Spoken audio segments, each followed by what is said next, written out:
It's a bit late. It's a bit late, but we're here.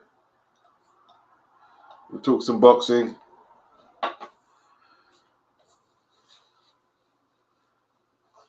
And see what we come up with. You see the title, What is Needed to Fix Pro Boxing? What are the wrongs in pro boxing? All right, let's get it in. Glenn Hoddle. We got Glenn. Less weight classes. Redistribution of weight between fewer weight classes. Okay. Less titles at all levels, especially world level. Increased random drug testing. Add numbers of rounds to reduce draws.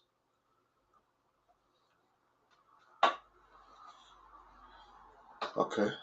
Less weight classes. Redistribution of weight between fewer weight classes.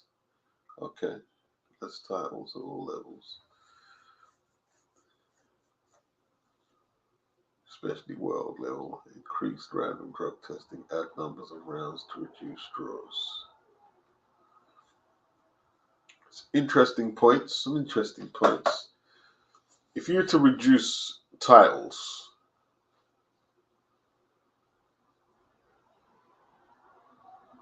how would boxing in poorer countries compete with more influential, power-based countries? You know, like, okay, if an impoverished country, for want of a better phrasing,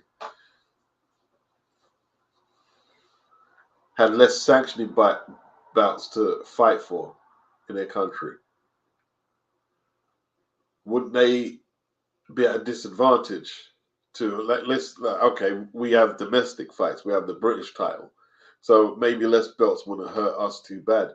America still have NABF, USBA and stuff like that, and if they concentrated on the domestic scene, they'd be able to, you know, be sustainable and functional. But, you know, what I'm saying is, if we go back to 1984, the IBF just came in. 1980, was it 7 or 8? It's about 83 IBF, 83, 84 IBF, 87, 88 WBO. And them sanctioning bodies opened up opportunities for a lot of other countries to stage world title fights. And, you know, if we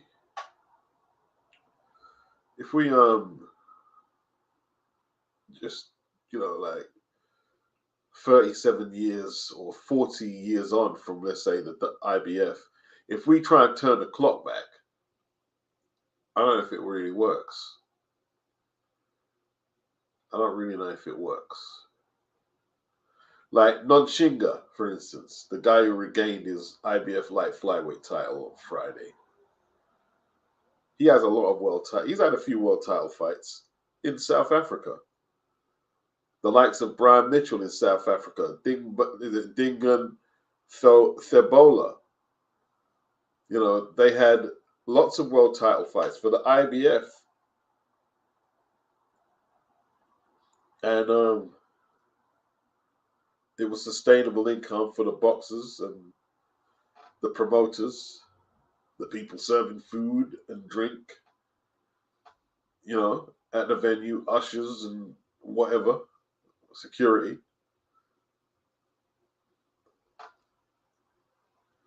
And whoever else was a big player in them events. I don't know. I don't know if it works now. It could do. I know why you're saying it, because you want to see more. You want to see less titles, probably more unifications. I get it. I get it, dog. I get it. I get it. I get it. Big up Dodge. Big up Toby Bartlett. Plug the gap. Plug cap. House gap. Hell Scout praising guys like Ryan Garcia for fighting and not guys like Tank and Shakur for not doing anything.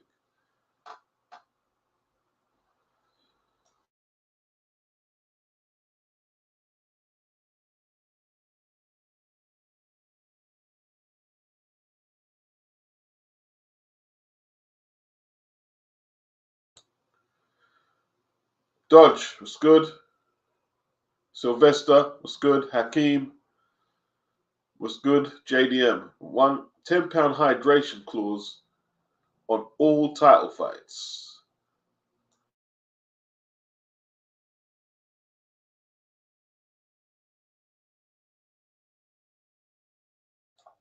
£10 being the limit, yeah?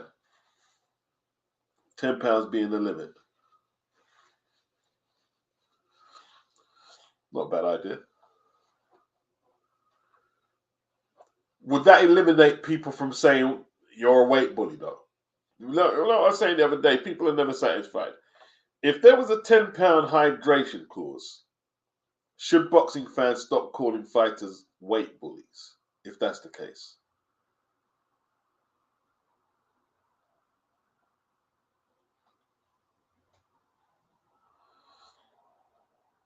Right. Who's in the building? We've got Bruce Gass. Salute, Bruce. Salute, salute. Sylvester, you can't be the face of boxing and not be active in over 25 months, 24 months. Tony Lance, what's up? You just jumped on. Big up. Big up. Phil, what's up? Bruce Gass, same day weigh-ins. You want to bring that back?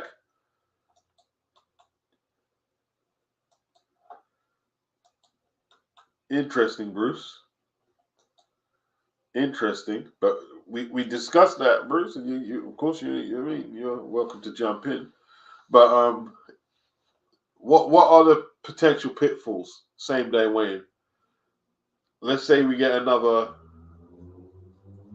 Mustafa Muhammad, Michael Spinks situation, then you've got no chance of saving the card. Same day weigh-in. Even though, a lot of fights are called off if someone flops the weight on the day before weigh-ins. Hi, what's up? DW Newly, what's up? No problem, Bruce. No problem. No problem. Good to see you tuning in. Wizards. Any rehydration clause is BS. Get rid of rehydration clauses.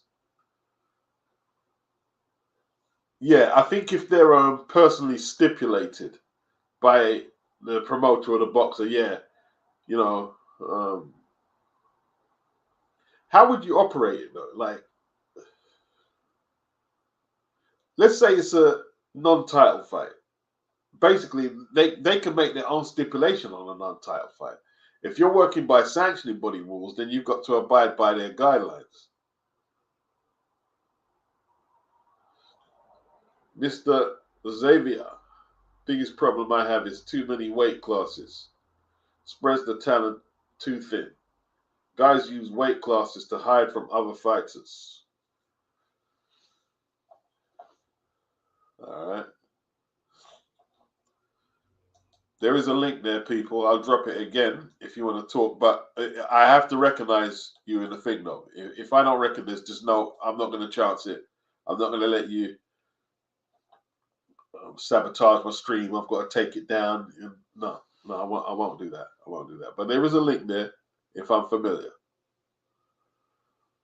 And Slim, there's not going to be some. They're not going to do same day weigh-ins. It's part of the build up to the show. Yeah, that's very true. That is very true. That has he has a point. And there's also the dress rehearsal weigh-ins, which they didn't used to do. He has a point. Like the Friday weigh-in is part of the promotion now. Like the day, the weigh-in is on a day, there was probably just media there. I don't think fans were there on the day. They were getting ready to see the fight. They're not going to go and see the weigh-in and then come back to watch the fight, are they? That's a good point. That's a very good point.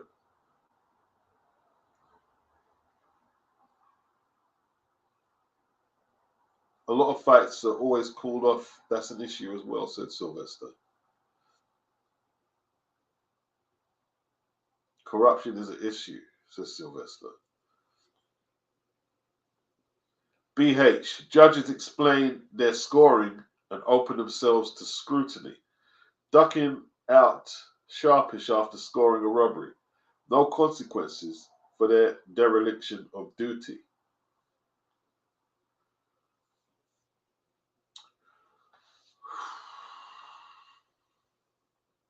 Well, some judges have got demoted. Like remember Mikel Fox against Maestro, Gabriel Maestro. Remember the female judge? I don't think she's worked again since. Look what's happened to Ian John Lewis over here. For Catterall, Josh Taylor won. They demoted him. So there can be penalties for what looks like, I'll say, shady judging. Yeah. And refereeing. And refereeing.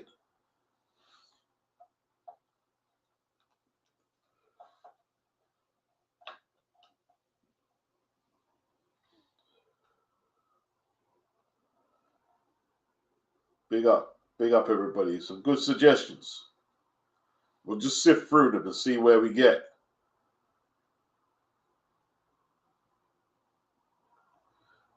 Biggest problem, says Savior, I have is too many weight classes. Spreads the talent too thin. Okay, I think we went there already. Read that already. Right, where do I need to catch up? Big up Daniel. Says bad judging needs to be punished for sure. Yep. Wizards, more judges, more nonsense. Yeah, like what do you think of that idea? 5 judges for Fury versus Usyk. Mauricio Sullivan came up with that brainstorm. What do you think? Diobinuli, champions should be made to defend their titles 3 times in a 12-month period or be stripped. What if they're genuinely injured?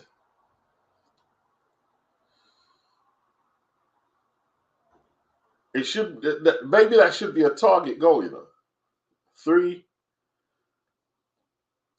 defenses. Market, big up beats. The chat agreed. Weight classes should be streamlined. Get rid of the weight class. Sanctioning bodies need to enforce mandos. No mandatory defense. Title is vacated.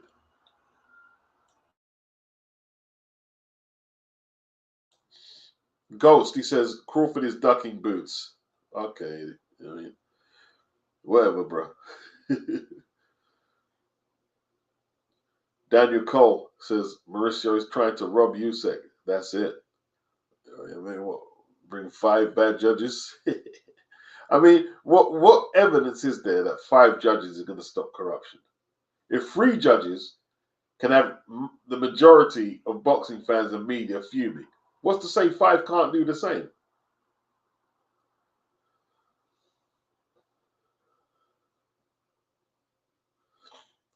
Sylvester, boxing shouldn't be based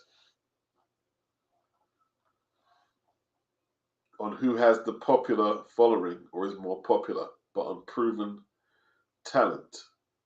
Well, how would you go about operating that? Because, you know, like if you have more marketing and promotional dollars to promote your fighters, and someone else, another promoter or another outlet doesn't have that, you're always going to be at a disadvantage. I mean, it's not just in boxing where your marketing and promotional, finances give you an advantage. It's in other walks of life, isn't it? It's like if you're a supermarket, yeah, if you have, the team, the promotional team, to get your profile on billboards, on social media, on, the AdSense revenue, then, you're going to get more traction to your business. It's not nice, but it is the reality. I don't think you can do much about that. And not only that, some fighters are just better than promoting themselves than others. Some fighters are just diabolically bad at promoting themselves. Oh, Ghost. Sorry, Ghost. I mean, you're just off topic. I'm just gonna kick you out because you're not on topic. You know what I mean? You're talking about something totally foreign to what's going on. You know what I mean? It's not. You're not on topic, man. You're not on topic. You know what I mean? I don't know. You look like you got some mental disorder. I'll keep it real with you.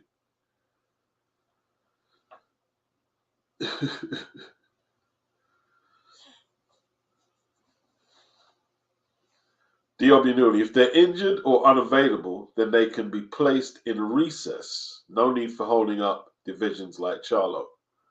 Good point, Diobinuli. Good point. I think you're like with the second part that you commented there. I agree. I agree. 3 defenses or you go into recess. 3 defenses. So all right. So 3 defenses. One would have to be a voluntary. One would have to be a mandatory, and maybe what would the goal be then? See, you've got to come in a third part now, Diobinu. You know what I mean? What's the third? What's the you know what's the deal? How much mandatories?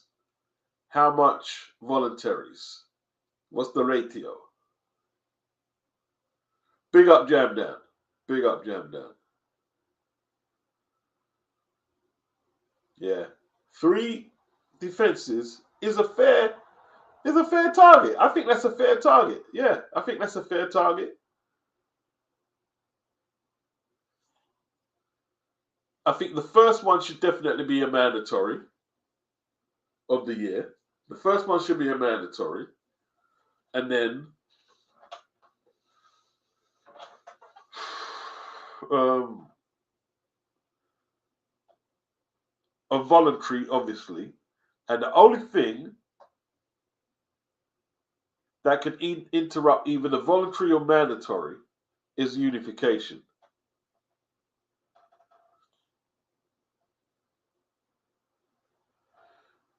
Three defenses a year, and maybe the unification bout should even prioritize the mandatory and the voluntary. Maybe the unification should even, prioritize that.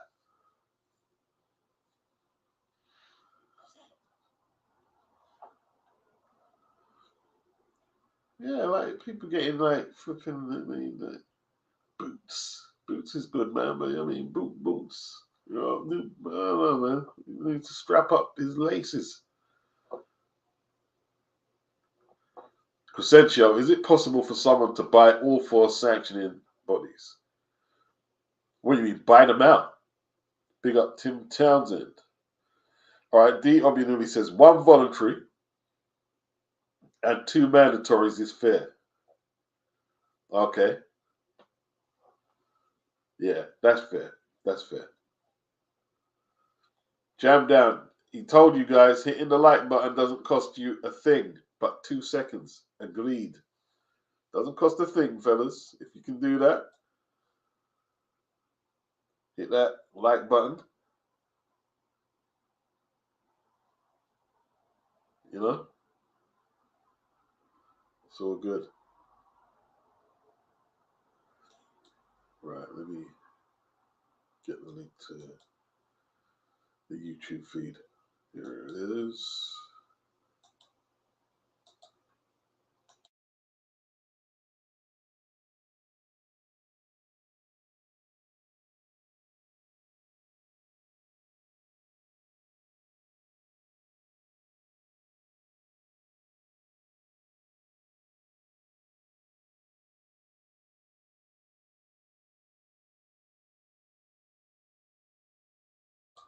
Okay. JDM says buying them out would be worse because investors would protect the money men even more. Wizard Sleeve. The WBC heavyweight belt went from one ducker straight to another. It's true, though. It's true. DW Newley, he agrees. Unification should overrule all. Yeah, yeah. Sylvester, you can't be allowed to hold belts hostage longer than a whole year. Dodge, hit the like. Yes, yes. Dirty boxing. In the long run, the greats will be shown, and AJ is by far the creme de la creme of the modern heavyweights. Never duck no one. If you look on paper, black and white, AJ is leagues above everyone in this era. I agree. I think AJ does have the better resume. Yeah, I do believe that. I do believe that. JDM, buying them out would be worse because investors would protect the money men even more. Yep. Stuart, hey B, much love to you and yours. Big up, Stuart Dallas. Big up Beats, the Morgan Freeman of boxing. Fact. I'll take it. I'll take it. Tim Townsend, the issue is that the bodies make their rules and don't stick to them. Yeah, like remember the WBA said they were going to clean up that regular an interim situation. I mean, they haven't done it. They haven't done it.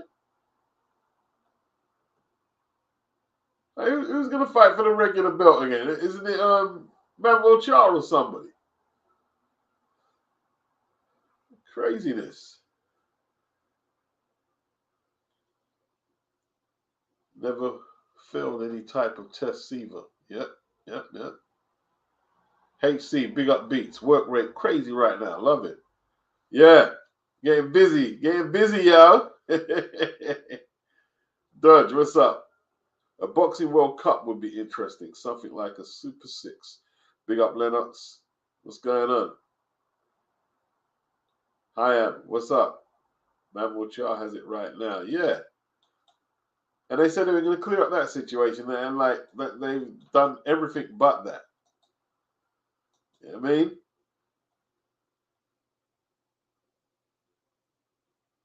Sylvester, what happened to retiring belts? Seems like they are just reviving more belts, in my opinion. Yes.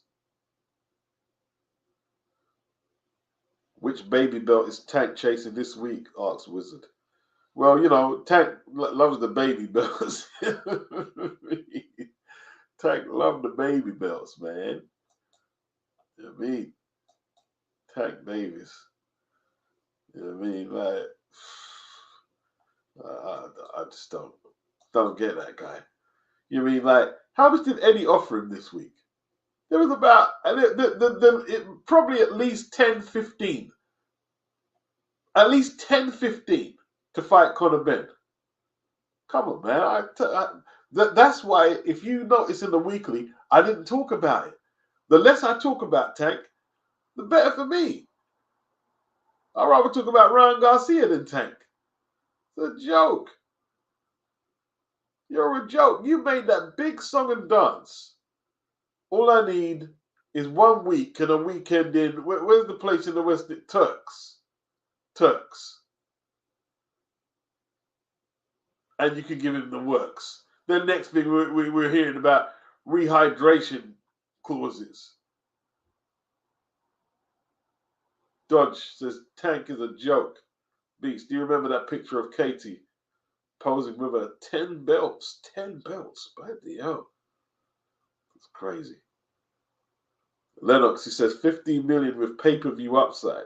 Fuck. That's what for a welterweight title, and it's not even a title fight.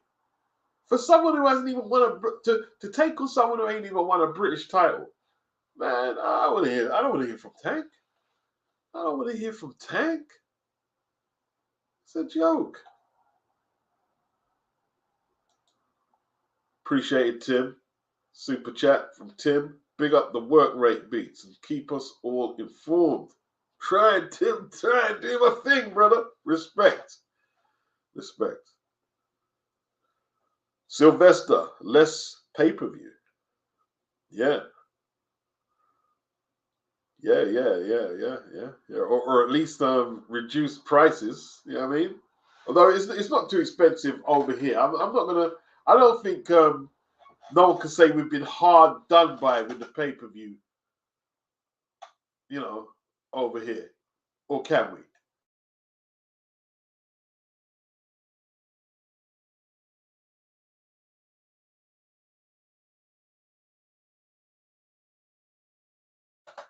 I think Sky were a bit cheeky putting Eubank and Smith on twice pay-per-view. I paid for both of them as well. Old muggins. But you know, I don't regret it. I didn't regret the Khan and Brook one. That was good. That was good. I enjoyed that. I enjoyed that fight, man. Wizards, 2 Ferraris and a booster cushion. Yeah, about 2 Ferraris. My man said, I'll give you 2 boxing gloves. I'll give you 2 boxing gloves, you know. Excellent reply.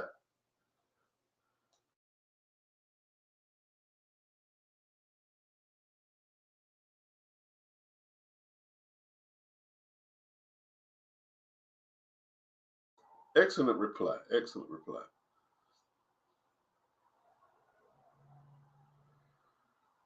Daniel, he says, DAZN is a nightmare when it comes to the platform. When he goes to holiday in Portugal, he needs to make another account and buy the pay-per-view again. Bloody hell. It's not. You have to go through that. You can't just use your mobile and just put your details in. That's crazy.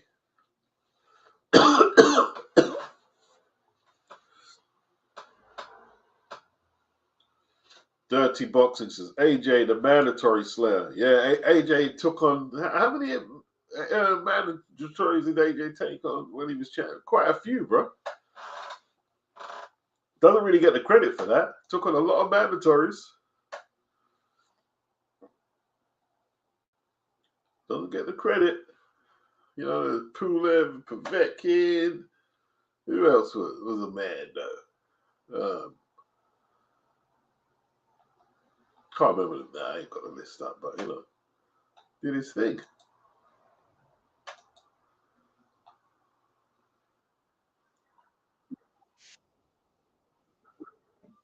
Bloody hell.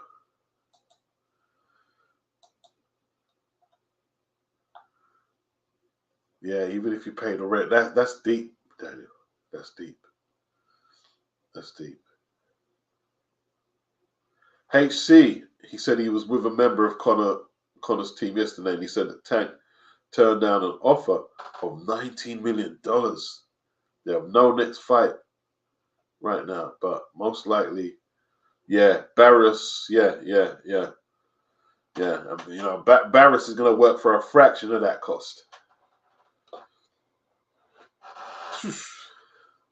Sylvester, should Dillian be allowed to return to boxing? Of course, as long as he does his time, yeah, of course he should. If everyone else can, why not? Why not?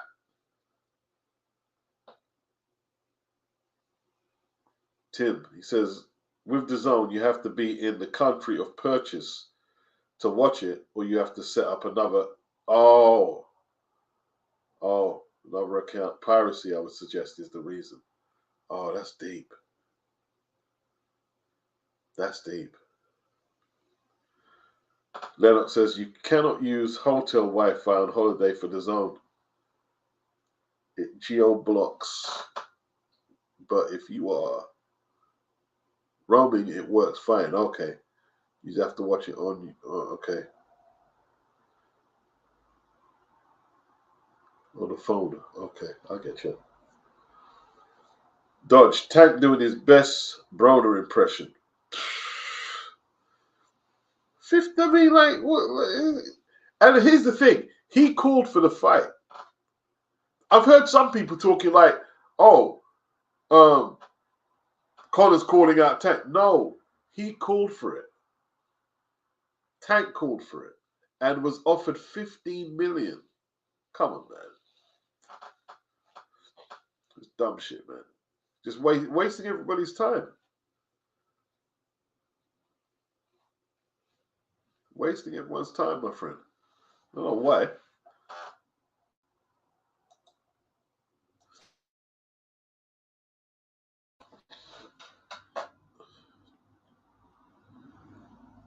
Alchville, what's up? Okay, Alfshill says 4 scorecards needed. I'll read your earlier comments as well. Needed at the midway point of every fight. It would keep judges honest. Open scoring. Open scoring. He also says if controversial, if controversial scoring, the judges in question to give statement explaining their scorecard within 3 days. 2, champions automatically go to recess if inactive for more than 8 months, injury or not. Yeah. Probably make it 6, actually. Make it 6 months. Alshiel, 1 sanctioning body rank another sanctioning body's champions and contenders. Yes. There's no excuse for a belt to go inactive for 6 months. It shouldn't happen. Yeah, I agree. Go to recess. Yeah, and not interim either. Yeah, not interim. You know what I mean? You get replaced by a champion, not interim. Just go vacant. No interim, nothing.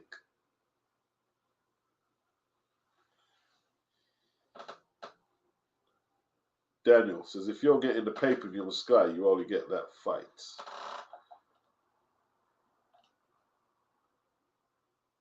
Okay. HC, in your opinion, how much longer does Sky stay loyal to Shalom? In my opinion, he isn't that guy. That being said, the Clark Wardley card does look good for the OVO Arena. Isn't it? It's at the O2. It's not OVO. It's at the O2, I think, HC. Yeah, they've got Lawal and who was it? Vidal Riley. Who else was on the card? Yeah, it's looking all right. I like the card, man. I like the card. I like the card.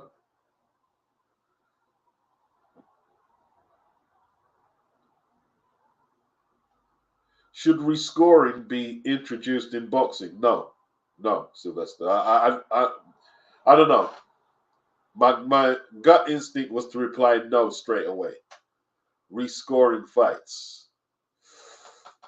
It would still be contentious. I mean, like whoever got the decision first time around, I mean, they're going to be livid. So you're going to rescore the fight? How dare you? I mean, they're going to be, fuming. Oh, you think it would be better in a smaller arena? You don't think that they surely have to sell out 20,000? Maybe not, though. Now, you know what they do? They just give out comps, innit? They just give out the comps. Let's give out enough comps. You know what I mean? Hey, listen, you get like Bawatsi and Dan Aziz. You know some of the tickets were going dirt cheap. Dirt cheap. Well, hold on. Let me think about this for a second. Let me just think about this. Fraser Clark. Let's put this. Right, let's. Okay, let's phrase. Okay.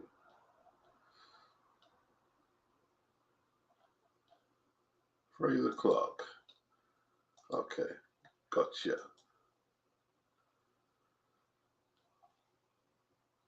Why is it at the O2?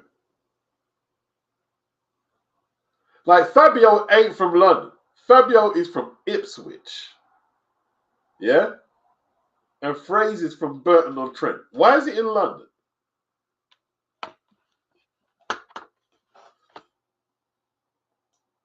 Where is Staffordshire? What kind of eyes? My geography's got really bad. I used to know all these places, man. Where's Stafford? What part? What part? Staffordshire. Where is Staffordshire near? Yeah, it's Midlands, isn't it? Yeah, it's Midlands, man. Midlands.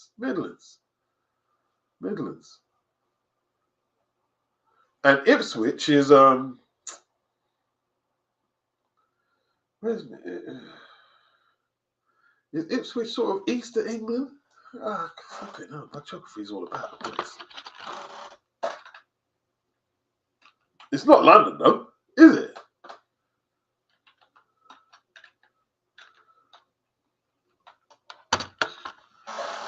Southwark, yeah, that's it. Eastern England, like I said, Eastern England. Yeah, they ain't got venues over like there's maybe most their fan base. Where's most their fan bases? Yeah, that's why they put him on there, blue collar, Marku, against Chris Congo. Yeah, he's gonna get like the Albanians are gonna be flipping live up there. Yeah, Marku is the only one on that card who shift tickets, and they won't stick around for the other fights. Yeah. They're coming there hoping that he can brock up Congo, isn't it? Yeah. That's why he's on the card, though. You know what I mean? I'm not saying he can't fight. He can fight a little, but this is the. Remember, someone was saying earlier that boxing shouldn't be based on popularity. Well, that just can't be a real. I tell you what, for small hall promoters and big promoters, it just can't be a reality.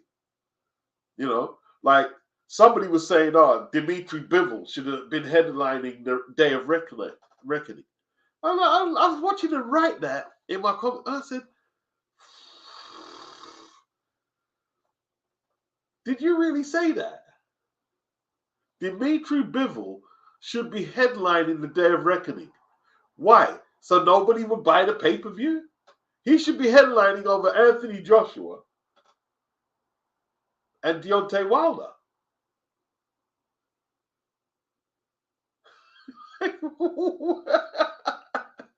Wow.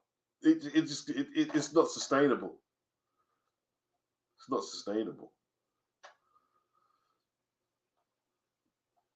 Oh, HC, you're from around them ends there, yeah? Ipswich. Yeah. Yeah, east of England. Yeah.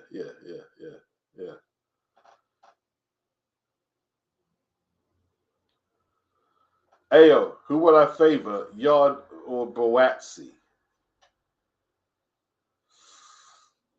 I used to think Boatsi, but I don't know. I don't know. I think Yard. It's a difficult one, So it'd be a tough fight. Hopefully they make it. I mean, look at that. A big deal about making that fight. It's not for a world title. It's a domestic showdown that should have been happened 4 years ago. And both of them are like, yeah, I want the fight. Like little teenagers. Yeah, I want the fight. Man, make the fucking fight. Let's not making this big hoopla about it.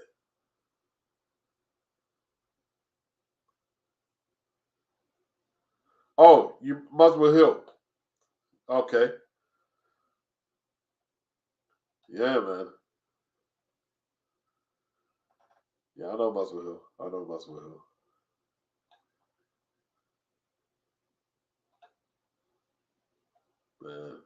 Wizard says Bawatsi washes him.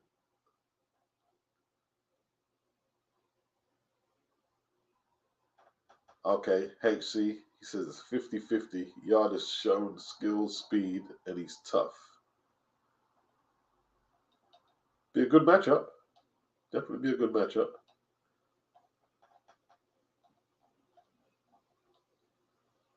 Okay.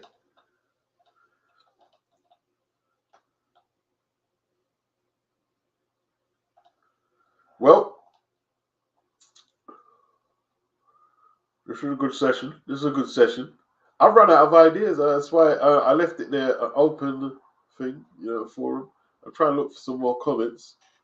What other ideas? What like the wrongs? So what can be fixed?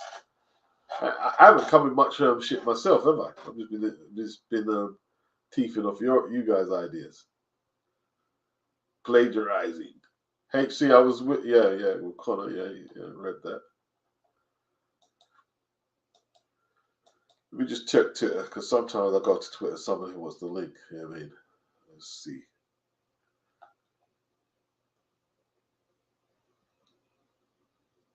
Yeah, that's all good.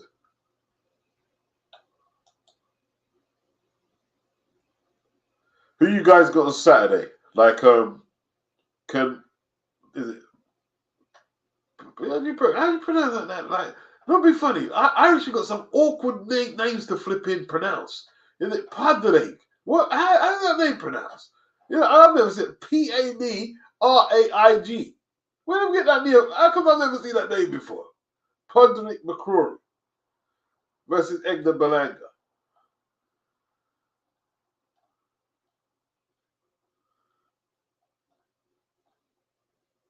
How did it pronounce? It's sort of like Patrick, but Padraig. I don't know.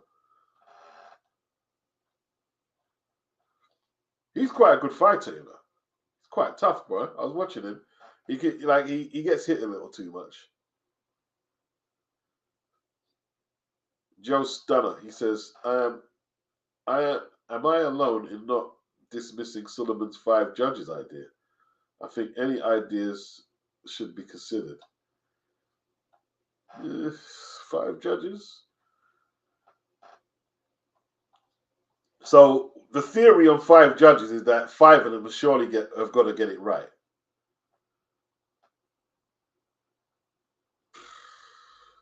I don't look. If the decision is right, it's like remember in Britain, like it just used to be one judge, and the referee used to score the fight, and there was no judges for British title fights, even Europeans title fights over in the UK.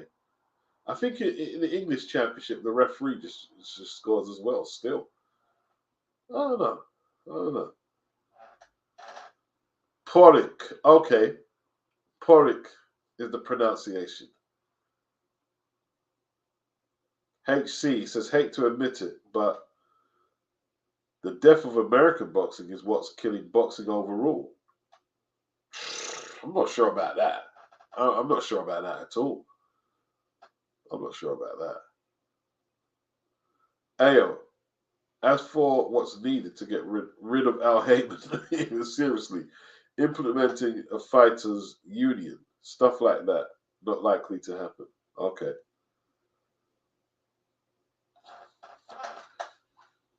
Podrick, okay, it's Podrick beats. I used to work with an Irish guy with the same name. Okay. Podrick. All right. So from now on, I call him Podrick. Okay. Blue Collar says journalists who hold people in the fight game accountable instead of being propaganda merchants for one promoter or fighter. Guys like Gareth A. Davis are of no benefit to boxing. Yeah, Gareth is like, yeah, I definitely agree with that, man. Like some of his Tyson Fury damage control, it's ridiculous. It's ridiculous. It is ridiculous. It is bad. It's really bad.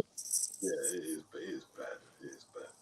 Joe Stunner's trying to get his connection going. We'll wait for Joe. So what's happening now? What do you reckon? What needs fixing? What are the Yeah, rules in pro boxing? I don't trust the first of all the five judges thing. I'm not with that. I don't. We get horrible decisions when three judges. There's always one oddball idiot. Also, the second thing is something that All right, Ade. give me 1 second, yeah. I'm Yeah. gonna let you cook, yeah.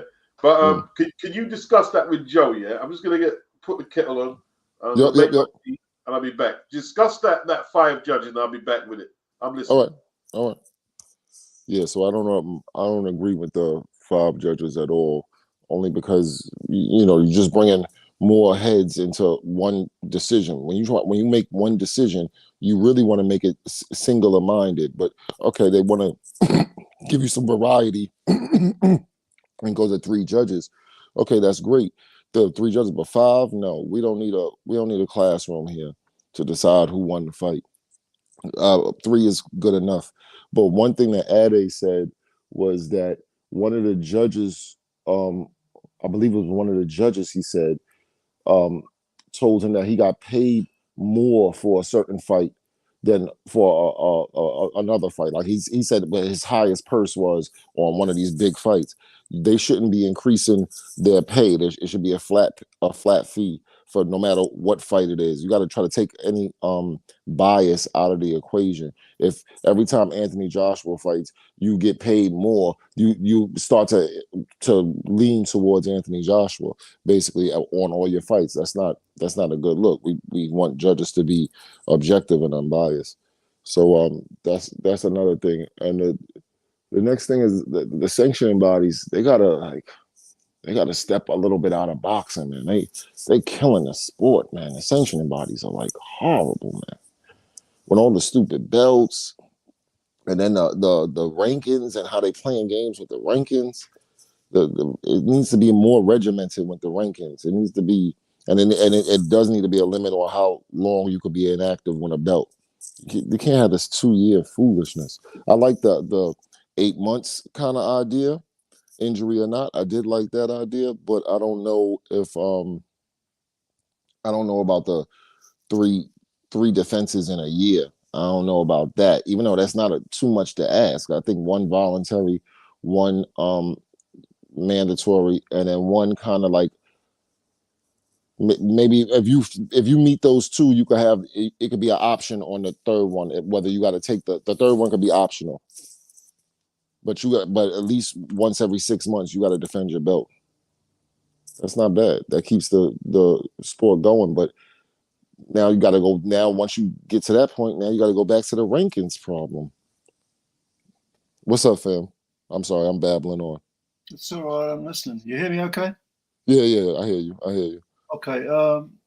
Yeah. No, I'm just listening to what you're saying. I think you got to be realistic because there's a kind of like blue sky thinking where we all like this, that, and the other. Mm-hmm. Mm-hmm. But at the same time, we know we're not going to get a lot of it. Like, for example, the discussion about all the different ruling bodies sanctioning, Mm-hmm. this amount of time for defenses, for mandatories, and so on. Yeah, I mean, we'd all like to see that, but unfortunately, there's so many different ruling bodies. Getting them to all sing from the same hymn sheet is going to be extremely difficult, probably impossible. Yeah. Although I'm not a fan of Jose Suleiman, you've got to take every argument on its individual merits or lack of them. So I would say that the five judges thing, I'm not saying it would work necessarily, but that is something that's kind of worth investigating. And I'll tell you why. This is just my opinion. But if you've got three judges and two get it wrong, there is that wiggle room for people to say, well, scoring's subjective. And, two guys disagreed and, maybe two guys had a bad day. Now, if you've got five judges and you get three of them out of five getting it wrong, I mean, that we're then moving into the realms of you can't really deny that either there is incompetence or there is corruption going on, or maybe both. So because you've got three guys out and 2 out of 3, okay, maybe they had a bad day. 3 out of 5, hang on a minute. We're getting to the point now where there's too many people getting it wrong. Therefore, you've got to be answerable to why your judges are seeing something that no one else is seeing. Do you understand? Yeah, no, yeah, I definitely agree with like some type of review board for the judges that are doing bad not doing good. I agree with the ranking system of the judges. They got AAA, AA, all of that. I agree with that 100%. I'm just scared of the 5. I'm scared of the 5 because I think it increases the amount of subjectiveness within the sport. I think it increases it when you get to 5 judges instead of 3. That's just my, everybody got their own, opinion on it.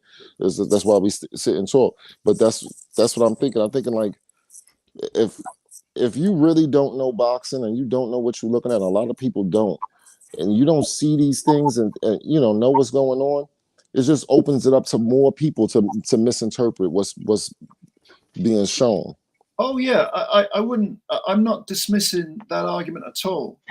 And don't forget, you're talking about. I mean, there's a comment here from Lennox saying, 5 judges won't change a thing because IBA uses 5 judges. Okay, I get all that, but we have to keep an open mind on new ideas that are realistic, rather than just constantly talking about things which we know ain't going to happen.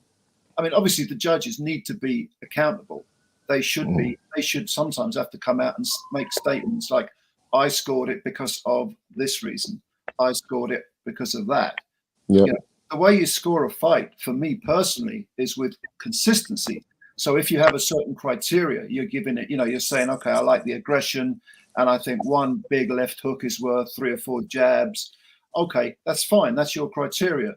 But you've got to use it throughout the entire fight. Consistently. You can't just chop and change and move the goalposts, which a lot of judges seem to when you break down the scorecard. Exactly. So, I do think that there are realistic ideas which we can look at. Maybe they'll work, maybe they won't. I got a question for you. I got a real good question for you. Over it, yeah. How about we get rid of majority decisions and split decisions? How about we make it innocent or guilty? The jury has to come back full, unanimous, every single fight. The jury has to come back full, every single fight. I think that changes a lot. Hey, that's deep. That's deep. That's interesting. Yeah, that's interesting. Were you saying there should be draws then? Splits and majority should be classed as draws? No, I'm saying there is no such thing as a split or a majority decision. All we give you is the scorecard. Yeah, or a draw. We give you but I think we could still keep draws. We could still keep draws in. A draw could be a unanimous decision draw. But you could we just give you the scorecard to let you know how close the fight was. If the fight was 75-76, that was a close fight. So you could say that's kind of like a split decision fight or whatever you want to call it. But bro. Go ahead. That's why they have 3 judges, because 3 people have 3 opinions on how they see a fight. And my opinion on the 5 judges is, I think that would work out. But see, the official scoring would depend on 3 judges, because what they would do is they would take the 5 scores and the 2 judges who had them outlandish scores, throw those right out and score the fight officially on 3 judges. It sounds complicated, but it would be very, very simple to do, man. But think about a jury. Think about a jury.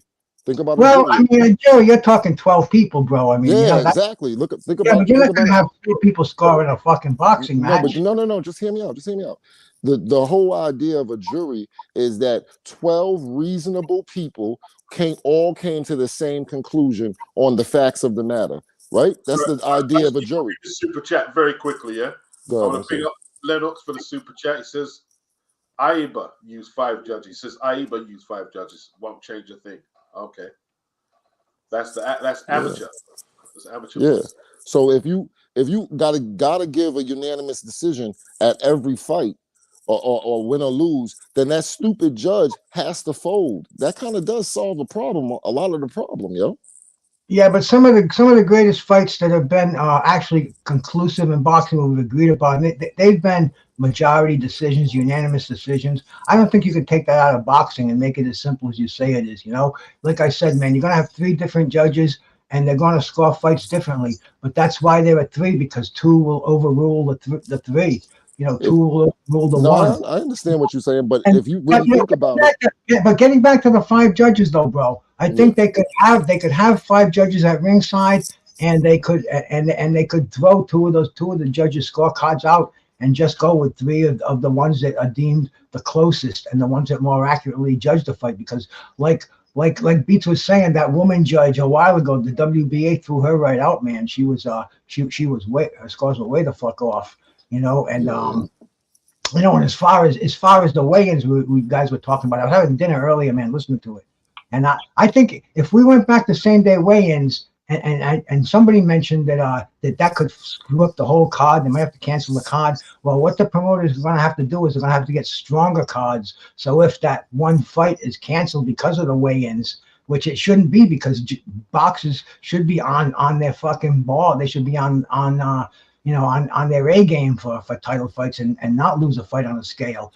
And the card should be strong enough to sustain themselves if a boxer doesn't fight. And believe me, he would be totally criticized for that. You know, he would be fined and suspended, whatever it takes, where not making weight wouldn't even be an option. But that would eliminate the weight bullies, the guys who rehydrate, which I don't even know how they do that, man. I've been involved in nutrition for 20 years, and I don't know how you rehydrate 20 pounds in one day. Right. But apparently you can. Can I? When I was talking about weight, somebody suggested that, like, you should be able to rehydrate over 10 pounds in any weight class, probably aside from heavyweight. Would that eliminate weight bullying? That's basically, what is that? That's IBF rules. Yeah, well, it would, but now you're talking two separate weigh-ins again. You're talking about the official weigh-in, and then the after the rehydration weigh-in, which is kind of stupid, man. If you have a same day weigh-in, you won't have to rehydrate. And you know, they have the weigh-ins for the press now. They have the official weigh-ins that nobody sees, and then they have the public weigh-ins for the press now. They could just do that in reverse. Have the public weigh-ins for the press first, and then have the official weigh-in the day before the fight. I mean, it worked for hundreds of years in boxing, and now in the last 30 years, or so, maybe even longer than that, 40 years, we decided that we're going to let these fighters weigh in the day before, hydrate, and all of a sudden, that new word, weight bully, that was never a term in boxing, but now it is, man, and this is all because of not having. Let me ask you a question real quick. Talking about the same day weigh-in, does that increase the mortality rate in boxing? I think so. Yeah. It does increase. You say it does increase the mortality rate. I think it would. So you say more boxers would die if we do same day weigh-ins? No. Mortality is live. That's what mortality means. It really means die. It really means die. But that's what I'm saying. I think these fighters will start doing what they already been doing, dropping, cutting the weight, and then trying to rehydrate as quick as possible, walking into the ring, lack of fluid around their brain, and might be getting hurt even more. It might increase the mortality rate. With these athletes now, maybe back in the day, no, but with these people now, people are made a little bit different now. People are bigger and everything. I don't know. It's a question. It's just a question. I just think it would even the playing field for all the athletes, and you wouldn't have somebody like Shakur Stevens coming in at 160. I don't know if he comes out. I know that Devin Haney came in at. Well, no. I believe his dad. He's on all the shows. He said his kid came in at 165. I'm pretty damn sure. Yeah, that was Devin Haney. That's Devin Haney. What about instant replays? Oh no, that's a waste of time, man. Because Sullivan's trying to get that for Fury. Yeah, I think that I'm not comfortable with the all of a sudden boxing rules are changing, or we bringing in new things, all because Usyk is fighting Fury. I'm not comfortable with that at all, because Suleiman is not an honorable man. So yeah, I don't want to deal with his foolishness. But out of all the things that you could do to help the sport, instant replay is not the top 5. It's not even top 5 on the list. I don't like Suleiman either, but I don't think you can just dismiss any specific idea out of hand. And we've got I hate this expression, think outside the box, because it sounds so sort of corporate and poncy, but we have to start thinking about different ideas. It's kind of like Beats will remember this in football or soccer, if you prefer, when it used to be 2 points for a win, 1 for a draw. and then they changed it to 3 points for a win, 1 for a draw, because they thought it would make football more exciting, which I think it probably did. And there have been other ideas that have been used in football. We know VAR, the video technology, has been used. A lot of people don't like it, but this is what we got to do in boxing. We got to think of new ideas and realistic ideas that are actually implementable, not just constantly talk about the same old thing. I mean, I like what I'm hearing in this conversation because people are sort of chewing around with different ideas. But if you want to improve boxing, it ain't going to happen overnight, and you've got to really come up with some. Sometimes things seem weird ideas, but if you want to go deep on this and realistic, you've got to think of those ideas. It's just that the instant replay works for all other sports. It just doesn't work for boxing because boxing is a combat sport where you can't be giving somebody a rest and you can't stop a flurry and then go to instant replay. That you know what I mean. You can't do that in boxing. So that's what it is. You remember we all flipped out and Paulie Malignaggi flipped out when the 7th round when Wilder versus Luis Ortiz when they went to check him after. You remember that? It was ridiculous. You can't do stuff like that in a boxing match. That's where the video instant replay is not applicable. That's the only thing I'm saying. It's a tool. I mean, video replays, video technology is a tool, and it depends how you use it. And I agree, you can't stop fights and everything. But if between rounds, if you see that something was a clear punch that caused the cut rather than a headbutt, I think that's a good use of.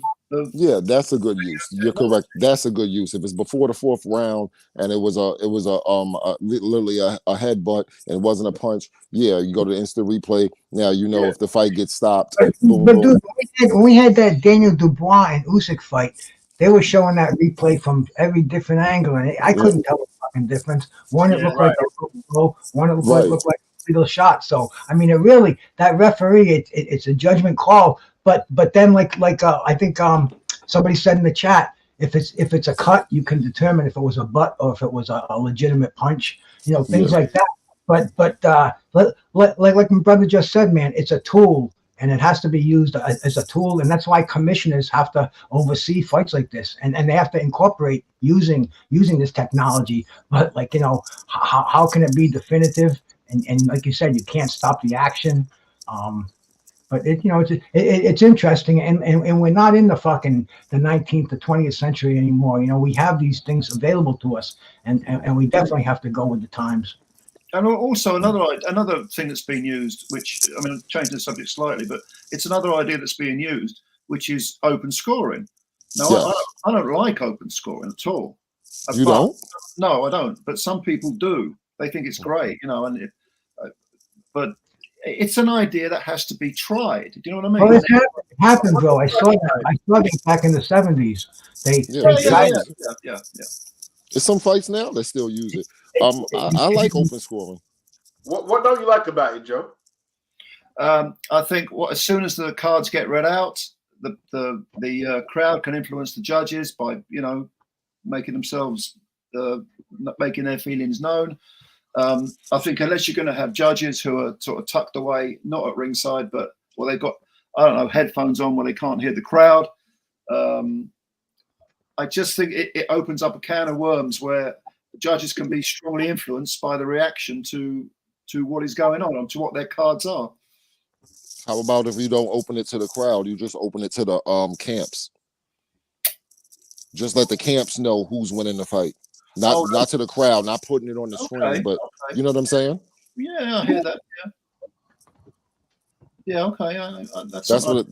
That's how I see open scoring anyway. I don't even know if they do post it on the TV screen, but I'm only interested as the fighter. Like when what was it? It was Crawford or somebody that they told him, "Oh, you're losing the fight," and he went out and did what he had to do.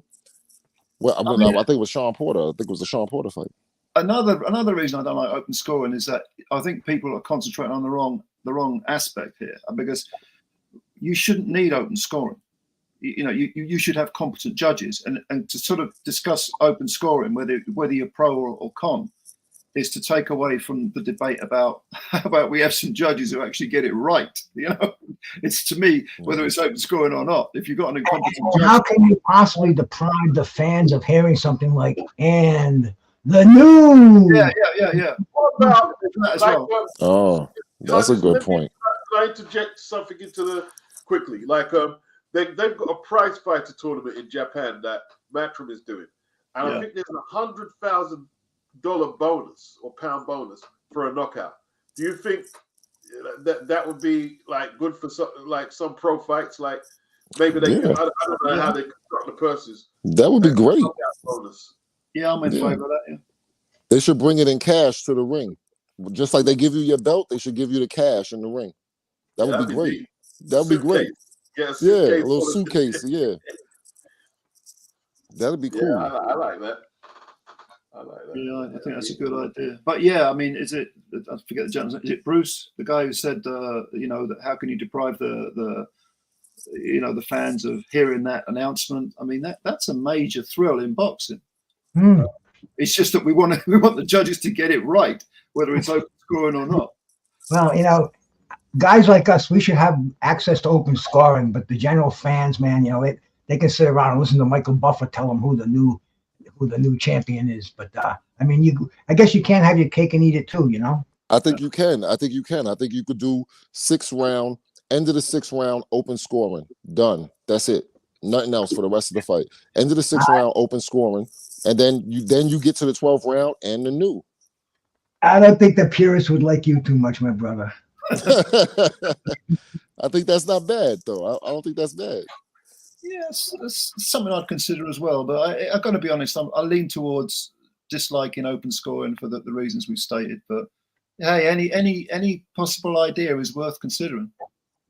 Yeah, we've got to sort this thing out, haven't we? Sorry. Sorry, Pete. I'm just going to say we got to sort out boxing, and any new idea we should be considering, I think. Okay, Blue Collar said one thing from the UFC that he'd like to see is boxing promoters try is performance bonuses from fighters. Example, fight of the night, knockout of the night. Like, yeah.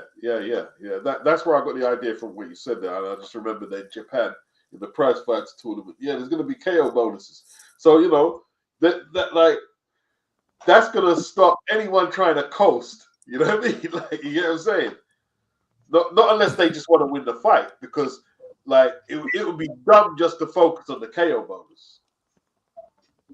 Hey, they used to toss coins in the ring back in Southern California and Mexico back in the day, man. Back in the early '70s or late '60s, and you got to reward, and they only do it if there was a great performance. Like if Carlos Zarate was fighting Ruben Zamora, Alfonso Zamora, or some, one of those crazy Mexican wars. But shit, man, the fighters perform, they get rewarded. We had that in Britain. We used to put coins. I used to call them nobbins. We used to ping sort of coins into the ring to show how. Yeah, nobbins. Yeah. That started from the boxing booths in the UK. Yeah. And it was outlawed in the early 70s. What the British Boxing Board of Control did, they stopped. They would take your pro license if they found out you were performing in the boxing booths. That's what they did. You know what I mean? But yeah. I mean, up until the 80s, you used to get nobbins in British boxing, though. I used to read about it, in certain small hall shows and stuff. Yeah. Man. I think it was a nice little touch, It's a fan's way of saying, "Hey, look, that was fantastic. Have a little bonus." It's a good. Yeah. The waiter,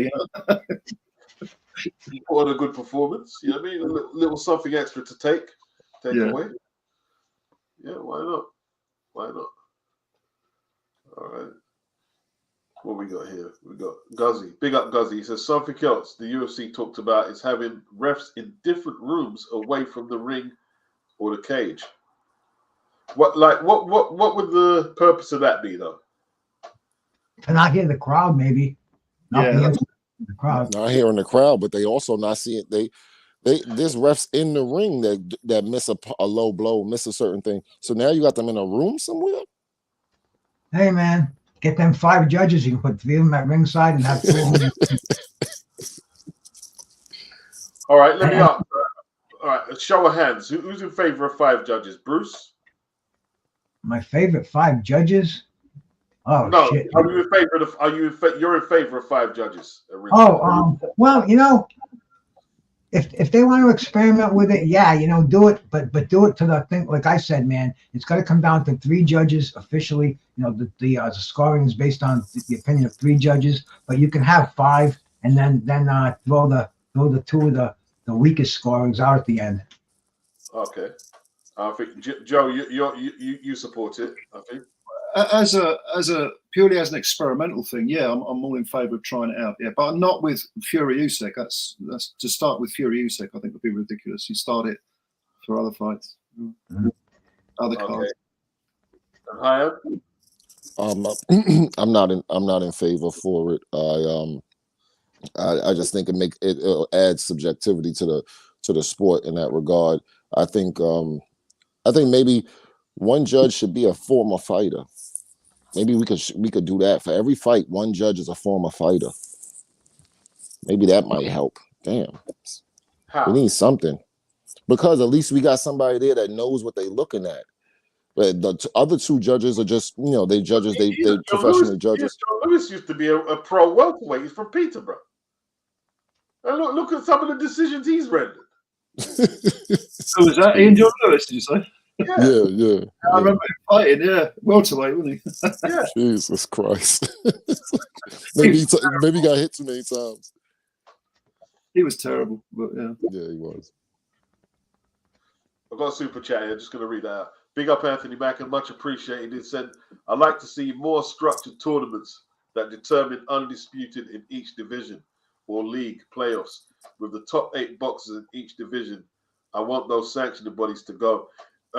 Blue Collar was saying on one of my videos, like, it would be good if the Saudis would invest back into the WBSS tournament. I mean, because like in the short time we had an undisputed champion in Usyk. And if the bloody Top Rank and the PBC, if they had invested some bloody time in it and money, which they didn't, we'd have more. Like, okay, we've had a few since then, but we'd have more. We would have had probably how many undisputed champions? Yeah, it was very good. Imagine you have the WBSS tournament just for the champions, and then you have the WBSS tournament for the contenders, and then they both merge at the end for each division. That'd be beautiful. Then you won't need sanctioning bodies. They're worthless at that point. You don't need them at all. We don't need their rankings. We don't need nothing from them.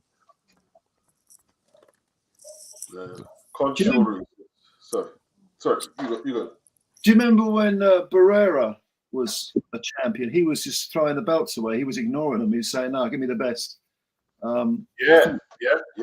And he went on that run when he fought Tapia, Eric Morales, and stuff. Yeah, I remember that. That was beautiful. You need more fighters who are prepared to do that. I mean, this isn't really that complicated when you think about it. That the ruling bodies, you call them ruling bodies. Well, the fighters have an option if they get together and sort of, for want of a better word, unionize and say, we're going to fight the best and we're going to do this. And because you get the most, you usually, not always, but usually you get good money for fighting the best. Or at the very least, you open doors where you can earn big money by fighting. Yeah, but boxers relying on belts to dictate their career is stupid. Like, when Mike Tyson fought Razor Ruddock, there were no belts for them fights. And they were the 2 biggest heavyweight fights of the year. And Mike was champion. I mean, Adrian Broner is a 4-weight belt holder. Does anyone give a fuck? No. Yeah, really. Like, come on. Because his career petered out at lightweight, and that was his second weight class. Foolish. You know what I mean? Yeah. Him beating Paulie for the welterweight title means what, really? You know what I mean? Exactly. But the WBSS gives you a bonus. If you win the entire tournament, you probably getting like $20 million or something like that. But if you top 5 or something, you getting a certain breakdown. You know how the poker players get paid if you make it to the final table, kind of thing. You're getting a certain breakdown, and I think a lot of fighters will go for that. Because there's a certain amount of money in the pot for the entire tournament in one particular division, and then you go to the next division, the next division, the next division. All the divisions are running at the same time. It's like you got a regular season, then you got the playoffs, then you got the championship. That's nice. That works in boxing. Okay, let me just get to the chat. We got right. Sylvester asked this. Then we're gonna go to the super chat. Beats, do we need tougher regulations on the types of boxing gloves allowed on pro level? Well, that's a good question. Anyone got anything they would like to add to that? I probably don't know enough about the subject, to be honest. But Yeah, me neither. It's a good question though. You know, like It is a good question, but I think everything is pretty decent right now as far as the gloves. We don't have that particular problem in the sport.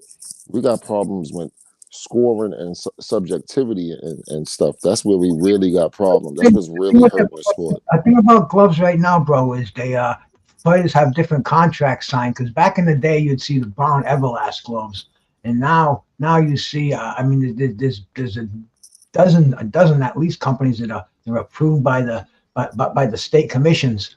And I mean, you see some of these guys with white gloves and another one with a gold glove on. It looks really weird. I mean, boxing doesn't have enough controversies. I think they should go back to using the same brand gloves. Somebody's got a freaking Reyes on, the other guy's got a Rival on.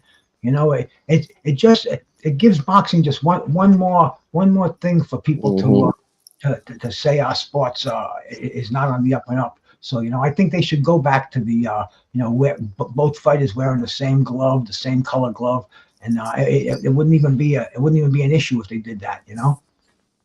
all right, let me Fair switch. point. Fair point. Sorry, guys, it was quick. Big up Fish says world body over the alphabets and the fighters union. Okay, so you just want one organization over the alphabets. I don't know if that's operable over the entire world.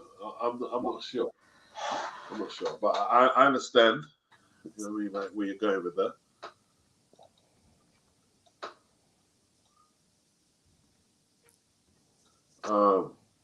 Big up Fish. Sylvester, I heard another brand, a certain brand shouldn't be allowed.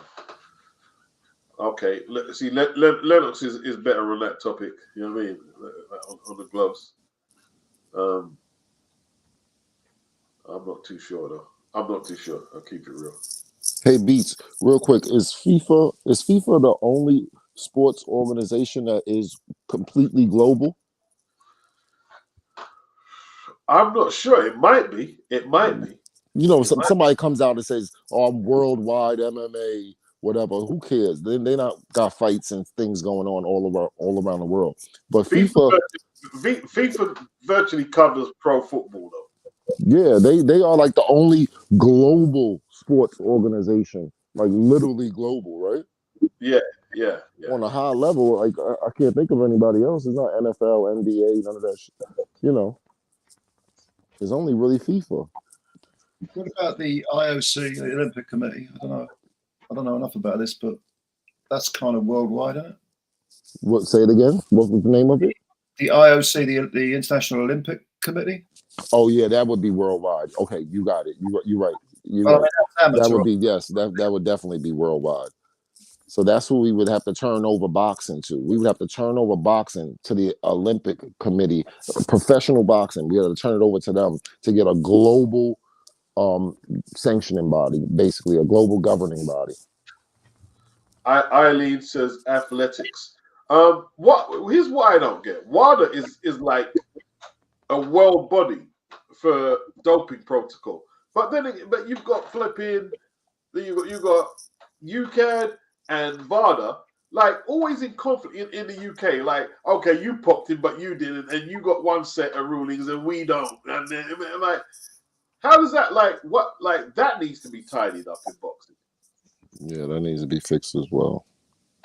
Like with Billy Joe Saunders and Andrade, that was ridiculous. That was ridiculous. Like what was it? The Massachusetts state, they had Billy banned, and the British Boxing Board of Control said, no, he's perfectly fine. They're like, what's going on? How did UCAN get a say in what should happen in Massachusetts? They were doing the testing, not the board. Like not UCAN. Ridiculous. But VADA didn't do nothing. They just, be like, okay. Sorry, another super chat, people. Sorry. Anthony Mackin, big up. He says, a computerized point scoring system for each division, like in pro tennis. the promoters and fighters would have to sign up for it, would eradicate BS sanctioning bodies' rankings. Okay, a computerized scoring system. How would a computerized That would be BoxRec. That's like BoxRec. They got a Okay. computerized scoring system. Oh, for the that's box, but yeah, that's BoxRec practically, isn't it? Like, Yeah, that's BoxRec. yeah, yeah. It probably have a few kinks to knock out, and in that one, you know what I mean? But yeah, but like, to your point, Beats. Essentially, like the box. Sorry, Hein. A lot of people critique the BoxRec system. I don't even understand how it works yet, but I mean, Yeah, it's some algorithm or something. It's weird system. I don't agree with it either. Somebody will improve on it though. Yeah, somebody would. Yeah. Yeah. But to your point that you was making a second ago about the what the hell was we just talking about? Oh, the UCAD in Nevada. UCAD got to get rid of that whole in training, out of training garbage. Like that doesn't make any sense. Like stop it. That doesn't make any sense. I don't know. I don't understand that. Like if something is illegal or illegal substance in your body, it shouldn't matter whether you are in training or out of training. Like forget about that. You should be a clean athlete the whole year round. You shouldn't. If we deemed some activity to be incorrect and illegal, it shouldn't be a time where we allow it and a time where we don't allow it. That's just ridiculous. Like they got to get that together. That's another thing between UCAD and VADA. Like VADA just pops up, tests you, and give you the results. UCAD's talking about this in training and out of training, and this is okay, but that's not okay. Like, come on, man. They got to clean that up.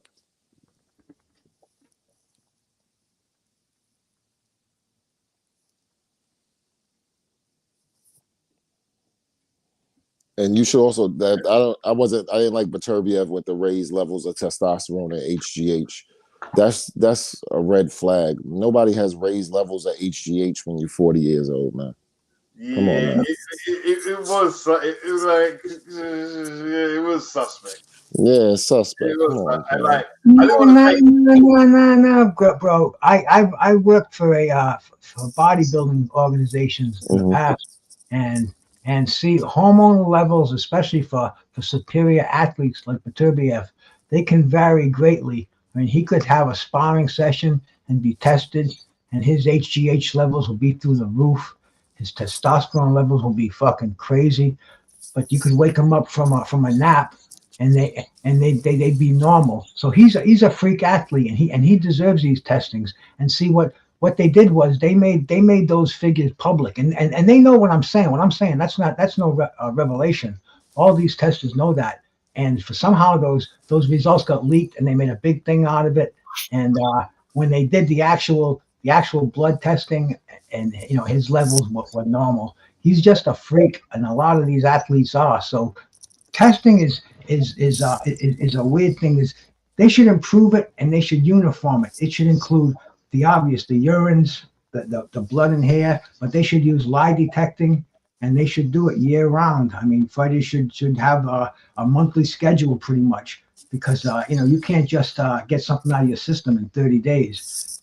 Some people saying these fighters are cycling off these PEDs. That's why they're fighting infrequently. And maybe we created that. We give them so much money that they don't have to fight like they used to fight.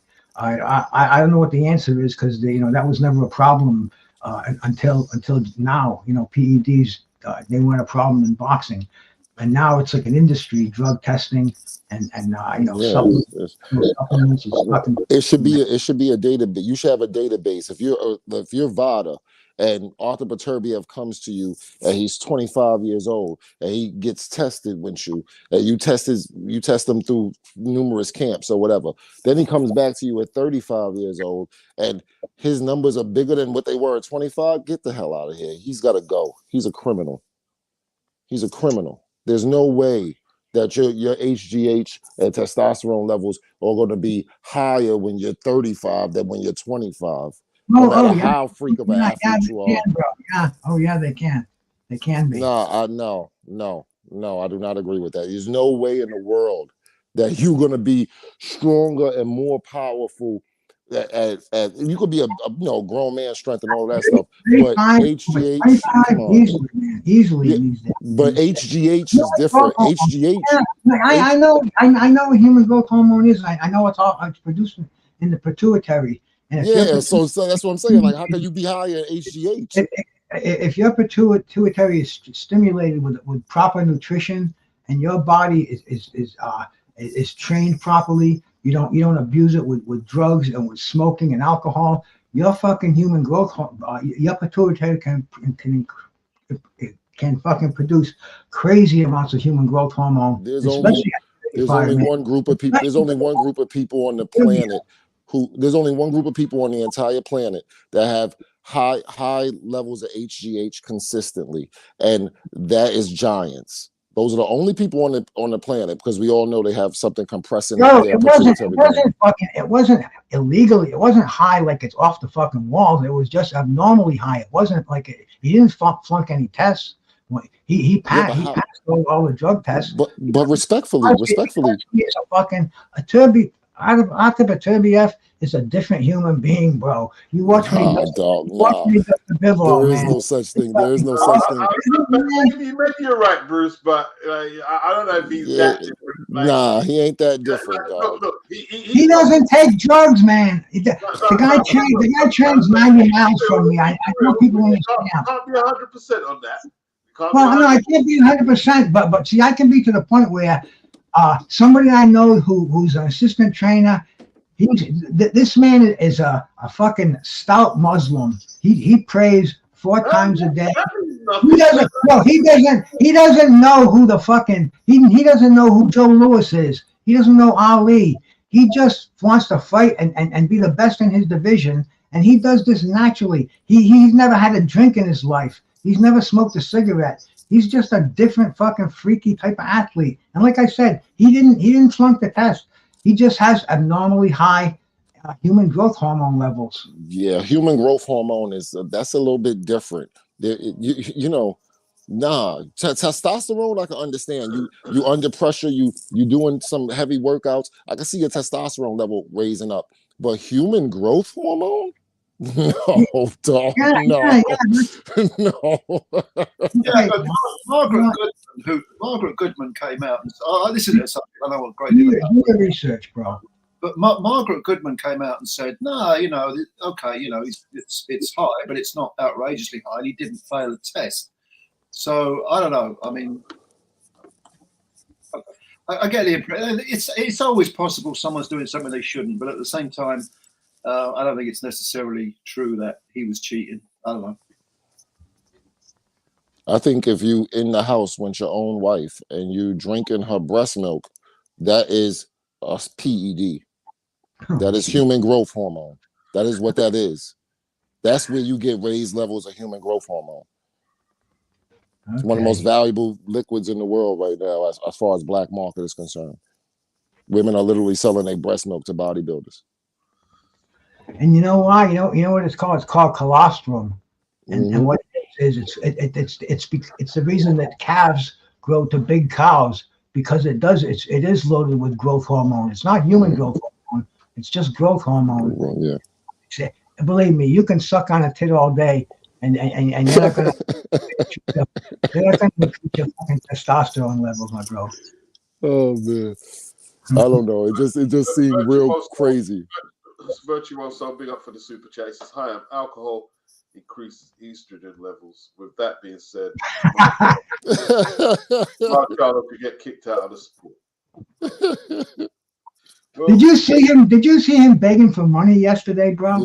Yeah, so. What the fuck is that all about? Come on. And he wants to fight fucking Canelo Alvarez. I don't know what's happened to that guy. I mean, I know the WBC need to do something about a belt situation. That's all I know. Alvarez has a $35 million guarantee in his contract, so they have to get a fighter that's going to bring in the money to make money. You know what I mean? You pay somebody, you don't pay them to lose money. You pay them so their service is going to make you money. And they can't find an opponent. They can't announce an opponent. Canelo can't okay an opponent until they can guarantee that 35 mil. And I mean, dude, it looks like the only way that's going to happen is with Benavidez. So like, what's the theory that David Benavidez is going to help Canelo do a big date though? Does he? They saying they're in talks, right? They saying that they're actually in talks. He should be fighting him anyway, regardless. You know, if it's a big gate or big pay-per-view number, he probably should be fighting Benavidez next to that. And you know, I mean, he should be fighting fucking Bud Crawford too. That's another big money fight. And I mean, people don't care if it's a welterweight fighting a super middleweight. You know, that's not what our boxing culture is about. We don't care about weight classes. We just want to see names fight other names.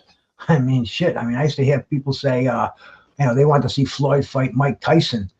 You know, the not even boxing fans, just people who buy fights. And Canelo can fight.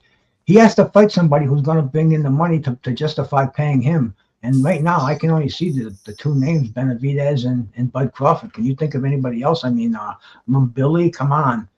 David Morrell, maybe, but nah. Well, to me, after he didn't try and like level up the playing field with Bivol, I'm not really interested. Like, how great are you if you don't try and avenge your losses? To me, how great are you? A bona fide great fighter from the past who didn't try and avenge his losses.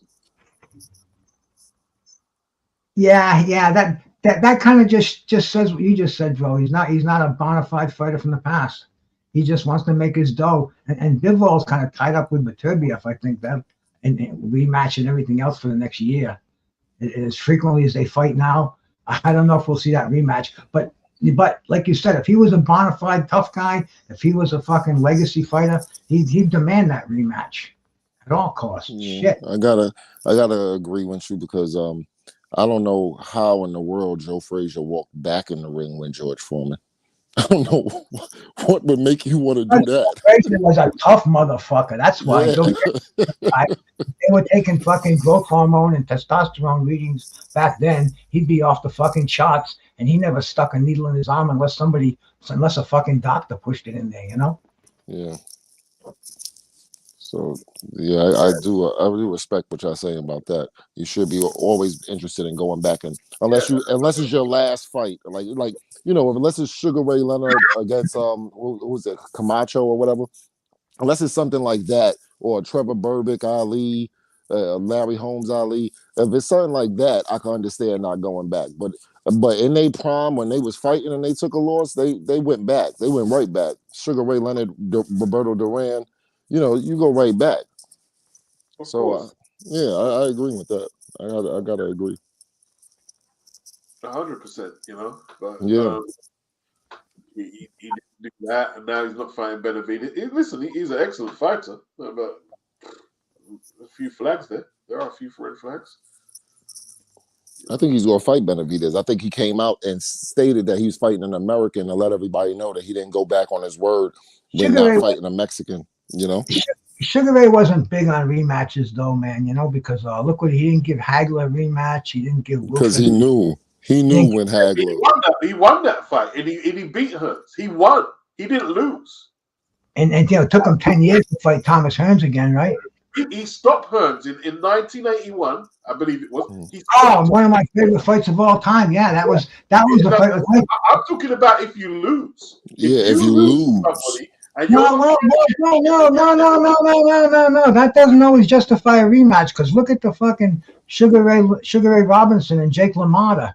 Fucking Jake LaMotta won one fight out of 6, but the fans demanded a rematch because they were fucking awesome fights, bro. I mean, that's what rematches are all about. Not about really who loses. That's a different time period. Like in Leonard and Hearns and Hagler's period, they weren't fighting 6 times. That ended.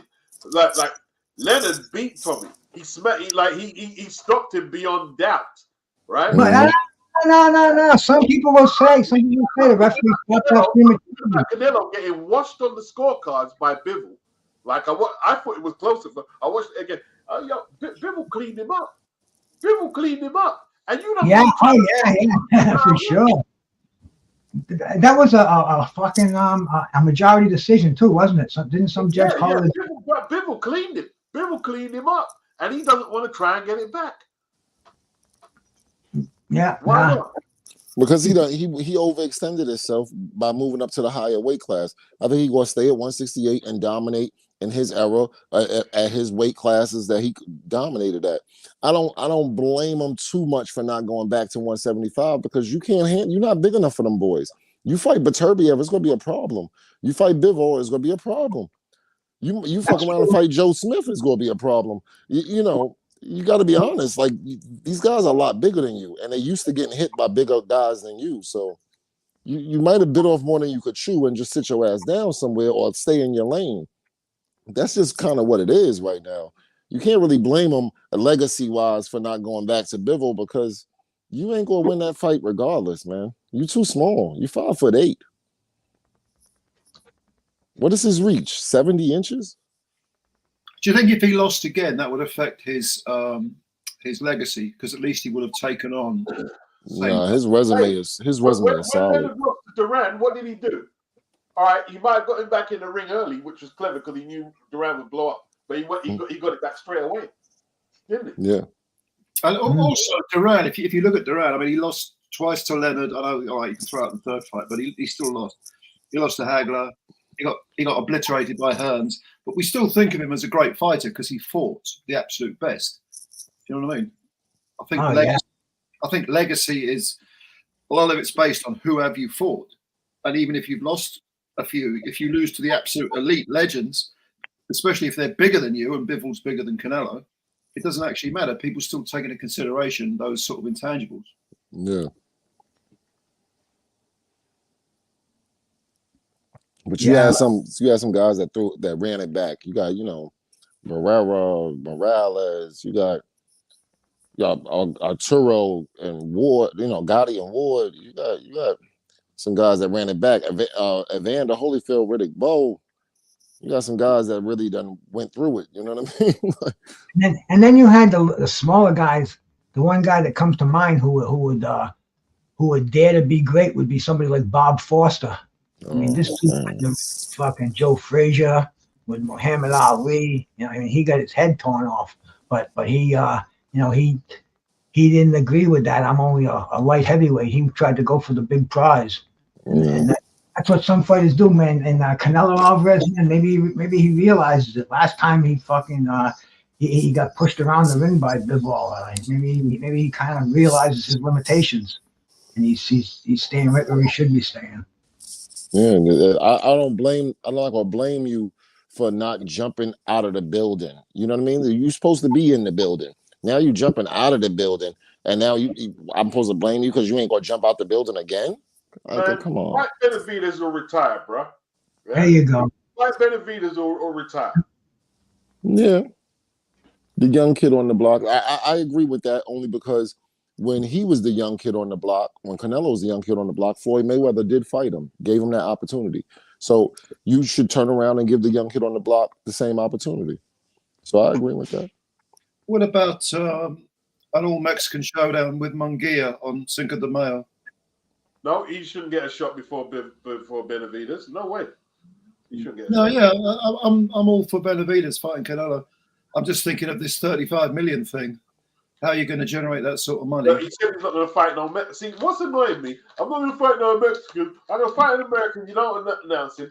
Everyone wants to see the Benavidez fight. You know, dude, I never used to get on Canelo's back, but right now, I'm just like, man. I mean, if he fight Munguia in Dallas Cowboys Stadium, he get that 35 million. He get that 35 million. He's at the point of his career when it's, maximize my earnings for limited danger. So he ain't got a lot longer to go. What is he, 33 now, Canelo? Mm-hmm. Sorry, let me just say that I can't hand the link to people I don't know. I can't do it like, you know what I mean? I was doing a good stream the other day, and some people I didn't know, they ruined it. So, you know what I mean? You can blame them for that. Give him his just due. I've gave him his just due, but I'm going to call it out like people call it on Floyd. Oh, you didn't fight that guy. You didn't fight that. I'll do it on Canelo too. I've got no alliance to Canelo. I've gave him his just due.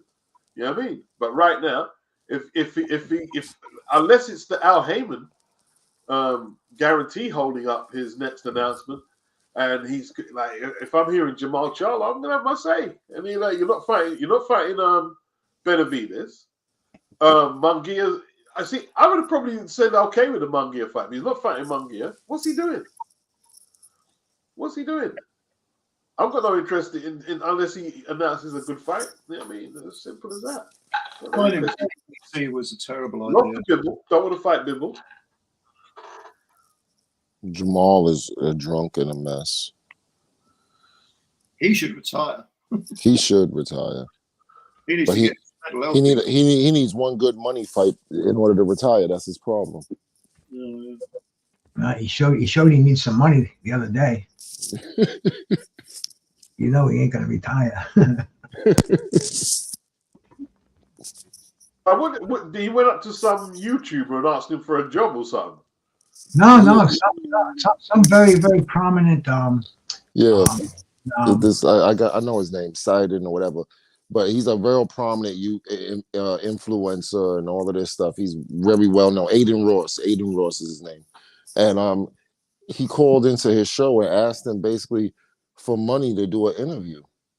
And Aiden Ross was telling him, like, I did an interview with all the other boxers, Gervonta Davis, everybody, and they did it out of love. I didn't pay them no money or nothing. And he's like, nah, but I'm different. I'm not Gervonta Davis. I'm telling you, we gonna turn it up. He sounded drunk and stupid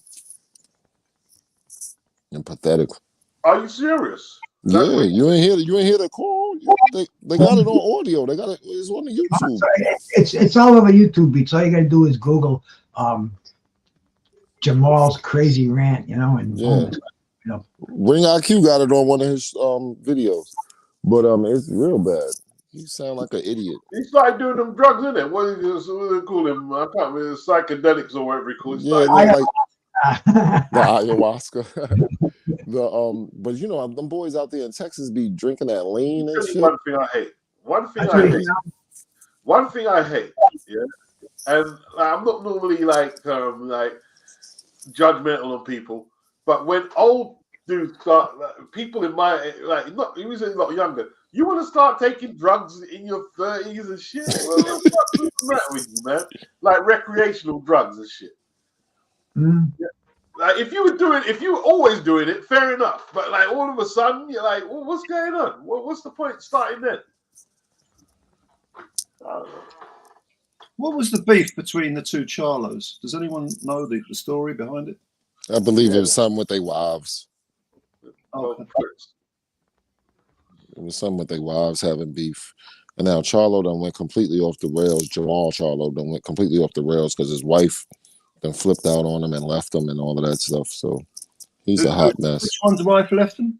Jamal. Jamel left his wife. Jamel left his wife, got a girlfriend, and doing his thing. Had been a few years now. Jamal Charlo wife flipped out and told the world that he ain't never gonna be in the ring again. I ain't never gonna see him again. She flipped out at the house and took all her stuff and left. No. There's footage of that.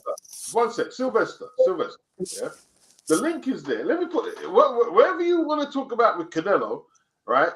Here's the link, right? You whatever you think I'm saying, I'm not keeping the same energy. You explain why I'm not keeping the same energy. And as we need to help Charlo, not ridicule him, right? Like I don't know where all that self-righteous preaching. What's all that about? What did anyone say? Yeah, if he's begging for money to do an interview, people are going to talk about it. No one ridiculed him. And he was taking drugs, and he came on social media and made it a point to let everybody know he was taking drugs, and he's a grown man. So there's a link there, yeah? If you want to jump in the link, have your say. Come on, Sylvester. It is what it is. We're supposed to be uplifting Jamal Charlo, the self-made multi-millionaire. Self-made multi-millionaire that wants to ruin his own life. What if Flavor? I can't do nothing for you, man. You know what I mean? I can't do nothing for you, Charlo. You know what I mean? Oh God, man. People want you to be sympathetic to, like, come on, man. The guy has the world in his hands and is dropping it Go on to the floor. rehab. Go to rehab. Yeah? Or do what you got to do. Go to rehab and sort yourself out. Forget boxing. Like, see, this is what I don't understand, right? He came out and was asking these dudes on the street, these people, you got psychedelics? You got psychedelics? And it came out several times he's taking drugs.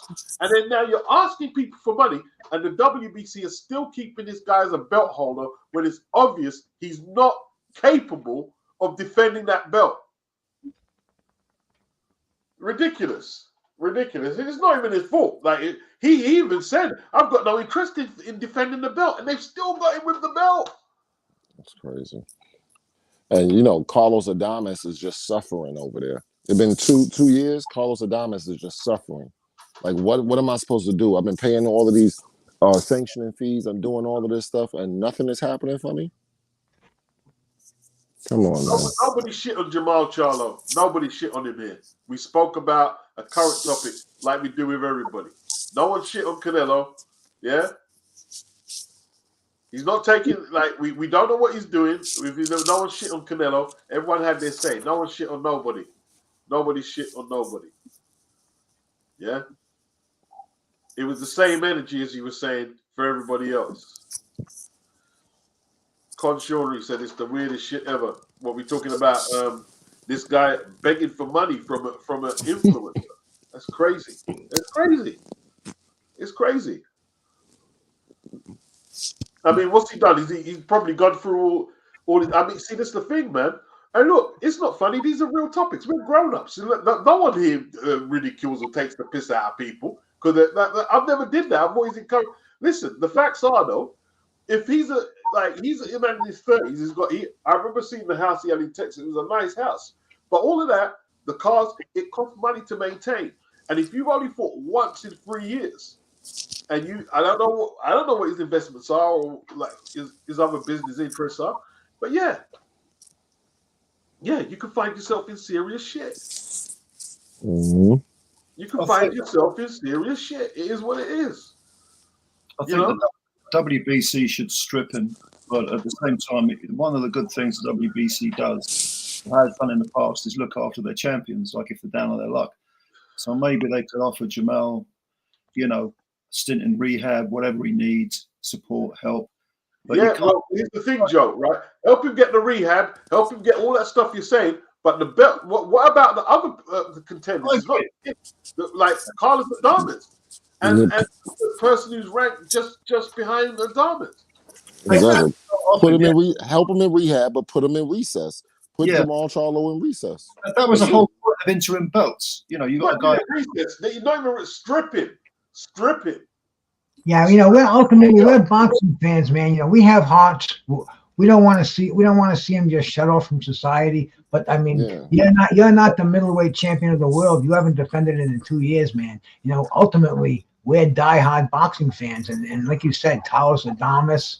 I mean, shit. There's a ton of middleweights we'd like to see be fighting right now, and nothing's happening because the WBC, who seems to be fucking everything up lately, they're just tying the middleweight, their version of the middleweight title up by letting Charlo. If people wants to help him out, you give him a job at the WBC.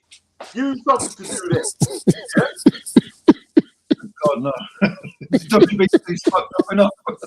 Well, I think he's getting nervous because Al Heyman isn't giving him that monthly stipend anymore. I think Al Heyman's well's gone dry.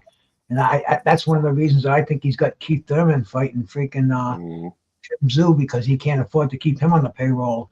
And I think Charlo's going to be in that same fucking bet. He's going to be in that same fucking category. So I think he's looking for a fight regardless of. And having an unstable mind, that's not going to make it any more stable. So I mean, it's a kind of a sad situation the way I look at it. Yeah, but with the mental health issue, that's why I said put him in recess. Because with the mental health issue, you don't want to kick somebody when they already fallen. he's already fallen down. Obviously, we all see this. So Look, man, put him in recess and that gives him a mandatory. When he gets back, he gets a mandatory challenge for the belt to get his belt back. I think that's fair enough. I'll keep it real, man. I grew up in a drug infested environment, and the truth is, man, there is no rubs on the belly for people who want to take crack and inject shit. There is no rub on the belly for them, bro. It is what it is. Yeah, you can't have nice things. You can't maintain houses and your family and a certain life if you want to take drugs. Something has got to go. It's as simple as that. I'm not. So you guys can go in the chat. Oh, fuck that shit. Go rehab, clean it up, and get yourself straight, or take drugs and lose it all. Yep. That's true though. That's real life, People don't get it though. Some people don't get that message, Beach. That's the fucking simplest message in the world. You can have it all. You want to lose it all? Take fucking drugs.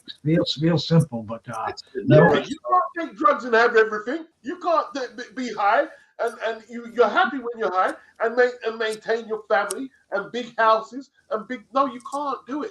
You cannot do it. I am 56 years of age, yeah, and I'm not rich, but I'm not broke, but I live on a budget. Most people. Yeah, most people. Same boat. But yeah, to give up drugs, you've got to be ready. I mean, I work with addicts for like 9 years, and you've got to be ready to give it up. You can offer all the help in the world. But if they're not ready and they're not interested, and you're wasting resources, you just got to say, you want the opportunity, come see me when you're ready. Oh, Joe, yeah, bro. I used to do drug counseling, Joe, and they threw me out. They threw me out. Why? Because you was harsh.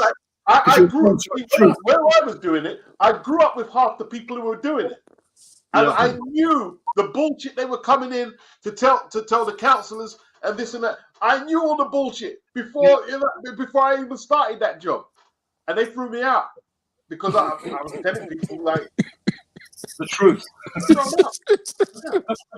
Oh yeah, but I mean, dude, I spent the majority of my life addicted to opiates, cocaine, heroin. I mean, fucking, I lost everything. I've lost so many fortunes, so many relationships, so many people from my life.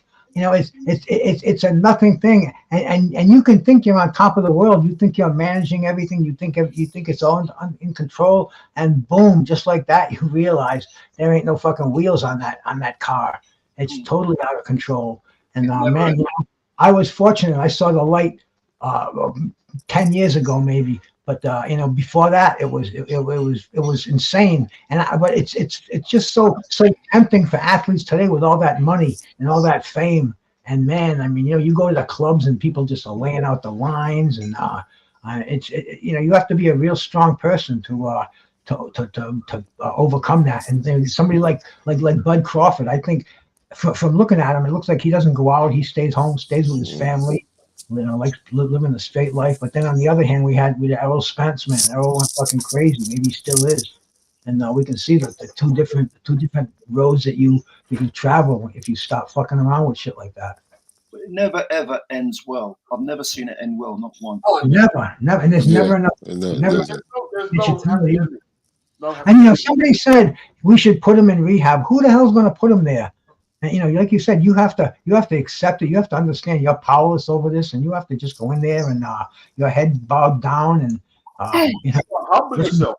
You have to humble yourself. You got to humble yourself because, like you said, who's going to put him in there? You have to humble yourself, man. And if you're not able, no one can help you. We can have, it's really sad, and we can do all that all day. If you don't humble yourself, you know where it's going. You know where it's going next. Yeah. Called personal responsibility. You have to take it. Right. And they most of them are on some type of self-sabotage kind of trip out. That's what you see. Errol Spence was self-sabotage. Same thing with Jamal Charlo. They on that BS where they just spiraling out of control on purpose. They gotta, like you said, who's gonna turn them into rehab? They're the head of household. They're the ones that pay the bills. They're the one that do everything. Nobody can really tell them what to do in their household. So you got to humble yourself. That's what it is. The British fighter Scott Fitzgerald is currently. Oh man. Oh gosh. That was bad. I'll tell you something. Eddie Hearn. This is a good example of what I think Beast was talking about.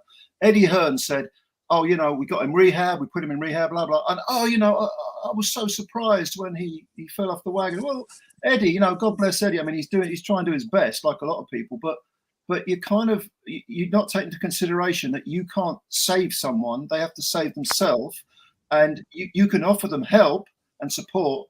But ultimately, when your head hits the pillow, it's down to you.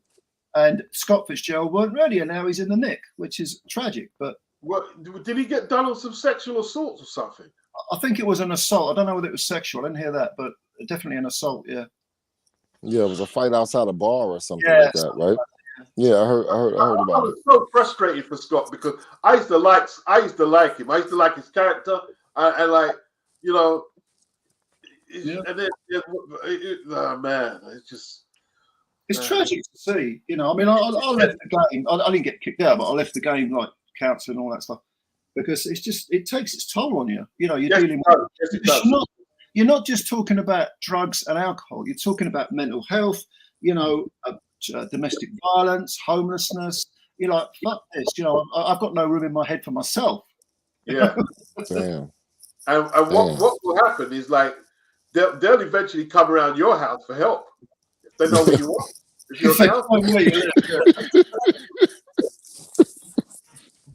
it's the truth, you know. Like if I saw this video of when Scott Fitzgerald was talking when he was an amateur, and he was so clear and lucid and like, you know, like focused on what he was doing, and then. I heard him speaking like years later after, and he was like, "What happened? What happened, bro?" But what can you do? That'd be the madness. That'd be the madness in them. They be some of the greatest minds. They kind of go a little mad and they start to overindulge. The same way he overindulged in boxing training, he now overindulging in drugs. It's like, damn. Yeah. It's like you'd be surprised, like, what the hell's going on, man? I know a musician. I can't go too deep. And like, he was so talented. Like, and like he made records, a few records, and he was so, and like that crack era got hold of him and just destroyed everything. And it was like, as a young person, because he was a little bit older, watching it was the horriblest thing. Like.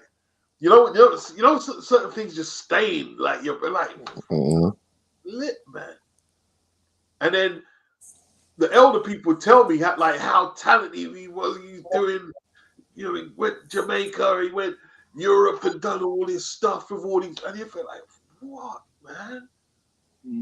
Crazy for drugs. It's actually quite a common story, isn't it? Let's be honest. Especially with musicians too, man. I mean, shit. You know, I'm a jazz man and a fucking Charlie Parker.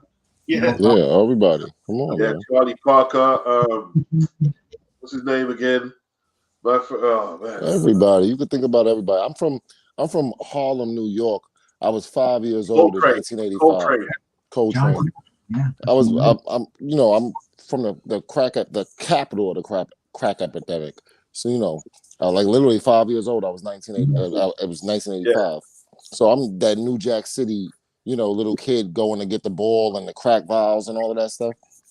So, you know, the stories are ridiculous. Broadwater Farm Housing Estates, like, they used to have a front line there. And basically, you could get weed, and sometimes there'd be cocaine there. Yeah? And then when the crack came along, all of a sudden, you see women walking up there. And you never used to see women walking up the strip. But they wanted crack. And you're like, this shit is out of order. Well, I saw business executives. Well, one particular loses fucking entire home in a crack pipe. You know, investment property and apartments. You know, fucking $100,000 in a year, smoking it right up. And I mean, it's just such a powerful fucking lure back in the 80s. Yeah, it was bad. me tell you this, Hyam, right? Mm. I know somebody, right, who was working in a clothing in the clothing industry, like hip hop clothes, like they get clothes like from New York and the hip hop clothes. And he went over to New York to do business, and he got one in the Jumbo Rock, right? He said he hit one of them, right, and then he was supposed to stay there a little while. He said he had to throw himself on that plane and get out of there, bro. Yeah, because it's bad. Yeah.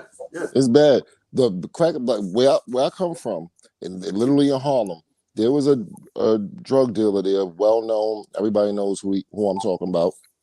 He was so powerful that he was able to kidnap and hold Bobby Brown until Whitney Houston came and brought the money. So you know, this is like that's Harlem, New York crack epidemic time. Oh yeah. Harlem was like Harlem is like the capital of that shit. You know what I'm saying? Nicky Barnes, all of that bullshit. Alpo, Alpo, all of them motherfuckers. You know, that's all Harlem, New York. Like that's the real deal. Is it as bad now? Is it cleaned up? Or No. It's crack is not that serious now. You know, the epidemic that changed Harlem is all regentrified and they rebuilding, and the white people that invaded Harlem, basically. That's what they say, basically. So it's all nice and friendly now. But at that time, you could buy brownstone in Harlem for $45,000. That same brownstone is worth about $3.5 million right now. So that's how bad it was. Live around there. Nobody just wanted nobody wanted to live around it. It was that bad that you could pay $45,000 for a brownstone in Harlem. Wow. You know what I mean? So you can imagine. New Jack City, bro. Yeah, it's new. That's real live New Jack City. That's what I was living. New Jack City came out like 1987, I think, or something like that. I was like 7 years old. So I was going to school, stepping over bodies and shit like that. You know. Wow. It's just how, that's that drug shit. But Charlo got to get himself together, man. You can't be no fucking world champion with this dumb shit.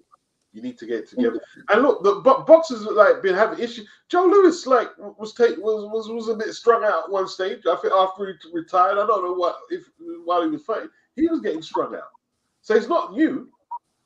You know what I mean? No. Yeah, no. I mean, shit. Look at the look at Rocky Lockridge. You could see the documentary on TV. They tried to get into that program intervention. I mean, it's sad.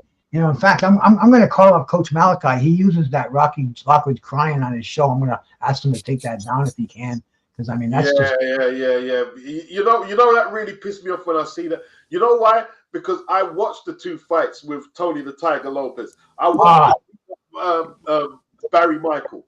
I watched all them fights, and he was one of my favorite. And when I saw that, it kind of like, no.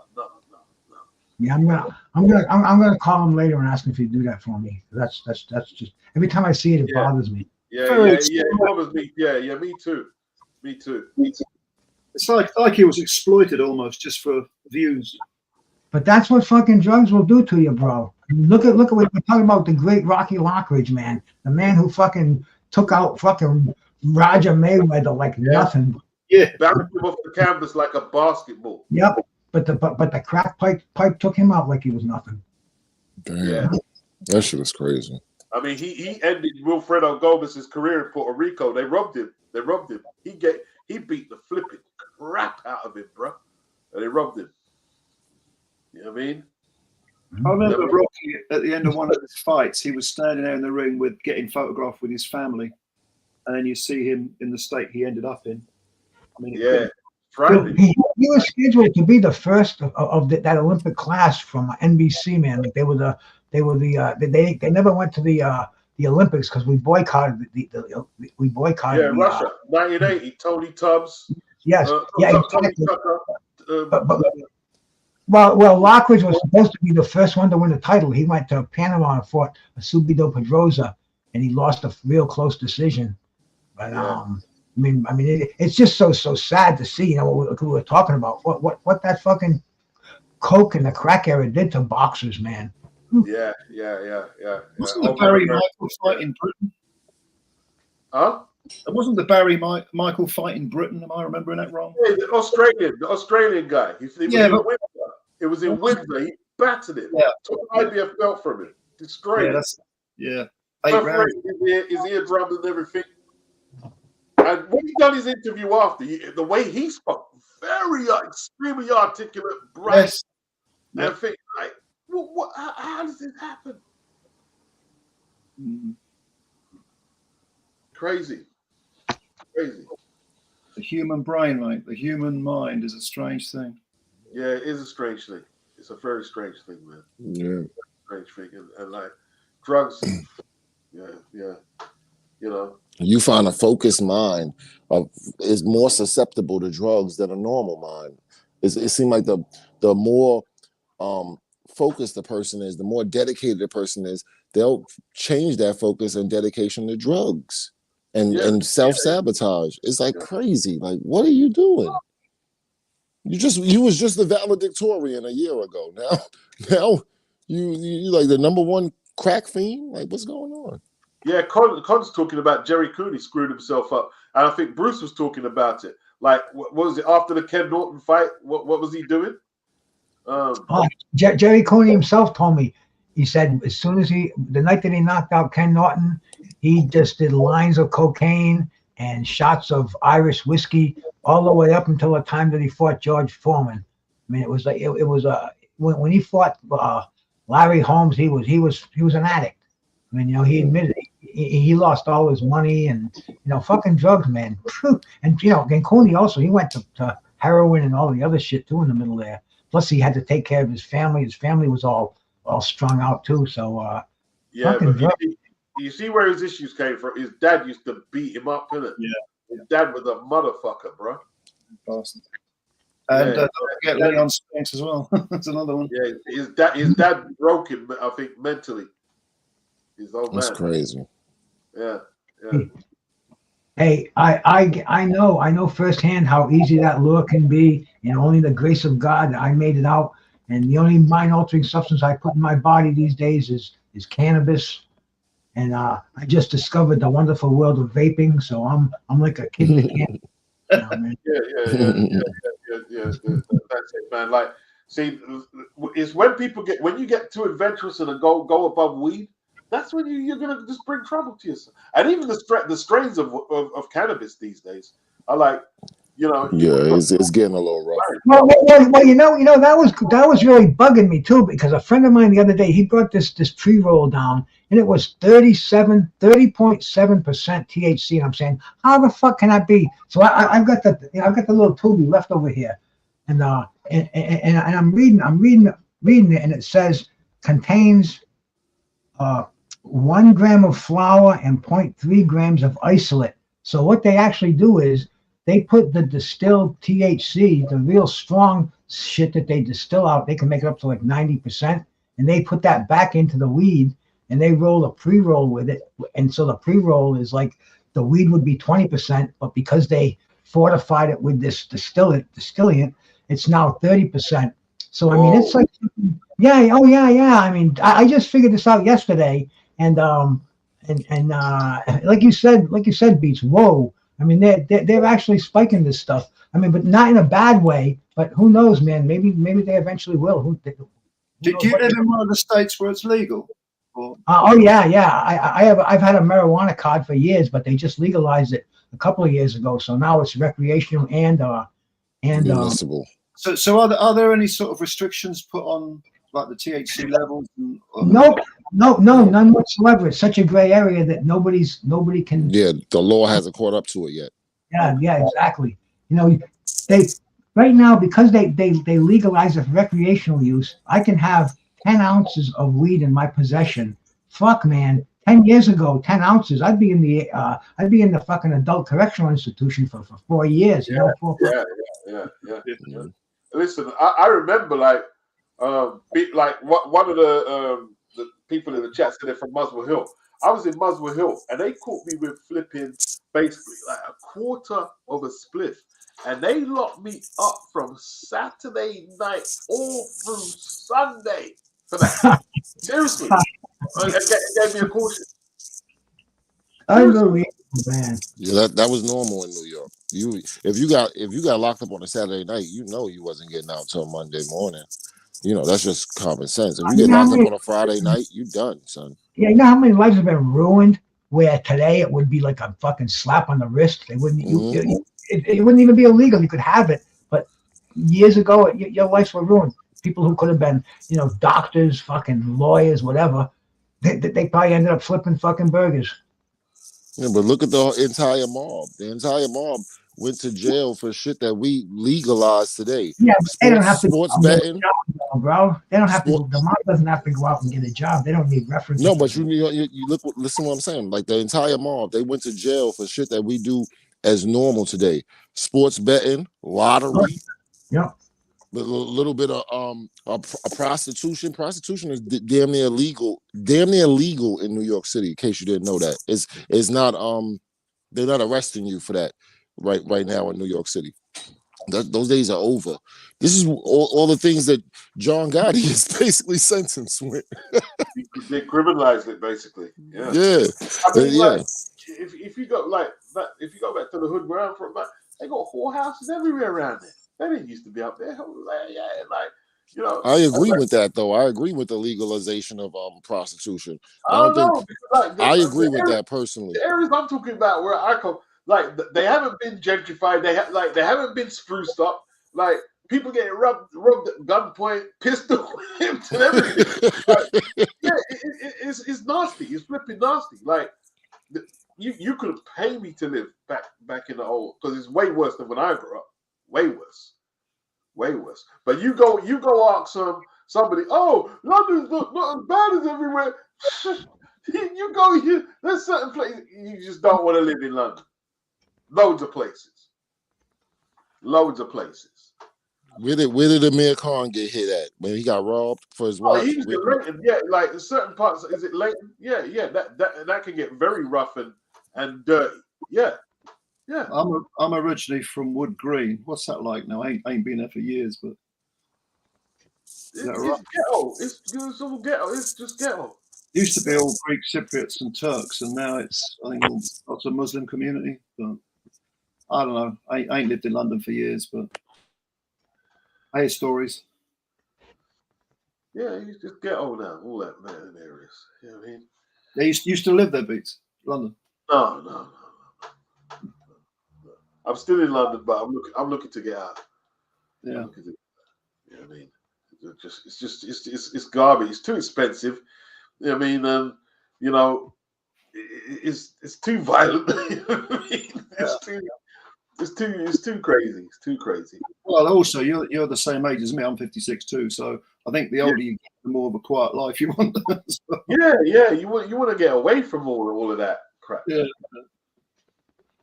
Okay. Yeah, Sylvester said Leighton East is his borough. Yeah.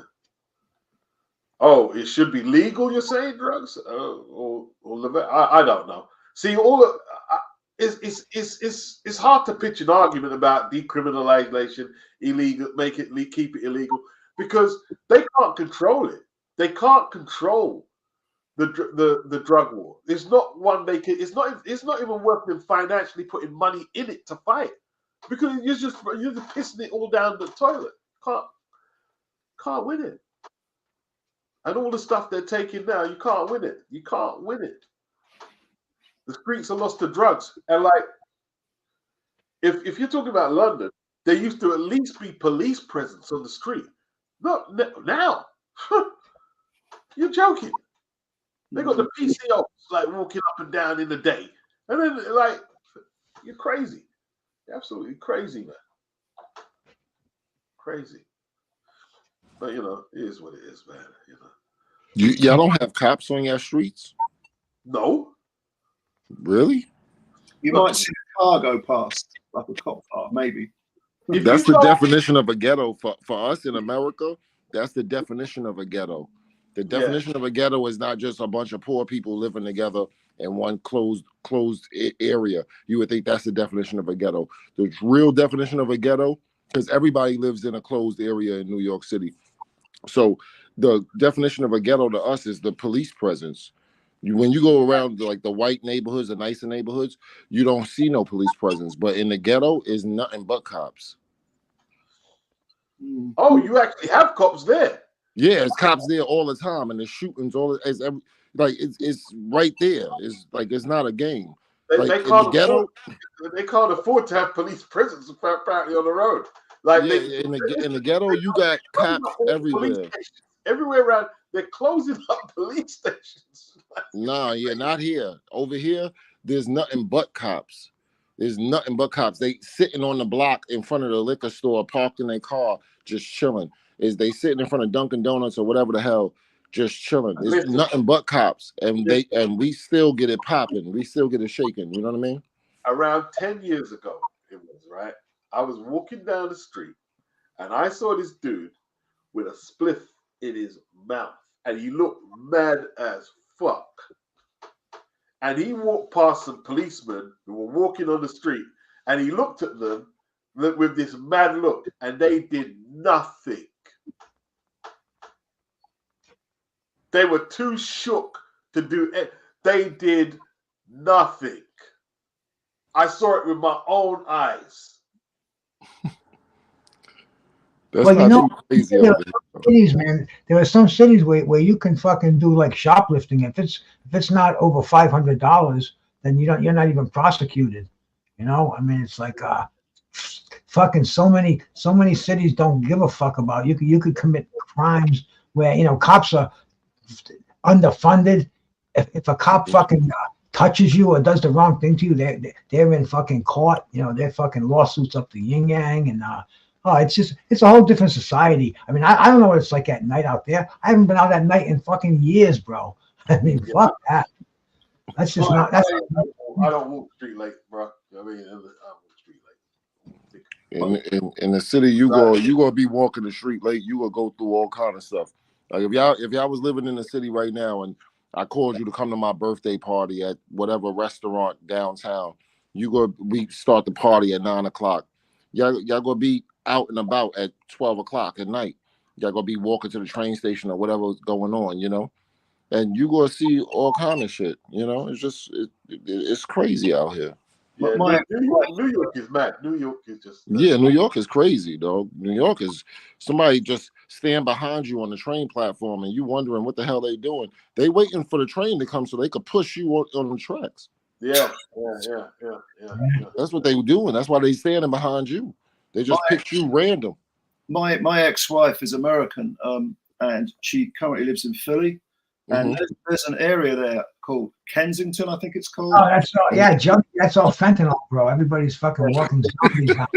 It's just like this, drug-soaked area where everybody goes, and there's no cops, and homeless people, fucking people with open sores on their body, all infections, falling off them, and people sleeping in the streets. Kensington, man. I know some cats. In fact, Tim Witherspoon, his kid, who I do a show with him every Sunday night. He lives just outside Kensington, and he told me so many fucking stories about it. And you could just go on YouTube channels. There are some fucking cats that all they do is live from Kensington, and they just drive up and down and show you all the fucking shit going down, fights happening, people nodded out. Philly is a little bit more grimy than New York, I would say. New York is kind of in your face bullshit, but Philly is like real grimy. That's a dangerous place. I'm not gonna lie. Philly is very dangerous. They got no regard for human life over there. The fucking fentanyl and the xylocaine, that fucking horse tranquilizer, they mix them together. And it creates a fucking society of zombies. It was never like that when I was doing drugs. At least people, they could blend in. Now this generation, these fentanyl and fucking and xylene fucking addicts, man, they're fucking they're gonzo. That's like a whole lost generation. You don't even see nothing in their eyes. No life whatsoever, bro. It's sad. Fentanyl is a whole different animal now. That's a real problem. Fentanyl is a problem. A fentanyl overdose, what they saying is you take some shit and it got some fentanyl in it, a small amount of fentanyl in it, and you go to sleep and you just never wake up. Yeah, this is true. This is crazy, yo. You know how many people I know so many people who died from fentanyl, man. You know, I was lucky. I did heroin for 10 years and I never got fentanyl. I was so lucky. I got out of that in like the early fucking the 90s. And it wasn't even a thing. But now I know people who have died, so many people who have died with that, and it's incredible. Over the last few years, they've been doing that over here. They've been putting fentanyl and also carfentanil, which is like supercharged fentanyl, into the smack. And people have. You can buy it online. You can buy it from China. You can get it from fucking bootleg fucking websites delivered right to your house the way things are today, and it's so cheap. People have been overdosing through smoking it, not injecting it. Smoking. You know what Toad said? If you want a police officer in London, go outside a kebab shop, because that's where you see them, is buying kebabs, and that's the absolute truth. You see, you see them all lined up in a kebab shop. Yeah. Other than that, they're useless, as he said. And it's the truth. It's the truth. It's the truth. Like if you go in the tourist parts up west and Trafalgar Square, yeah, you see police in there. You know what I mean, but what the fuck is a kebab? I think you guys call it. What do you call it again? Gyros. Like a gyro. Okay. Like a sub shop. You mean the pita bread with the meat and the salad? Yeah. Okay. But it's Mid-Eastern. It's Mid-Eastern meat, though. Yeah. I know what it is. That's fine. Okay. I just didn't know what the term referred to. I'm like, what? Doner kebab or shish kebab. Yeah, shish kebab. All right, we know shish kebab over here. Yeah. But the doner is more common over here. Okay. The doner is more common. After people get bladdered, you know what I mean? They want a doner. Two go together, always have done. Oh man, yeah. Listen, Charlo, if he can straighten up, it'd be good. It'll be good for him. You know what I mean? It'll be good. You know. He losing his chance at generational wealth, messing around with these drugs and stupid shit. You got the Saudis opening up right now. You got everything going on. This is not the time to be a fucking zombie and be stupid. This is the time to be on your game and get some real serious money and jump out the boxing sport. You know, that's what this is. They giving it to you, and you over there playing games right now. Out of all times, your brother just got a big bag. You got to wake up, man. Riddick Bowe was asking to get paid for interviews as well. Probably still is. You know what I mean? No one's going to pay no one for interviews. You'd be joking. Riddick Bowe can't even speak. Yeah. Oh no, Riddick Bowe can speak. I talked to him on the phone about a year ago. I could not believe how clear he spoke. I thought it was a recording.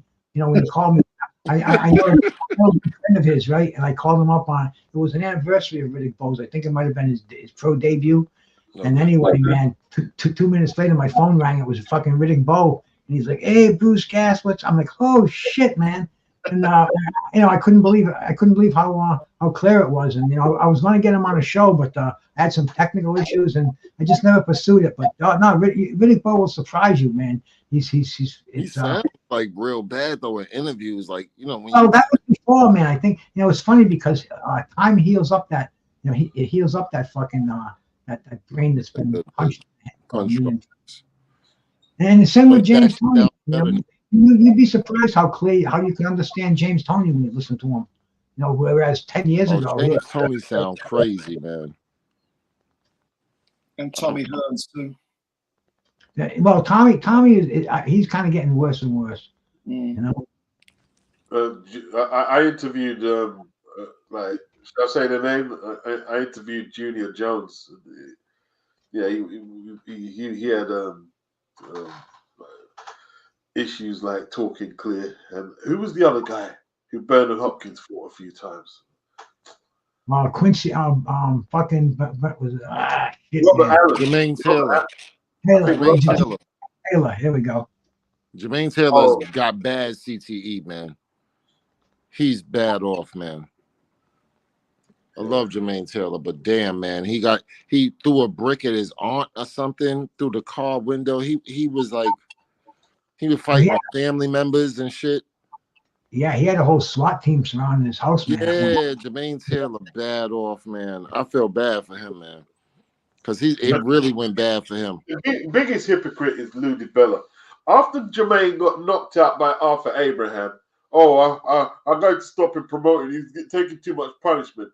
And then when he hooked up with Al Heyman, he started promoting him again, didn't he? And that's what, like, he was getting the subdural hematomas and whatever. Yeah. Lou's a piece of shit, bro. Yeah, Lou is a fucking clown. But Jermaine Taylor, I really do feel bad for him. Yeah, don't like him. Jermaine Taylor went from chilling with the president. Remember, he was chilling with Bill Clinton. He was chilling with the president because they both from the same state, Arkansas. You remember Little Rock, Arkansas, and all of that stuff. And he because Bill Clinton was the governor of Arkansas. And he went from chilling with Bill Clinton to like chilling with the COs, man. Like, lock the fuck up for real. Yeah, he was another one. Like when he was young, and he used to hear him talk, very articulate, really, like very focused, and you know what I mean. And then it just became a mess, didn't it? Yeah. But I think that like was CTE. I don't think that was all drugs. Yeah, you talk like Animal from the Muffy Babies now. Yeah. Like Jermaine. And these guys just forgotten. When's the last time you see Jermaine Taylor at an event? It was like crazy. I think he got in some legal trouble, Beats. Yeah, he got in quite a few things. And he locked up. Is he? I don't know if he's locked up now, but I know he was. Okay, last time I read something, he was going to jail. Oh man, crazy. Did he keep his money, or was he? No, he ain't keep no money. His money's probably gone. I would imagine. You know, like it was the knock. Like he took some bad, like the Frotch knockout, the Abraham knockout was pretty deep as well. And yeah. Not only that, not the knockouts. Other than that, he had wars too with the knockouts. Yeah, you know what it was? It was the rematch with Bernard. Yeah, he didn't look right. Even though he won the fight, he didn't look right. Like yeah, Bernard was getting away with a lot of headbutts in that fight. Yeah.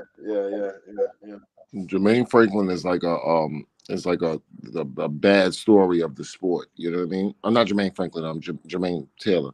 He's a bad story of the sport. Like be careful of this kind of story of the sport. He lost everything. He was on the top of the world at one point. Yeah, undisputed. Is he the last undisputed middleweight champion, I believe? Mm-hmm. Was it Bernard? No, it was him or Bernard. Which one was it? No, Bernard lost the belts to him. Yeah, Bernard lost all the belts to him. Yeah, Bernard lost all the belts to him. Yeah. And then with the rematch, he beat Bernard in the rematch as well. Yeah. And then Bernard beat Tarver in his next fight. Yep, and he beat Pavlik. Yeah. Pavlik knocked him flat. He lost to Pavlik twice. No, Bernard beat Pavlik. Bernard beat Pavlik. Yeah. Jermaine Taylor lost to Bernard. I go with Jermaine Taylor. Sorry, man. Yeah. The Pavlik fights finished Jermaine Taylor off, man. You know, Kelly, you see him around on shows. He's still got all his marbles. You got to give him credit. Cool. Where's he from? Youngstown, Ohio? No, he's not Youngstown, Ohio. That's where he's from. Youngstown, Ohio. Okay. I thought he kind of retired early, Beats. Didn't y'all think he retired early? Because I think he could have. He did retire early. He knew to get the hell out. Yeah. It ain't a sport to be sticking around in. He didn't stick around too long, bro. I mean, he hopefully. If you're not defensive minded, it's time to get the hell on. Get your money and get out. Yeah. Because the first time I saw Pavlik fight, it was against that black Latin guy. What's his name? Remember he broke Abraham's jaw. What's his name? Addison Miranda. Yeah. It was yeah. Because everybody was saying, "Oh, Miranda's gonna knock out this white kid." You know what I mean? And he beat the shit out of him. That's when Miranda really couldn't box, Beats. He took advantage of. Yeah. Everyone had to take Kelly Pavlik serious Take him a bit more serious. Yeah. Yeah, Edison and Miranda reminds me of Endo. Kenny's all right. He pops in and out of the game when he wants and does an interview here. He's You know, Miranda fight like beats Ricardo Mayorga, the way he throw them wild punches. Yeah. He got no technical ability at all. He could fight though. He's like tough. He hits hard. Like Arthur Abraham fought with that broke jaw for how many? That was and you could see it. His jaw was deformed. Yeah. Flipping out. Crazy. I don't know how he won that fight, too. Yeah, I think he won that fight. He did. He did. You had him winning that fight? It was close. It was close, but I gotta look at that. I thought Miranda pulled it off because it looked like after he broke his jaw, he kind of was getting the better of him. Yeah, like that jaw looked deformed. What I don't understand is how he fought for it. I don't like if that was me, I would have stayed in my corner, bro. I'm not coming out. Yeah. His jaw looked like it was gonna fall off his face. Yeah, that was bad break. His face, bro. Well, did you see the rematch? That was crazy because when Abraham knocked him out in his rematch, his brother kicked him when he was on the ground after the fight. You remember that? Yeah. Flipping out, man. Going back some years there, Chris, man. Yeah, that was during the Super 6, the rematch. Wasn't it? Or no? With Miranda? No. No, he wasn't in the Super 6. No, he wasn't in the Super 6. No, that was before the Super 6. Yeah, that was right before because that fight was on Showtime. But his brother kicked him on the ground. Like, and that was that was at 160 as well, I believe. I think that was at one. You sure that was at 160 or 168? It could have been 168. Now you're saying it. Could have been 168. I'm not sure. I'm not sure.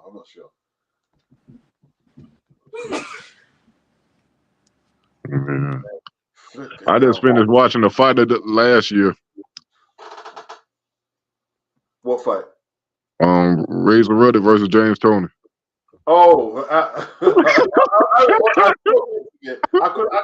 couldn't take it serious to watch. Woo! They look like two uncles fighting at a cookout.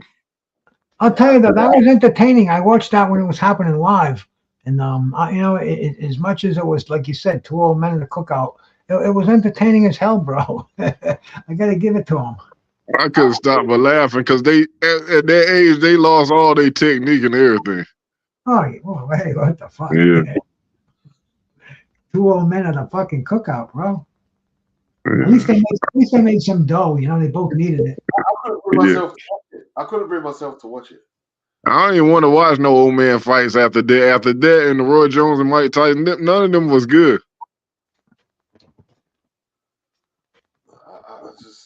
I couldn't do it. I'm a junkie. I couldn't. It would be easier to stay away from a fucking spoon of heroin than it would be to stay away from a fucking James Toney and Razor Ruddock.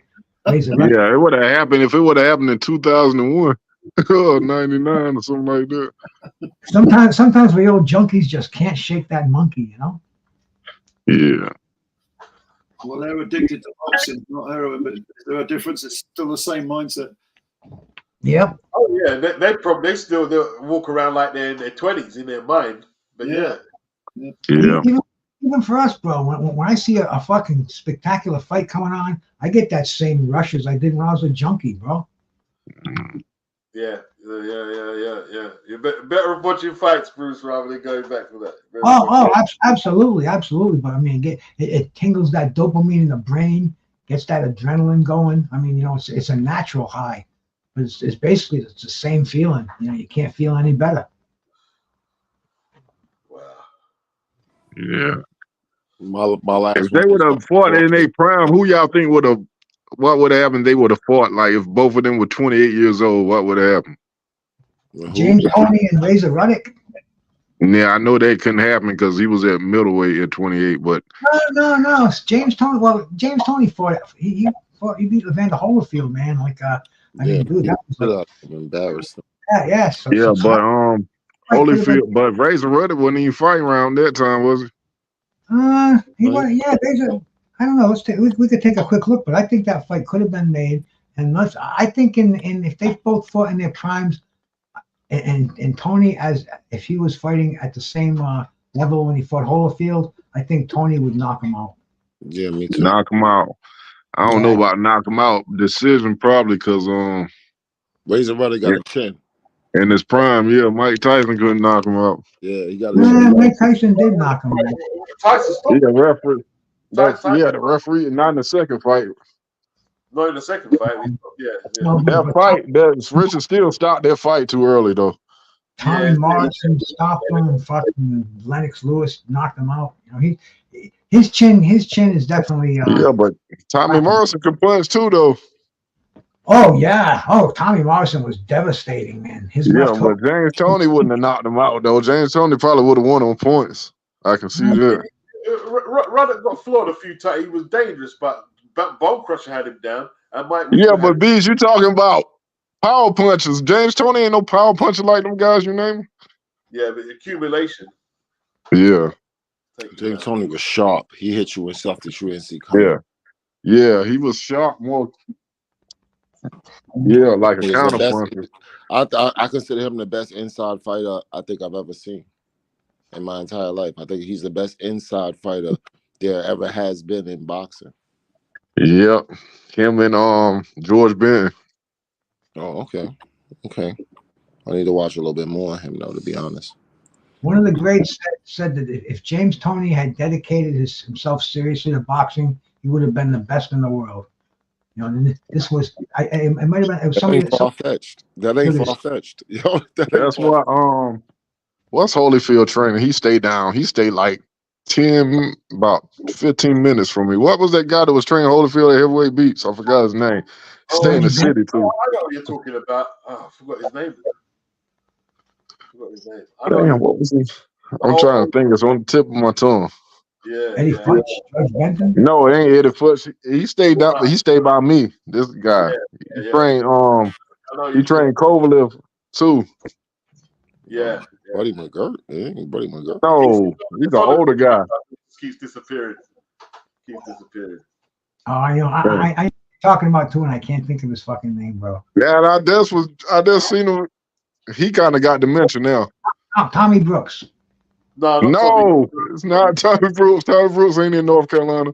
It's somebody else. What's that guy name? Damn, I'm supposed to know that he a damn in the Hall of Fame too. What's that dude name? Well, anyway, he said that about James Toney. If James Toney would dedicate himself. Okay. There's a lot of fighters like that would have been a lot better if they would have dedicated themselves. I think Zab Judah would have been better if he would have dedicated himself. Yeah, if he stopped smoking weed too. Yeah, if he wasn't stop fucking around. I think he might have actually won. He might have actually beat Floyd that night instead of being the only person to drop him. I remember my brother was at a party. My brother said, "Don't you say that dude Zab Judah a boxer? He in here smoking weed."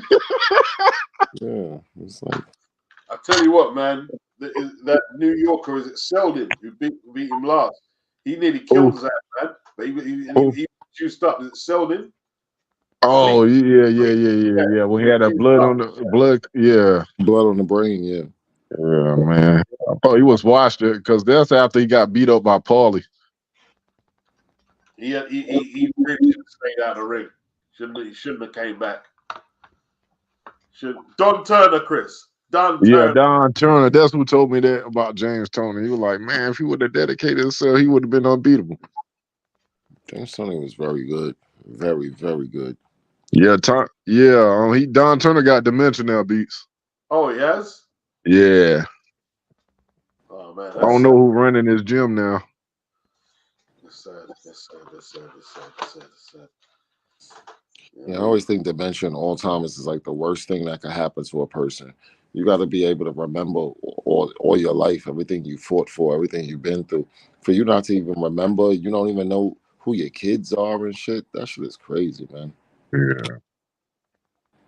And we always, like, boxers always be lying.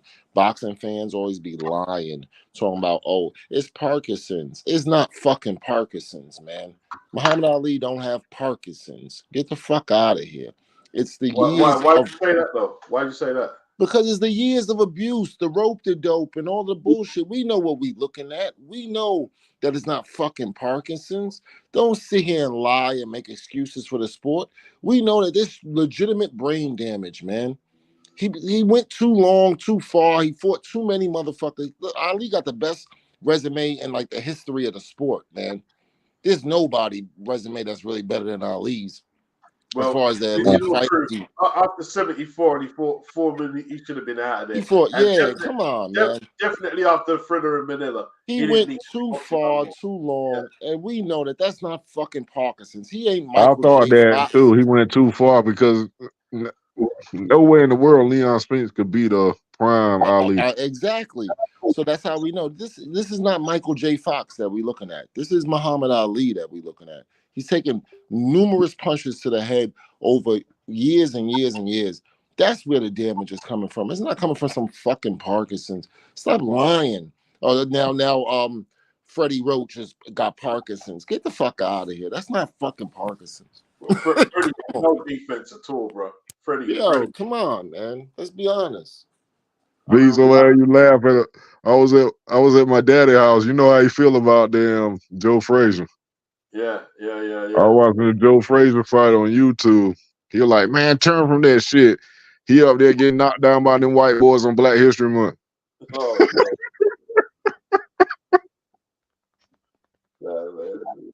Joe is okay. Joe can fight. I know my dad just don't like Joe Frazier because he's an Ali fan. I didn't like him. I am not too keen on him either. Who? I am in the chat. Yeah, I was just I wasn't too impressed. I just felt you like from that era too. How old are you? You from that era too? I'm only 43. So okay. I was born in 1980. So I had to look up the Joe Fraziers and the Alis and everything. I had to look up to understand everything. But I was just surprised. I don't want to go back into it because beats get upset with me. But I don't want to go back into it. But I was surprised that Frazier had such a limited resume compared to his contemporaries. I said that the beats when I first came over here, he didn't fight Ken Norton and all them guys. Yeah, like he didn't fight the people that everybody else fought. And I'm like, yeah, what the fuck? We talk about Joe Frazier like he a monster, but he ain't fight these because Ryan Lau Beats got an interview out. He was mad at he didn't talk to him when they had like a little the old fighters get together. Mm-hmm. He didn't talk to him because he said he ducked him. All right, so what's the name? He didn't fight Lau, Shavers. Kenny Norton. I think Yankee Durham managed him and Norton, so that fight was never going to happen. But he didn't fight nowhere near where Ali fought. Ali fought everybody. He fought everybody. All he fought was Ali and George Foreman. Floyd Patterson. He fought fucking Moore. What's his name? What's his name? I'm messing up his name. Arthur Moore. Yeah. He fought everybody. Ali fought. He showed Ali had no business fighting damn Archie Moore though. Oh, I'll tell you what. When Floyd got away from Custody and Marto, he started fighting Nate. But when he was champion, he used to get critiqued because of he was ducking challenge. He didn't fight Cleveland Williams. He didn't fight Zora Foley. He didn't fight Eddie Machin. He was fighting who was like Peter McNeely's dad. He fought Tom McNeely, Maker, on his debut, the Olympic champion. Yeah. He fought someone. What's that guy? He did fight that guy that gave Ali trouble. He destroyed him. Doug Jones. He knocked the shit out of Doug Jones. Who? Floyd Patterson? No, Joe Frazier. That dude that people thought. And Eddie Machin. He knocked out Doug Jones and Eddie Machin. Yeah. Floyd was real carefully managed by Customato though, man. Floyd Cus knew Floyd's limitations. He wanted to make the most money. Yeah, he didn't want to get him knocked out. He saw that Igor Johansson fight. He was like, hell no. Yeah, but they made the ultimate away mistake. From the mob as well, didn't they? Customato and Floyd made the ultimate mistake, and they fought fucking Sonny Liston. Jesus Christ. That didn't work. When I was looking up that Sonny Liston. I think he cheated against Cleveland Williams. Oh, a couple of fighters said that. You know, the Monsell. Because Cleveland Williams was giving them troll beats. He had that same shit that he did with Ali, where he blinded his eyes. Powder on his gloves. Yeah. Yeah. It's called Monsell solution. It was a coagulant used to heal cuts, but it's illegal. Yeah, because they said Cleveland Williams was beating him. Frazier's glove got on Ali's in Ali's eyes. But yeah, a couple of opponents came and said that same thing happened when they fought Liston. And he But, I mean, you know, but see, the reason fucking Floyd Patterson fought Liston is because he was a fucking legacy fighter. He was a fucking dog. He you know, Liston was calling him out. America was calling him out. He could have taken the easy way, but no, he said, "Fuck it, cuss. I want to fight this guy." But Floyd Patterson, well, legitimately that's not the story. No, like basically, like after fighting like Harris and McNeely, like who was he gonna? They weren't gonna pay for his fights no more.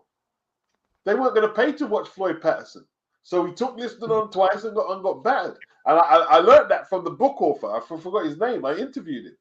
You know what I mean? He told me, yeah, they weren't going to pay for his fights no more. But wasn't Floyd Patterson fighting? Wasn't Floyd Patterson fighting fights under 200 pounds? He's like a legitimate cruiserweight. No, he's not. He won his Olympic medal at 160. Right? Yeah, that's what I'm saying. He's a mad small guy. He lost the decision to Joey Maxim, who was a light heavyweight. Yeah, Joey Maxim beat him. Yes, light heavyweight. Yeah, that's who Sugar Ray Robinson fought, right? Yeah. For the light heavy title. Yeah. Hey, Beans, you did that interview with that dude. That made me so mad, though. That interview you did with that guy back in the day, he tried to make excuses for Sonny Liston, talking about they kidnapped the black Muslims, kidnapped somebody. That's why Ali wanted to fight. Oh, man, as hell. Who was that guy you interviewed? I forgot his name, man. He did a book. Yeah, he tried to say they had Sonny Liston family at gunpoint. That's why they want to fight. I'm like, where the hell? I do believe Sonny Liston got killed by the mob, though. I do believe that. No, they said the black Muslims threatened Sonny Liston. Yeah, but the mob gave him a hot shot. That's how I watched a movie about that. He was messing with the mob wife. Yeah, but that was like, you know, some Hollywood. Okay. Yeah. No, but there was some mob talk. You know, I watched the. Yeah, he was mob affiliated. He was definitely mob affiliated because he was such a big star. He was that's the documentary said he was like a bone breaker. He used to sing you when you used to owe money. He was an enforcer, wasn't he? Paul Gallagher, that's the guy I did the interview with. Okay. Yeah, Paul. I interviewed Paul too, bro. Oh, you did? Yeah. I think Paul full of shit. I don't believe that damn black Muslim story. Yeah, he told me the same story, bro. You know, Liston's family was kidnapped during the fight in Maine, and Liston took the dive. I mean, why nobody saying that but him though? Don't tell me that. The second fight, it wasn't. It's under investigation. Both fights are under investigation by the FBI. I don't know how far they went with it. The investigations. It sounds like Paul Britt lost all his entire life savings on that fight. Yeah, you know, I got another friend of mine who's in the Nation of Islam and heavily involved in boxing. His name is Leon Mohammed, and Leon said, you know, and Leon says that Paul Gallen is full of shit about that. And Leon was the guy who introduced me to Paul Gallen. So it's weird, man. You know. You know, I asked Leon. I said, is that because after that interview, I researched that nobody said that story except him. But I mean, this guy spent years and years researching Sonny Liston. I think he knows more about him than anybody. So man, I don't think Sonny Liston could have beat Ali though. I don't think Ali needed to kidnap nobody family for him to whoop Sonny Liston's ass. You know, my dad went to that fight in Portland, Maine. The Liston Ali rematch. Because I live within a couple of 100 miles of Portland. 100 miles actually. And you know, my dad was there for the fight. Okay. No, I don't think Ali. I don't think Sonny Liston could beat Ali. It's just is I what it think is. a style matchup. That's a bad Yeah, style style matchup. matchup is a style matchup, and also just being completely 100. Like Sonny Liston was such a monster. I think he's the biggest monster besides maybe Tyson to be. Besides Tyson, I think he's the biggest monster to ever really be dethroned, like a real live monster. Ali beat two of them. He beat him and George. Yeah, he Two beat monsters. George. Yeah, it's Sonny Liston. It's really Mike Tyson. Then maybe George Foreman. George. It's probably George. It's probably George. Then it's Sonny Liston. If I'm thinking Yeah, out but loud. Sonny Liston first because like when I first met Beats, they thought he was gonna retire with heavyweight champion. You remember Beats? You think you saying that you think Sonny Yeah, Liston was more No, I'm dangerous talking than about at the George time when Foreman? Ali beat him, they thought nobody was gonna be able No, to I beat know, Sonny Liston. I know at the time, but I'm talking about Yeah. overall. Once we look back at it in retrospect, we could look back at it. I think George Foreman was a more feared, more dangerous opponent than Sonny Liston. He had 40 I don't know. wins. They about He to. had I 40. don't really Listen, know. he walked into the Ali fight with 40 wins, 37 knockouts. That's how he walked in. They were praying in Ali's corner. They were praying for him to make it out the fight alive. The same thing with Sonny Liston though. They thought Sonny Liston was gonna hurt It him. wasn't exactly the same. George Yeah. Foreman, Hey, everybody listen, knew. Ali was about a 20-1 underdog, man. They Yeah, no one like I don't know could which win one that is fight. worse. I think it's George Foreman though. I think George Foreman is worse. George Foreman was a problem. Like I nobody. think Sonny Liston was a better fighter than George though with that jab. His jab was better than George, but I don't know if he was a better The jab fighter. was sick, bro. The jab was sick. The jab was sick. Yeah, he had a crazy long reach. I ain't never seen a reach like that. Crazy. But wasn't Sonny Liston also the older fighter? The jab was sick, bro. I mean, Sonny Liston is the older fighter. He's the older man between him and George Foreman. Yeah. When they both fought Muhammad Ali. Yeah. But Ali is just too technical for them. Both of them. And we all know who Mike Tyson is. What's my man I'm talking to now? I forgot your name. I talked to you before. Up here. Who, me? Yeah. Oh, my name is Hyam, fam. Okay, I'm Chris. All right, what up, Chris? Yeah. But you really can't put nobody, even George Foreman and even Sonny Liston, you can't put them ahead of Mike Tyson as far as the most intimidating monster to ever be taken down. Mike Tyson is like that motherfucker, like Michael Jordan, dog. Mike Tyson, man. You talk like you from up top. What part of New York you from? I'm really from Harlem. Sorry. Okay.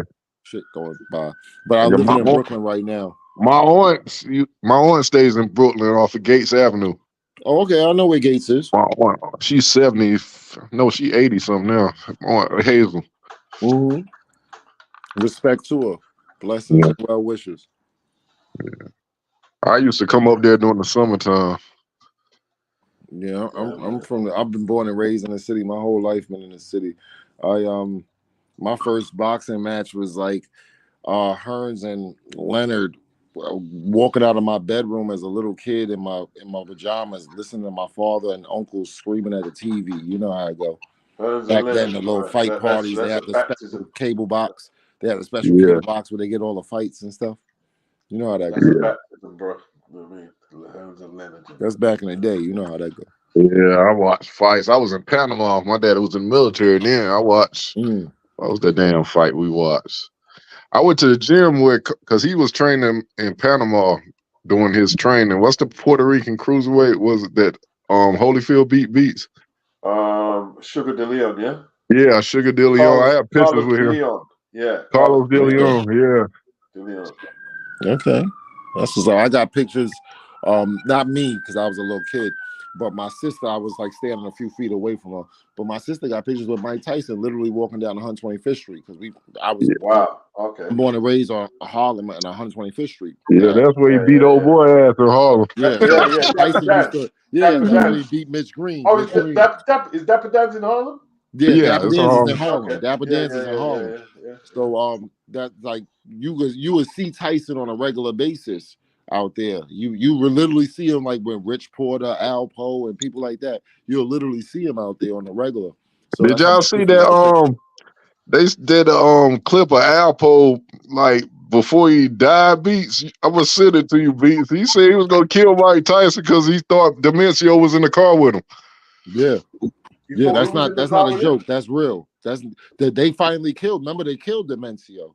You remember Yeah, they killed Demencio. So they weren't playing. That's not a joke. That's real talk. He was yeah. I in the thought. car.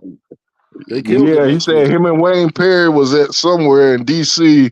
and Mike Tyson was there, and they said they was about to shoot the car because they thought they seen a guy that looked like Demencio, but when they got close to the car, it wasn't him.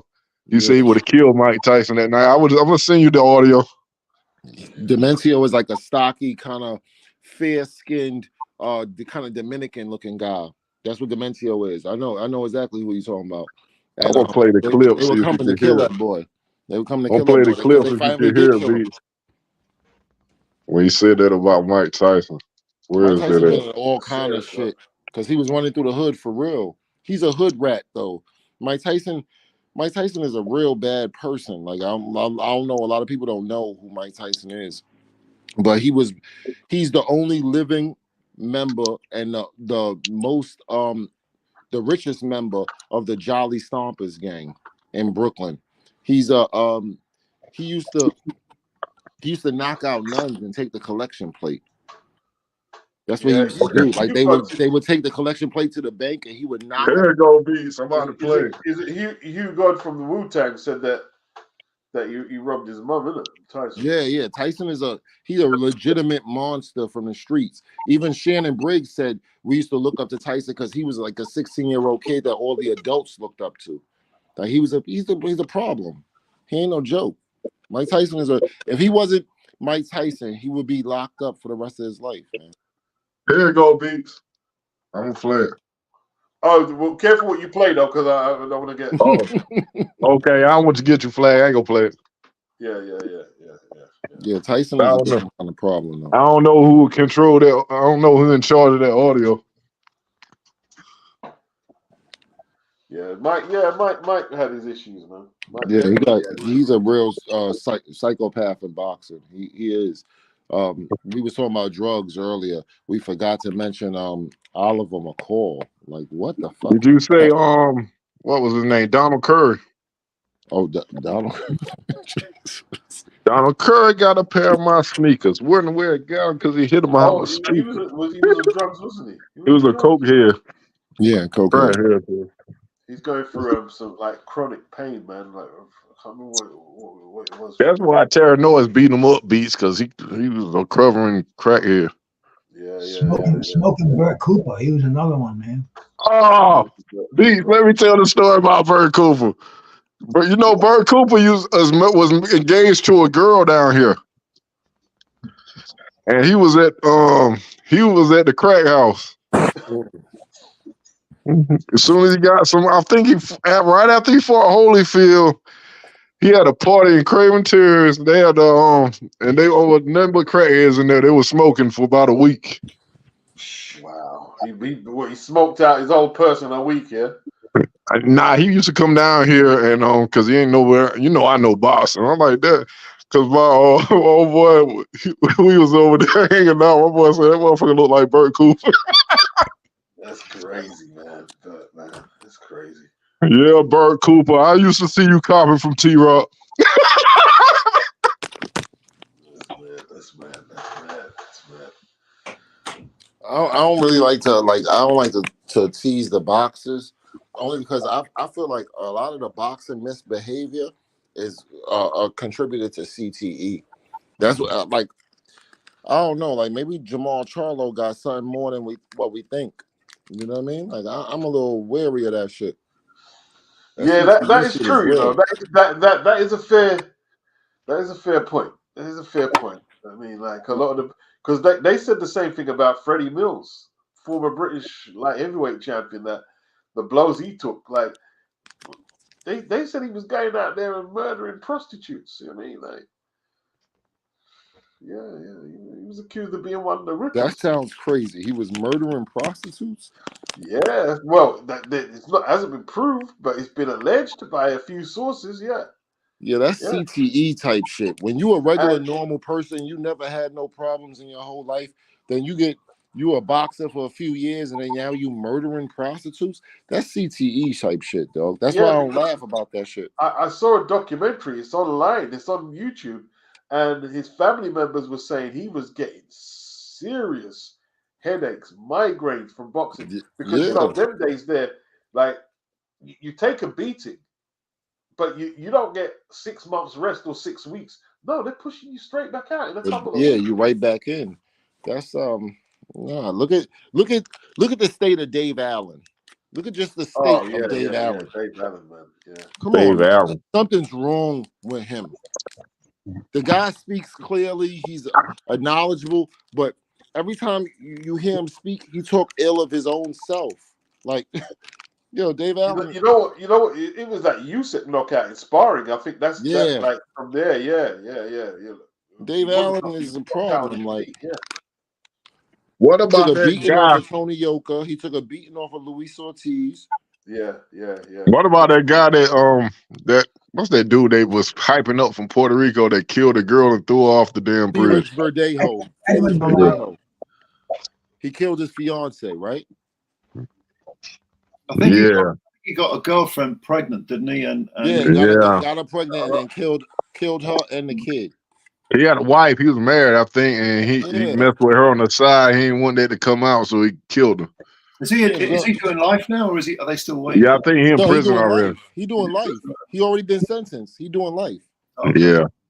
It's like I hate to say this because this is some real fucked up shit. But Chris Benoit, WWE. Yeah, I remember that crazy shit. Yeah, man, he killed his whole family. Now he definitely has CTE, whatever that. Yeah, they had the roid rage or whatever the fuck the story is. But he killed his kid, yo. He killed the wife, then took care of the kids for a little while, for a day, then came back home, killed and hung the kids, and then hung himself. Like, what the fuck is that? Like, who does that? It's crazy. From wrestling, ain't it choreographed? And but you see, he was doing at the time, dog. He was a real star at the time he did the shit. He was doing them headbutts off the top rope beats, and they said he was getting concussions. Mm-hmm. And they said when he died, they took his brain out. His brain was like a 90-year-old man. Mm-hmm. Killed his own wife and kids. He killed his own son, yo. And he loved his son. They got video of him talking about his son. Everything. Love his son. Love his family. He killed his own son, yo.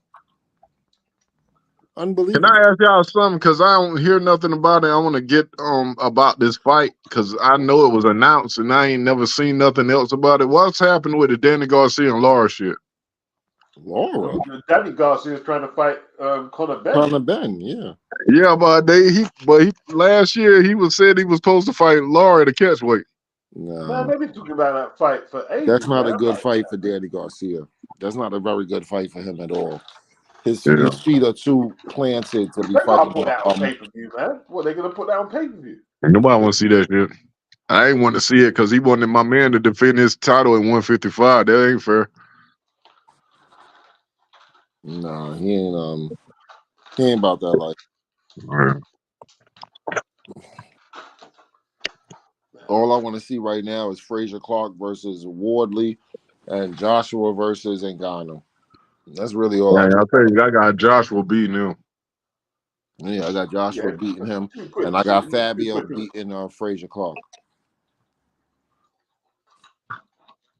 They got mad at me in the group again, Beats, because you know how I say Teofimo can't really cut the ring off. We saw that in 2 fights with Sando Martin and this last kid he fought. So I said I did a mythical matchup. I said Paulie Malignaggi would have beat Teofimo Lopez in his prime. Nah. They had trouble with Sando Martin. If he had trouble with Sando Martin, you don't think he probably could beat him? Teofimo was a killer. Nah, he would have struggled. Who did he kill? He would Nah, have struggled with Paulie's boxing, bro. he would have beat the struggled shit with out of boxing. Paulie, yo. I don't think he would have beat Paulie. Nah, Like, he beat would the have shit out stopped of him. moving. He would have walked Paulie down and hurt Paulie. No. He got the power that Paulie don't. He would have hurt Paulie, yo. Nah, he wouldn't. Yeah. Not at 140. The person that he wouldn't hurt, that he'd have a problem with to walk down is Broner. Because Broner got power in his left I hook. thought Paulie beat Broner. He outlanded him and outworked him to me. No, Broner won that fight. But one thing I know about Broner, see, I pay attention to everything. Marcos Maidana said the hardest punch he ever been hit with was Broner left hook. He just was being nice. What about that fight Broner got beat by? What's that Mexican dude beats that Broner Mikey lost? Garcia? No, not him. I'm talking about earlier in career. It was on ESPN. He got beat by he didn't get beat by him. Yes, that dude. Yes, he did. Yes, he did. Go watch it. He didn't. Yes, he did. He got the gift. He got a gift. He got the decision. Yeah. Yeah, he got a decision, but he didn't win that fight. You talking about? I know the guy you're talking about. No, he's not talking about De Los Santos. No, he won a title. He won a title. This dude won a title. He got beat by Ponce. Yeah, Ponce de Leon. Yeah, that's who beat him. That's when Broner was still letting his hands go. Broner wasn't that nice to me. Broner wasn't that nice to me, bro. Nah, he was. Nah, he was skillful. Against who? Against everybody he fought up until 135. No, he ain't fighting nobody at 135. No, I said up until 135. He fought DeMarco. I know. Name the person he got his titles from. Let's talk about his titles. Who he win his championships from? He won a title from DeMarco. He won a title from DeMarco. He won a I can't remember the 40-pound title. He won a title from Paulie, right? He won a title from Paulie. At 147. Yeah. Oh, that was 147. Who did he win the title at 140 from? I can't remember right now. Yeah, because it was nobody.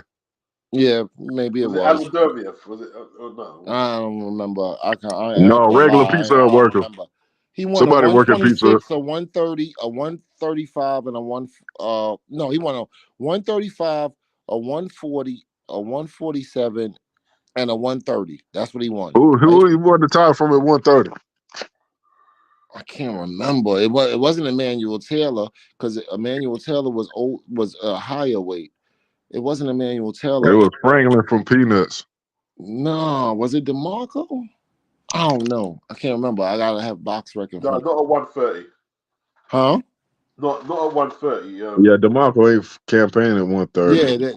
Yeah, I can't remember who he won the title. I enjoyed the DeMarco performance. That was a good counterpunching. Yeah, he did. He beat him in like what was it, 2 rounds or something? 3 rounds? Yeah, but like I'm saying, you say he beat these guys, but he like the people you saying DeMarco wasn't like these were the champions at the time, my man. Come on, like you can only fight who's. I know that was the champions he beat, but when he stepped up against people we know, he ain't win. He didn't because he already had the good performance. Well, we can say Paulie did the same shit he did. He beat people like that, and then he lost to people. Paulie did better than him because Paulie fought. Paulie didn't play like a punk. Paulie fought his biggest fights, and Paulie actually fought. He fought against Cotto in Madison Square Garden in New York. Yeah, he got his damn. He got his ass whooped, but Paulie fought. Let's give Paulie his credit. No, that's what I'm saying. You ain't get what I'm saying. I'm saying that Paulie beat the guys like DeMarco and lost to people like Cotto. The same thing Broner did. Broner ain't beat no world class fighter. Not with a name. Not a big one. No, you're right. You're right about that. Like he came up short against Porter. He knocked him down, and Porter conceded a catch weight to him. Yeah, but that knockdown was bullshit. Flash knockdown, little right hook. He just caught him coming in. He was all balanced. There wasn't no real. Yeah, Porter was like, "What the fuck?" Porter was surprised. Like he wasn't even hurt when he got up. Got up and beat the shit out of Broner. Continued to beat the shit out of him. Broner, I lost the $800 iPhone fucking with Broner. I threw the iPhone against the wall when he fought Mikey Garcia. He could have he won did that not fight. let his guard go against He could have Mikey. won that fight. He could have won that fight easily. Mikey Garcia was not that good. Broner could have beat him. And he Yeah, just Beats. You did not remember we throw punches. said Mikey Garcia did that bullshit against what's that dude name? That Mexican dude name to get out the fight. And they stopped the fight and went to the scorecards. Toledo, yeah. Oh, Yeah, Salido. I never seen nobody do that shit. Yeah. That shit like Mikey Garcia, like they go out of there, boy. They go out. he's another 4-time champion, four-weight division champion, but nobody gives a fuck. Yeah, I ain't like him after that Salido fight. He was about to get beat, and they found a way to go to the scorecard. He didn't get cut or nothing. Yeah. But I gave him respect. I gave Mikey Garcia respect in the Errol Spence fight. Even though he wasn't going to win that fight, we know he wasn't going to win. I ain't He know. I stood on was his mad feet to that the shit end. was made. I had to give him respect for staying on his feet to the end. You move up 2 divisions and fight a bigger man, and you survive the fight. I got to give you a little bit of respect on that. Man, I don't know. Spence. Cal Brook couldn't do that it. was a good performance. It was a good performance, by Yeah, Cal Brook couldn't do it. What was my man that went up from welterweight? He was good at welterweight and went up and fought Michael Nunn, but he did good against Michael Nunn. He lost though. Marlon Starling. Marlon Starlings, yeah. He put up a good fight good defensive fight against Michael Nunn. Yeah, frustrated him. They don't want to give my boy Bud the chance right now. Give my boy Bud the chance, baby. Let's see what he could do. What, Boots? No, Canelo, man. He ain't gonna get that Canelo fight. Talk about Boots. Yo, Crawford beats the shit out of Boots right now. He destroys him. Yeah, but you still should fight him though. If you could destroy him because how's he gonna fight? There's no budget. There's no budget. Yeah, he doesn't need to fight Boots. Like that's why there's no reason. They're not protecting. But that's what's wrong with boxing. Why that guy can't get his chance? He's number one. Dog. There's no reason for him to fight Boots right now. Boots is a nobody doing nothing. Got the belt. He's not number. He's got the. He got the belt that he gave him. Yeah. Well, take your belt back and then fight Canelo. There's no budget for the fight. There's no budget. There's no budget. There's no nothing. Well, who is gonna fight? If he ain't fight Canelo, who you want him to fight? Destroy Boots. I understand that, but if he ain't fight Canelo, you don't want him to fight. He got to fight somebody. Yeah, we gonna fight somebody. We gonna fight Tim Tszyu. That's who we gonna fight. Tim Tszyu fighting my man Keith Thurman. A lot of but we wipe that out. They need the PBC. There's not enough. We fighting Tim Tszyu. We fighting Tim Tszyu, no problem. We'll take over 154, and Jamel gonna have to come see us for that same little bootstrap. See that little bootstrap that fell off the table like crumbs? We gonna grab that strap. We're at 154, and we gonna make Jamel have to come see us to make a mega fight. Now you get me? There ain't gonna be no mega fight. I don't think Jamel Charlo could beat Tim Tszyu. Oh, I think Jamel could beat him though. I think Jamel could beat him. I think Jamel could beat him. I think Jamel could. I don't. I got to see him do it. Jamel is them Charlos ain't been looking impressive to me. No, Jamel at 154 before this Canelo bullshit, he wasn't no joke. You wasn't saying that shit 6 months ago. Yes, I was. You sure you was? Yeah, I was. But what was the percentage you were saying of that? I was confident that Costa can beat him. I mean, Costa can beat him. 60-40? Yeah, I'm confident. But you ain't 70-30. I'm confident. I'm confident. Nah, you gotta get to know me. Beats will tell you I'm confident with my pick. 154. Put some respect on his name. You still gotta fight though. You can't just say somebody the king beat his ass. You gotta prove it. No, you can't beat 100%. But I'm just saying, Jamel is he is boss at 154. 168, he fucked up with Canelo. He just went and got a cash grab. We all he gonna get beat again, bro. I just see it writing on the wall with him. Maybe, but Tim Tszyu is the person to do it? Yeah. Tim Tszyu ain't that good, dog. Man, that dude, let's not forget, like, that boy looked like shit against Gabe Rosado. We forgot about that fight. No, just hear me out. Just hear me out with respect. Tim Tszyu, look at his fights. I watched his fights. I was watching them the other day, literally yesterday. Yeah. I watched his fights. The boy is strong, and he got a little bit of hand speed. And his reflexes are different, are decent. They decent. That's about it. All right. That's about it, dog. What else do we got? Beats. You telling me he got great Beats. footwork? Save this live. Tim Tszyu and Crawford in Australia would be colossal. That would be generate huge. That would be huge. That'd be 30 million right there. Because Tim Tszyu is a massive star in Australia. I personally think he's a little bit overrated. I think he's good, but not that great. But yeah, 154 in Australia, that's a massive fight. Yeah. Do you think he beats Crawford? No. Tim Tszyu, do you think he beats Crawford? No, I think Crawford beats Tim Tszyu at 154. Okay, thank you. I think Crawford could beat him, but I don't think Charlo will beat him. So Crawford beats Tim Tszyu as well from you. Beats, Yeah. what you got? Beats, what happened to you? Beats, I fell asleep on us. Yeah, Come you know on, what Beats. time it is over there? I told you he fell asleep. He said he admitted it. It's got 1 o'clock. It is late over there, though. Come on, man. We over here arguing. What the hell? We arguing for legacy over here, Beats. But I'm looking like a psychic over here. Beats, you remember I told you that I told y'all that I said this is documented. I said that Anthony Joshua and Wilder ain't gonna never fight because they're gonna both get their ass beat before they fight each other. Fair enough. Fair enough. Beats, who you got? Tim Tszyu or Crawford? I got Crawford. Yeah. You see how the boxing panel stand up? Everybody got the same motherfucker. Mm-hmm.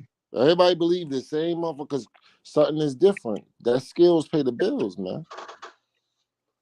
I still want to see the fight. I'm not interested in the Boots in this fight. I'm more interested in Crawford fight. Tim Tszyu. To be honest. Me too. Yeah, they gonna make more money, to fight them. If you can't fight Canelo, fight the man. winner. What if I don't think it can happen, but what if because Sean Porter smoking crack. He talking about Thurman gonna win the fight. What if Thurman win? Yeah, because what pissed me off about Keith Thurman, my man, what pissed me off about Keith Thurman when Terrence Crawford won the fight, you've been ducking Errol Spence. He jumped out the woodwork like he the one that beat Errol Spence. Yeah. He loses. I agree with you on this point. Send him back to Brisbane. You know what I mean? Send him back to Brisbane, bro. If you lose to Thurman, back to Brisbane, mate. Yeah. Honestly, but I agree with you that Thurman is a threat, dog. There's something about Thurman. He is a threat. I think he moves way better than Keith Thurman. Way better than Tim Tszyu, I'm sorry. I think he moves way better than Tim Tszyu. And he's good at stopping on a dime. He could stop on a dime and throw a power punch. That's what Sean Porter said. Sean Porter said he's gonna catch he gonna catch him with a punch. With a punch, he ain't gonna see. He don't go see coming. I'm telling you, I know that for a fact. She was because just trying to play in front of you. She was protecting his performance against Thurman. No. What you saying, Beats? He said because he whooped your ass, don't mean you gonna whoop Conor. I know what Beats saying. But Beats, you wrong on this one. Keith Thurman can move around you and act like he moving around, and then stop for a second and throw some hot shit at you. I'm interested in that, bro. I'm really interested in that fight, though. That's the problem with Keith Thurman. That's the one thing that makes him dangerous. That even if I said Keith Thurman fighting Terrence Crawford, I would still be scared of that one thing. That one thing is a problem. He can move and then stop for a second and throw some hot shit at you, and then just be honest with you. He ain't really been like drug in the fight, though. He been competitive every fight he was in. Yeah. Keith Thurman is a soldier, B. He ain't no joke. But at 154, he ain't fought it. He fought at 154 because he beat Quintana at 154. My bad. Yeah, he fought the beginning of his career at 154. Yeah, beat Carlos Quintana. Why he went down? Because that was he became professional at 154. He beat Quintana for like one of them regular belts though, and went back down. Like he wanted. Like I got that fight on old DVR. But I think he gonna have a little bit of a problem with the size of this boy. Tim Tszyu, I think Tim Tszyu is somewhere around 172. He said I seen an interview. He said, man, when he rehydrate, he be that big anyway. Yeah, Beast, what you think? You think he 172, 180? What do you think he is? I think he don't need to be fighting at 154 because his height. He looked bigger than when he rehydrate. Who are we talking about? What is Tim he, like Tszyu. 5'9", 5'10"? I Tim think he Tszyu. looked like about 6. Google it right quick. I think he might be a little bit 5'10". Yeah, he's about 5'10". 5'10". I give him About 5'10". 5'10". Tim's about 5'10", man. And he coming in the ring like 180. Yeah. Yeah, that's a problem. How could you rehydrate to that? That's 25 pounds. Look at Devin Haney. He rehydrated 163. Yeah, I wouldn't mind. I like to see Crawford versus Boots. I like to see that as well, to be honest. Yeah, I mean, but I don't hold out for much hope for fights to be made across that side of the drink, man. I mean, I'm not sold on that guy, Jared Anderson. People were saying. well, after the Charles Martin fight, yeah. I ain't never and he downgraded from he's fighting somebody. It ain't that he need to step up. Have they announced his opponent? Because yeah, I ain't never heard of the guy. He need to step up his competition. Why don't they put him in with a Jugba, man? See, you know what I mean? Like, see if any of them. I don't know. That's dangerous though. Why is it dangerous? He can box though, but better not get hit. Man, these guys, you know what I mean? No, man. I want somebody to fight my man Frey Sanchez. That's my guy. Who fighting Caballero?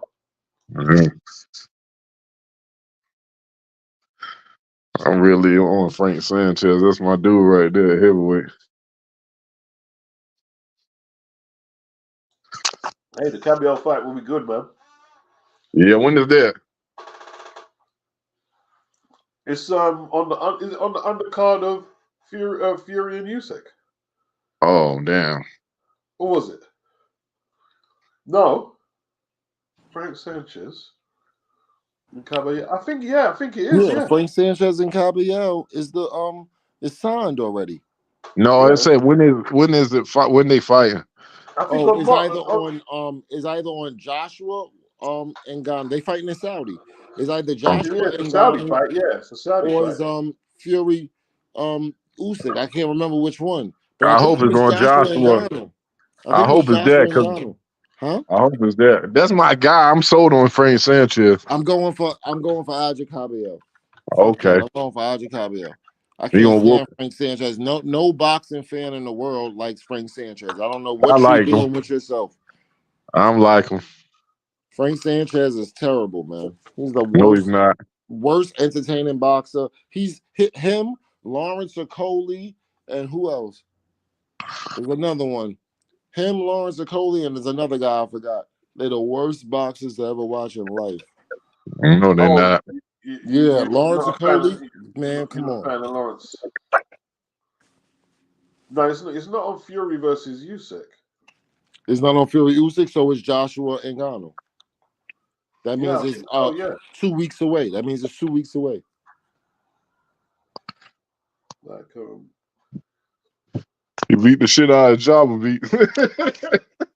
Jabba is a bad idea because one thing I learned, like you could let's say you fighting Wilder, like Joshua's gonna fight Wilder. Okay, so now you're trying to avoid the right hand and you practicing that and you sparring with that and everything. But now if you go and switch, say Wilder fell out the fight, now you got to switch and fight Zhilei Zhang. Now you fighting a southpaw. Now you got to watch out for the left hand. What you really learning is how to avoid one particular hand. And you're not really learning whether it's right or left. You're just learning the techniques on how to avoid one particular hand. That's what that's what Joshua been focused on. That's why he could fight southpaw or he could go from Hellenius to Wallen, because he's focusing on how to avoid one particular hand. He's not focusing on just avoiding the left hand or just avoiding the right hand. You feel me? Yeah.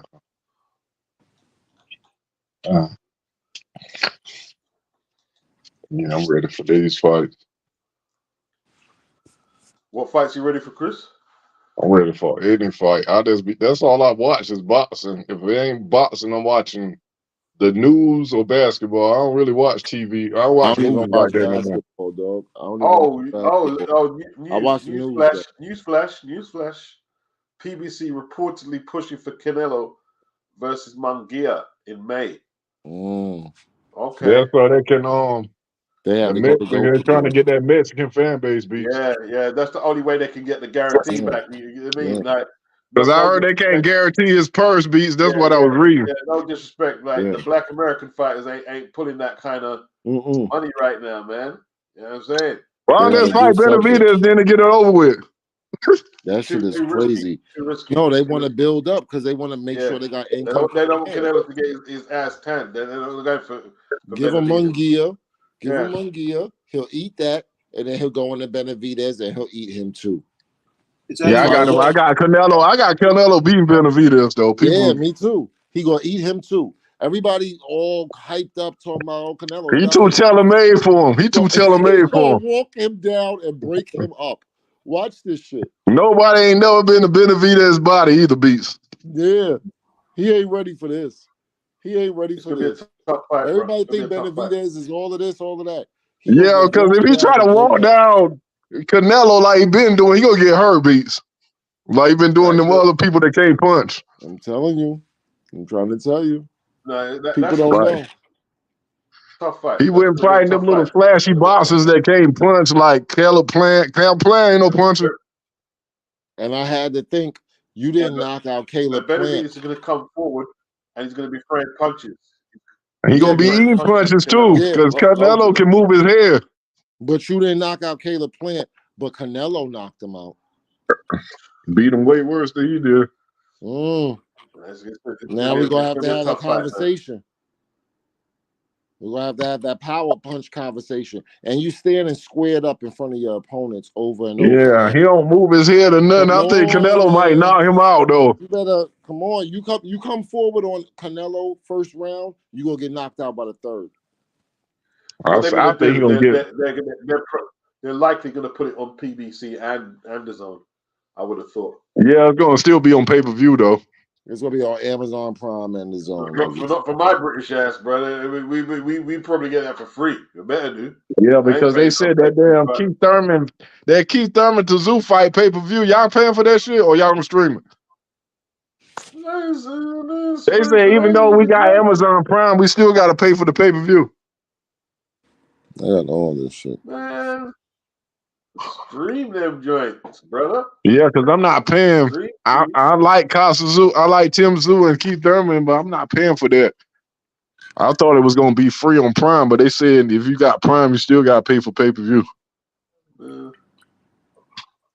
It's not free. Yeah, them fights probably not. I mean, pay-per-view in all truth. Everybody download Sportsfire. Y'all heard of that app? No, what's that? It's like that's where I be watching all my fights at. Yeah, I got my shit set up. Got the VPN on deck and all of that old bullshit. Yeah, me too. Yeah. That's how I go. Don't use no Fire Stick. Get y'all a smart TV because they said they getting ready to start blocking Fire Stick. Bullshit.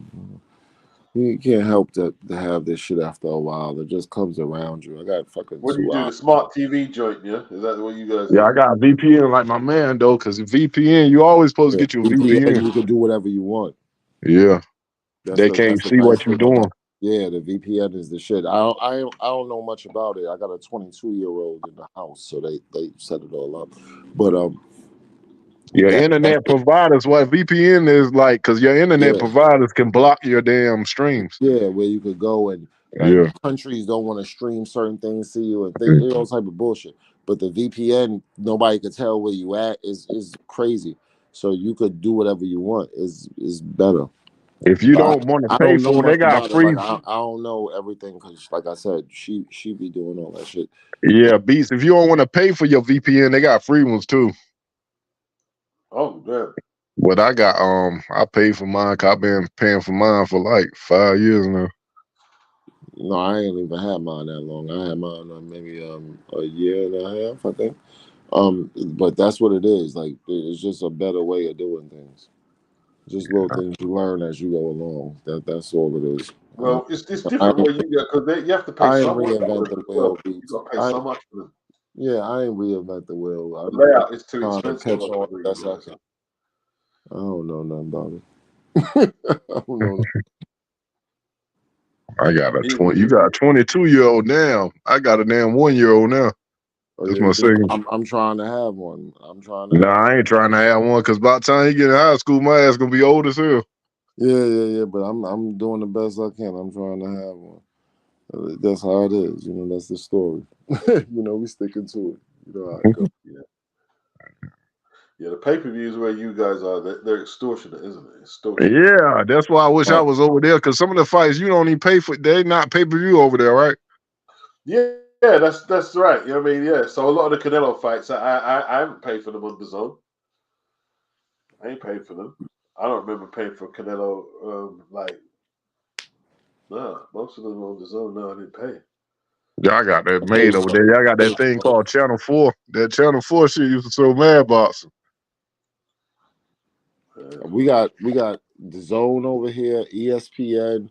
Now we got to go run around and get Amazon Prime. But Amazon Prime, I ain't going to man. It costs money. It costs money in it. Yeah, I got Amazon Prime. If you got life, though. Amazon Prime, but you got help your life. But if you got Amazon Prime, you still got to pay for that Tank fight. Gonna be pay-per-view. You don't watch it for free. They say you still got I know you're right. Yeah. But who's Tank fighting, man? But Amazon Prime fighting the janitor.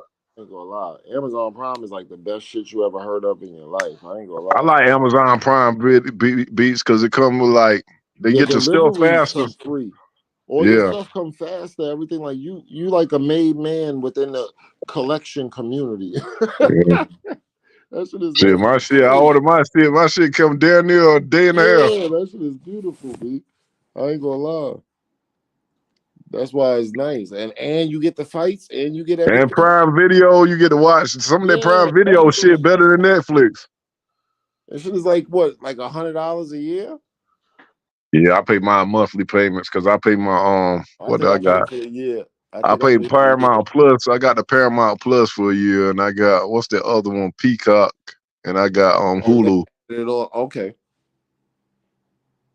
I'm about to cut all this shit off because I got the ESPN Plus. I got too many apps.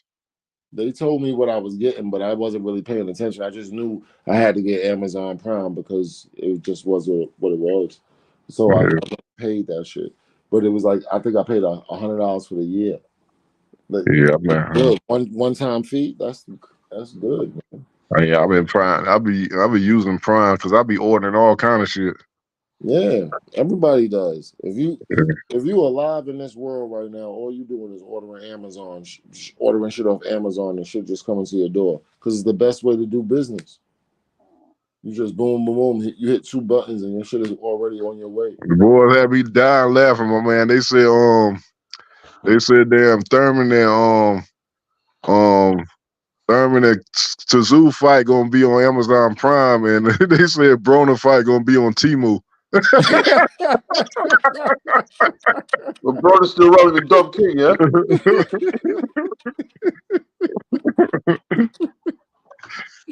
Yeah.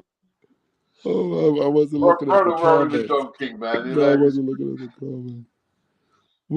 comments. Is he still with Dom King, yeah? Yeah, he's still with Don King.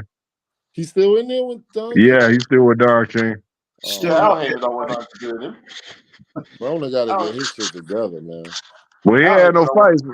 He ain't had no fights. So yeah, one fight with Don King. What is he doing? He's sitting out. He's had 2, but I don't know whether he's got paid for them. Al Heyman don't want nothing to do with him, no? No. He does an opponent now. What about Al Heyman? Is he done with Al Heyman? Yeah, he ran out. Yeah, he burned his bridges. He was dissing Al Heyman on damn interviews about 4 years ago. Oh man, yeah. He was, wasn't he? He's not very bright. Not very bright. Yeah, he burned his bridges. Now he can't get no fights nowhere. Yeah, he was on that Black Prime app. You remember that one that Terrence Crawford fought my man on? He didn't have a fight on there. Avenesian on that. He didn't even have a fight on there. Yeah, he did. Did he? Yeah, they Yeah, canceled it or something, didn't they? he fought some white guy. I don't never heard of him. That garbage fight. Yeah. Oh Yeah, Ronan got to get his shit together, man. He don't fight. He came in there like with a high guard trying to walk him down. He fight different now. Ronan got to do better, man. He was a talented fighter once upon a time. Yeah. Chris don't think he was talented. Chris ain't buying that. I never rated him. I remember him when he came from 130. I watched him like from ESPN days on up. He ain't really like moved the needle for me. He ain't really beat nobody. He beat up a lot of European guys. Like I think he won the title against a European guy. I forgot his name, but he ain't really beat. He beat up Alan Kadyrov. I remember that performance. And Ashley Theophane. Yeah, I mean, that fight could have went either way. That was a close fight too. Nah, he stopped. Elroy. It was Elroy. Who? Elroy. Ain't that the boy from the Jetsons? But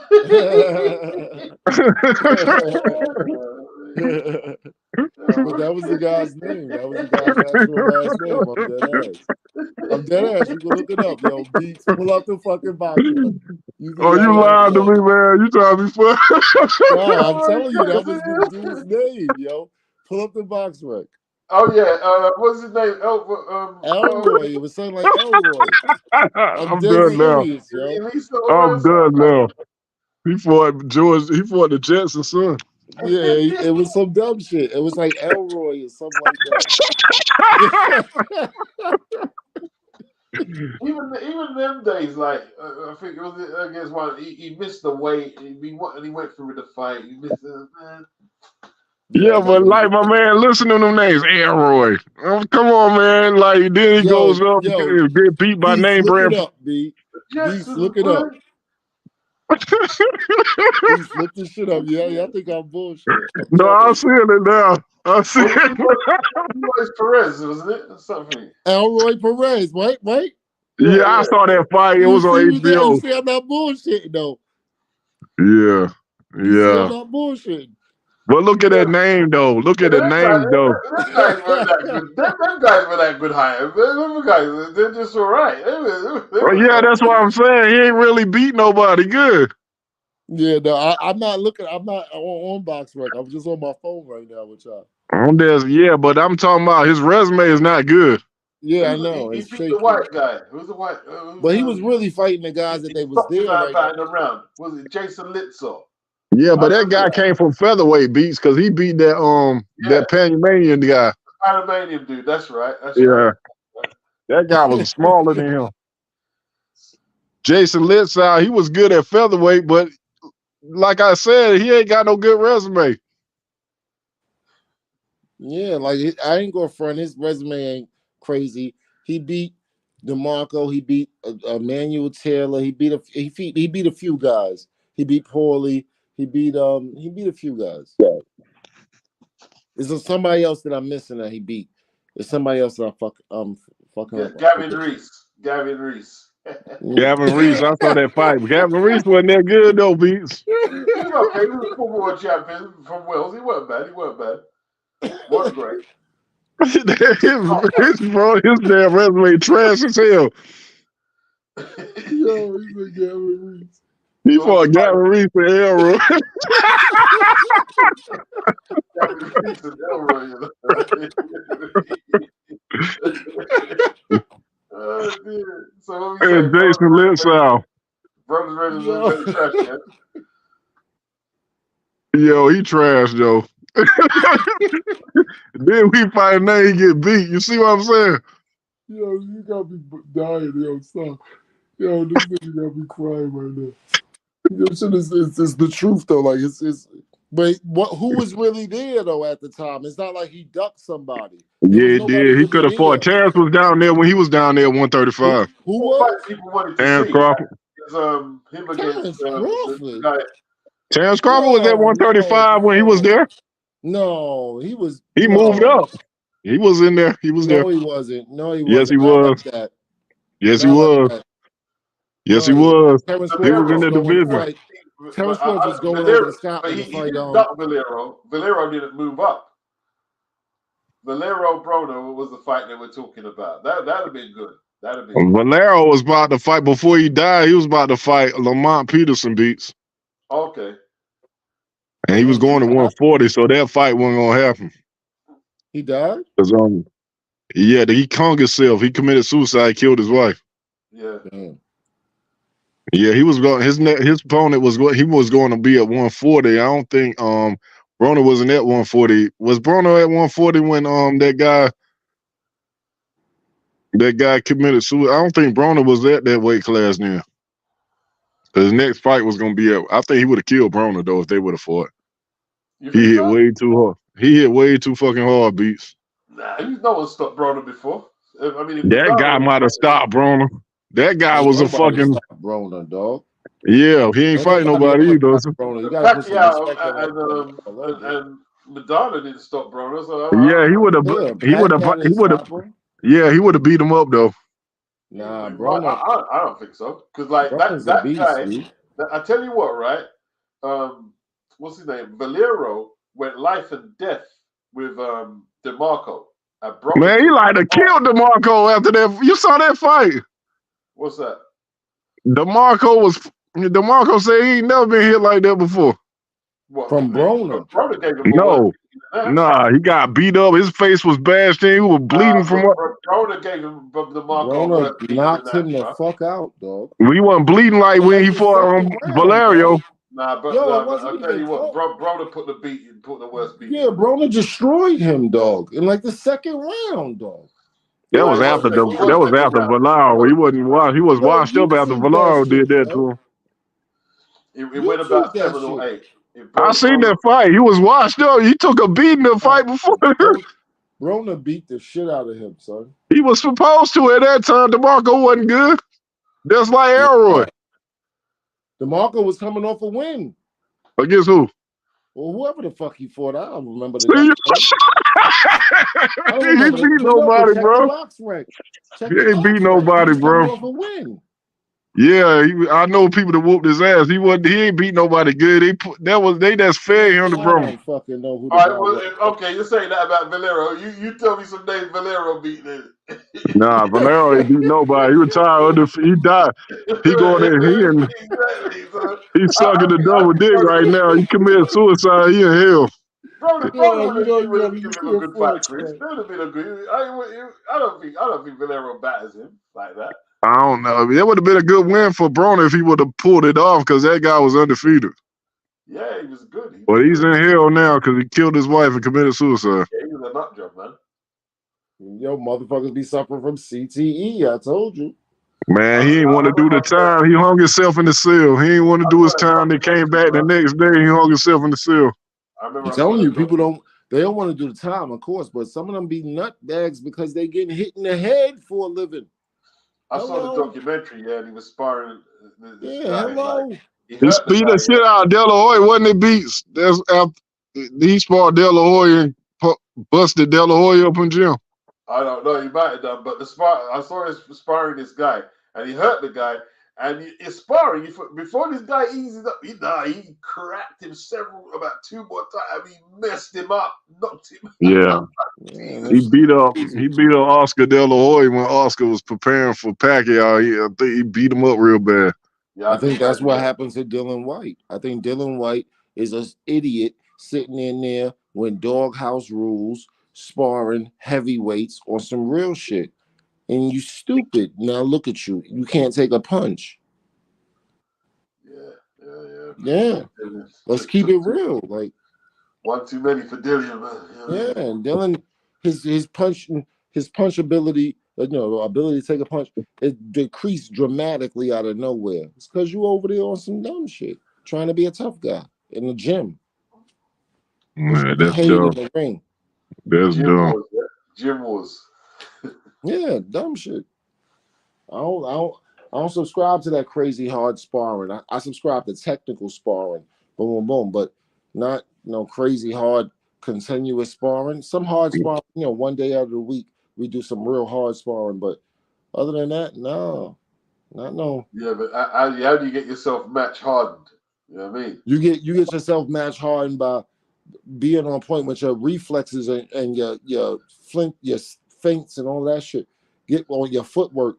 Get Max Harden on that, because that's what's going to matter in the fight. Not being able to take a punch. The thing is, though, like if you like, I've heard it from. You got to take some shots for your jaw to toughen up. Yeah. You gotta get yourself right.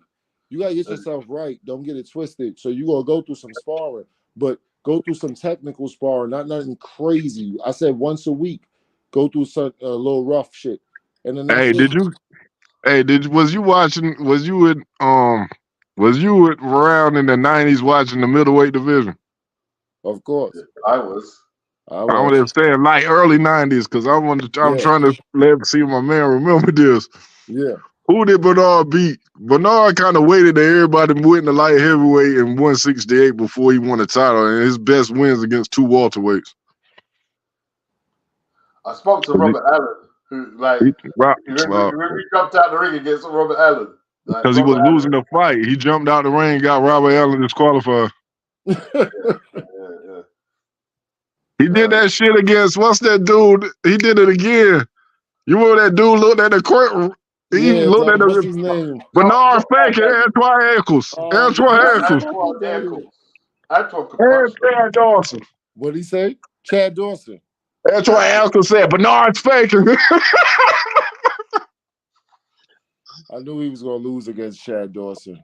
I knew. Because I think his reign at I think in Ecuador. Yeah, Secunda Mercado beat him in Ecuador and they rematched. He nearly got knocked out. Knocked him down twice. How'd he win that fight? Yeah.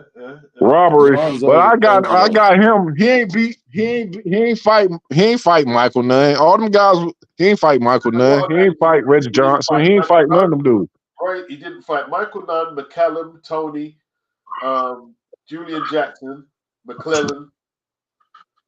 He waited till they moved out the weight class and won the title beats. Nigel Ben. His weight class. You didn't see none of them. Yeah, because I got the rankings. He was in the rankings when all them guys was there. Didn't see that was from 92. 91, 92. He took Joe Lipsy's cherry though, isn't it? Joe Lipsy. I ain't never rated him. He was undefeated though. He was supposed to be a knockout puncher. He could hit though. Joe could hit. I mean, Joe Lipsy. Bernard ruined it. Yeah, but you beat Joe Lipsy. You didn't beat Roy Jones was there. You didn't win that fight. You beat Roy Jones when you were washed up. Years later, years later. Yeah. You got Roy way later. Yeah, but you didn't fight James Toney. He was the champion when I think he was ranked number 7. Already Johnson's in there or nothing like that. Yeah, he ain't got none of them boys. Them boys moved out the weight class. James Toney is a problem for anybody. He's very. You think he would have beat Nigel Ben beats at 160? Ben might be too ferocious, I don't know. How about Iran Barkley? I'd have been serious. At 160, boy. He beat up two. He beat up Oscar De La Hoya and Trinidad. You saying who beat James Toney at that weight? No, I said Bernard Hopkins didn't fight none of them guys. Oh. I like his big wins when they went out. They was way out the division. They was at bigger. They stayed there, but he didn't fight them while they was there. He won the title in his biggest wins. David Jackson, didn't he? I ain't got a box. John David Jackson. Yeah, he beat him. Simon Brown. Remember he beat Simon Brown a welterweight though. He beat 3 welterweights. He beat Simon Brown, Trinidad, and De La Hoya. Yeah. Remember the French guy he fought, and Larry Holmes said, "Do you think you should get paid for this?" You got Larry Merchant. I don't know, Larry. I ain't going home without a check. Larry Merchant was vicious, bro. I remember Larry Merchant, like, this dude said, I was wrong. I thought I won the fight. Larry Merchant said, according to the side of your face, you lost. Oh, no. Larry was feisty. Larry was feisty. He died, too. Did he die last week? No, I think he's still alive. He's still living. Yeah, they say he died. We would have heard about Larry Merchant died. No, I thought somebody put a post up on Facebook like he died. Hello? Like them old school dudes like Larry Hart, they're hard to kill, man. Hard to kill. Yeah. They'll go over that easy. You know what I mean? Nah, Emerge ain't gonna just die. No. Yeah, but Bernard, yeah. His resume picked up, I think, after the millennium, like near the time the tournament happened. You know what I mean? Because you got to give him props for beating Trinidad, because Trinidad was knocking out the likes of Juppy at 160, and he won the tournament. Keith Holmes was a good win, outputting Keith Holmes. Joppy beat the old ass 92-year-old Duran. He beat the crap out of Duran though. Yeah, Duran was about 100 He fucking dusted up Duran that night. I tell you what, he wasn't very popular. Mad as hell when he beat up Duran like that though. Yeah, he wasn't. People didn't like him for that because he beat up hands. Duran had no business fighting no damn Joppy that time. He really did. He had no business. He had no business in there, man. I ain't like Joppy. I was so happy with Trinidad beat him up because of that beats, because he beat my childhood hero. Yeah. A lot of people were happy with him for that. I remember that. I'm like, this dude. Yeah, like he does something too. I'm like, man, you ain't. Duran caught the hands, bro. Caught the hands that night. Remember, he was on Rap City right after he beat Duran, talking about he want to fight Roy Jones. I like, bro. And Felix came into controversy with the hand wraps against Joppy, didn't he? Was it Joppy? No, he was with Bernard.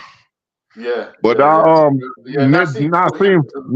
Richardson said on the interview before he died, when they were trying to call him Margarito, he said no, Margarito cheated. He said Trinidad that's had his hands wrapped, like they wrap it in on the East Coast, on the West Coast differently. Yeah, but he said Margarito was just straight cheating. He said some shit fell out Margarito damn wraps. Yeah, because Felix's dad used to do that New York stuff. He made him do it. He would. I think they was in New York, but he wrapped it like they was in Nevada. That's right, Chris. That's right. I mean, what Nassim Richardson admitted, what he did was made them wrap their hands. They kept doing it over and over again. He made Trinidad dry. Oh yeah. Yeah, well, they tried to get in Felix's head. They stomped on the flag. Yeah, they got in his head, man, because he was throwing stupid ass punches because of that flag shit. Yeah, but Bernard fought a good fight, man. Let's not take that win away. Not only that, he threw beans and rice at him. Beans, you ain't see that one. He threw beans and rice at him. He threw beans and rice at him. I'm like, because I'm out Puerto Rico, I'm a man. I'm like, what the fuck? Yeah, they're trying to get Felix's head, man. I ain't like that shit. He threw beans and rice, all mad as hell. Like, he taking a piss now. that was just after the towers dropped in at that fight. That shit, I don't know what made me more mad, was the beans and rice or 50 Cent saying we don't do that meter bullshit. Oh, yeah. The Land Kings don't like me. I don't care. We don't do that meter bullshit. Yeah, they didn't like that. They made diss songs about him about that. Vicious. Yeah. You know what I mean? Yeah, 50 Cent, bro. 50 Cent. Now, there's an artist who didn't care. He did everything he could to blow up, boy. He didn't care who he dissed. Like I heard Pun didn't like that. I robbed Pun without a gun, snatch his piece of run. That nigga weigh 300 pounds. I ain't gonna catch you, Pun. He answered him back. He said to the 50 Cent rapper, very funny, get your nut off. In real life, you don't know I blew your motherfucking head off. Oh, yeah. You know how 50 is. Yeah. He didn't like that though. He didn't like that. I probably was upset about that. You know what I mean? That shit was the funniest shit when He said he snatched Kim and he told Puff, "You want to see her again? Dance her ass way down to the ATM." Yeah. I like that shit though. She's an R&B bitch, but I wake up early and I bounce with all the. It was funny. Ain't even sunny. About to take Bobby Brown for that Whitney, buddy. Private night, I can get that anytime. Keep sweating, staring down the barrel of my nine. He went to the Harlem Wildcats. I mean, the guy and he even done the singing as well. That was funny. Hey, listen, 50 was one of a kind, man. 50 was one of a kind. The tape grind was crazy. That was absolutely like he flooded the market with tapes. Yeah, him and D-Block. It was a tape, bro. Yeah, because there wasn't nobody doing the mixtapes. D-Block, Dipset, and G-Unit doing that era. Yeah. Like there was nothing like that. There was nothing like that. There was a 50 song every second, man. Use other people's beats. I mean, yeah. That's what you call a grind. That's what you call a. Them three groups right there took over New York over here beats on my side because I used to go to cop them tapes. I used to go up top and cop them tapes and bring it back down here and sell them. Yeah, you see what it was though, right? Like when he came out, like you see, his first song was with Onyx, "Killers in the Club," right? But you see, like Onyx, right? They were good. They were a dope group, man. But when you look at Onyx, Sticky was the best one out the group. And all them other crews, man, Brand Nubian, they made really good albums. But the bootleggers killed them off, bro. Killed them off. And like that was an issue a lot of the New York rap was having. You know what I mean? Yeah, because I bought I bought the original Illmatic. It was on the it was a bootleg. You know that Illmatic out, they don't got all the song. All right. Because they got the Understanding was supposed to be on Illmatic. That was the song with him and Biz Markie.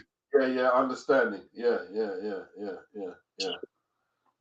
That didn't make the cut. What happened? Like, see, after the Power of the Dollar dropped with Columbia, and they didn't release it. You know what I mean? Because it was a dope album, but they're saying, man, yeah, it's hip hop. We can't sell this. So he said to himself, well, it's no point dropping albums. So he just flooded the place with mixtapes, and like nobody could stop it, bro. No, when he did that, he didn't have to get clearance from the radio, from no label. And he destroyed it. He just destroyed the field. That's how he got his deal.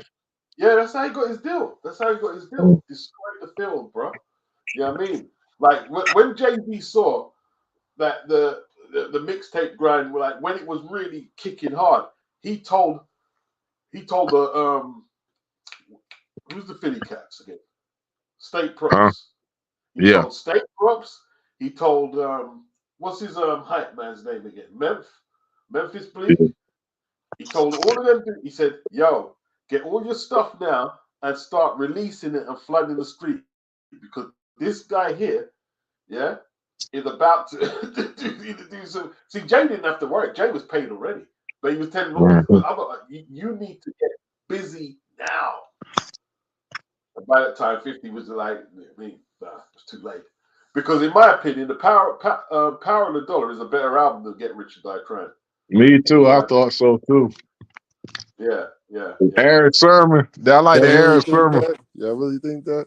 Yeah, to me, I do. That's got the whole boom back New York side. I don't like commercial shit. Yeah, but listen, I was at the Apex. I was here when it happened. When all that shit that Beast was just talking about, the mixtapes and all that, when it all happened, when he finally blew, I was in New York City that summer, 2003. I never forget. That shit was crazy. It was like a bomb. Don't get me wrong, Don't get me wrong. Like, Get Rich or Die Trying is a bad album. But I'm just talking like, if you're talking about that New York boom bap sound, the Power of the Dollar was sick. Yeah, it was. Sick. But that Get Rich or Die Trying was everything in one shot. Boom. I ain't like all them commercial joints. Yeah, but it was the gangster shit too. It was everything in one shot. Yeah. Well, I Boom. like that damn boom bap shit. I like the Yeah, damn just like the boom gutter back. Eric Sperman Yeah. that with that song we had with Nori. That shit was like Yeah. that shit was like the pandemic the way Slow it's flow. across the country. Yeah. It was slow flow. It's better than nuts. We'll go that. Slow flow better than no. Yeah. Killed it. I used to come down. I used to come up there and bring tapes back and sell them. I used to do my little bootleg shit. I used to sell Bang Bang Jordans and everything. Bootlegs, boy. I used to sell bootleg Jordans to these country boys down here. They ain't gonna know what's up. I used to sell all kinds.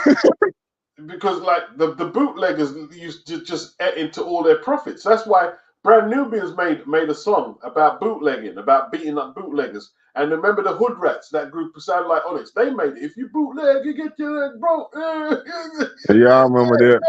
Because they were like the New York rap. They're making good albums, but they couldn't sell them. In 2003, Beats, I had like I had a tent set up. Then I'm in back in North Carolina. I went up there that summer. Damn cops pulled up. They took my DVDs, my shoes, and my damn movies, mixtapes, and everything. Oh man, yeah, because that's what it was back then. The bootlegs, isn't it? And you see, we were even getting the bootlegs over here, but over here they weren't just like they weren't just bootlegging the New York shit over here. Everyone was getting bootlegged over here. Everybody, you know what I mean? Everybody. I was selling everything. I was selling Booty Talk 68 for $15. I mean, yeah. Go up there that Friday and come back Monday. See, it's probably I don't know what's better really because like you can't there's no really hard copy sold in shops no more. Like where's the nearest HMV? They ain't got them stuff no more. They everything digital now. Yeah, that's what I'm saying. Yeah, all of that business is gone. Yeah, because I was making good money around that time. I was making thousands of dollars. Yeah, and I see them streaming apps. They're teeth as well, and they're making fortunes, bro. They're making fortunes. You know what I mean? Yeah, that's what it is, man. You got to come up with ideas. You never see nothing like what 50 Cent did though with the mixtapes and then transition into. You'll never see that again. You never see that again. I was selling damn doo-wop tapes, beats. I was doing that shit for a minute. I was selling doo-wop. Yeah. What did you have? Craig? Did you have Craig? I had all of them. I had Craig G. I had Lazy K. I had all that shit. I used to go to New York. You watch Matt Hoffa? Yeah, I watched them. Yeah, they had DJ S&M on there. I had SNS tapes too. I had SNS. I had Big Mike. I had all the mixtape DJs. Ron G. I know you was on the Ron G. We spoke about Ron Yeah, Kid Capri was out before Ron G. I think they was out at the same time. Kid Capri used to make mixtapes too, beats. This is like 1990.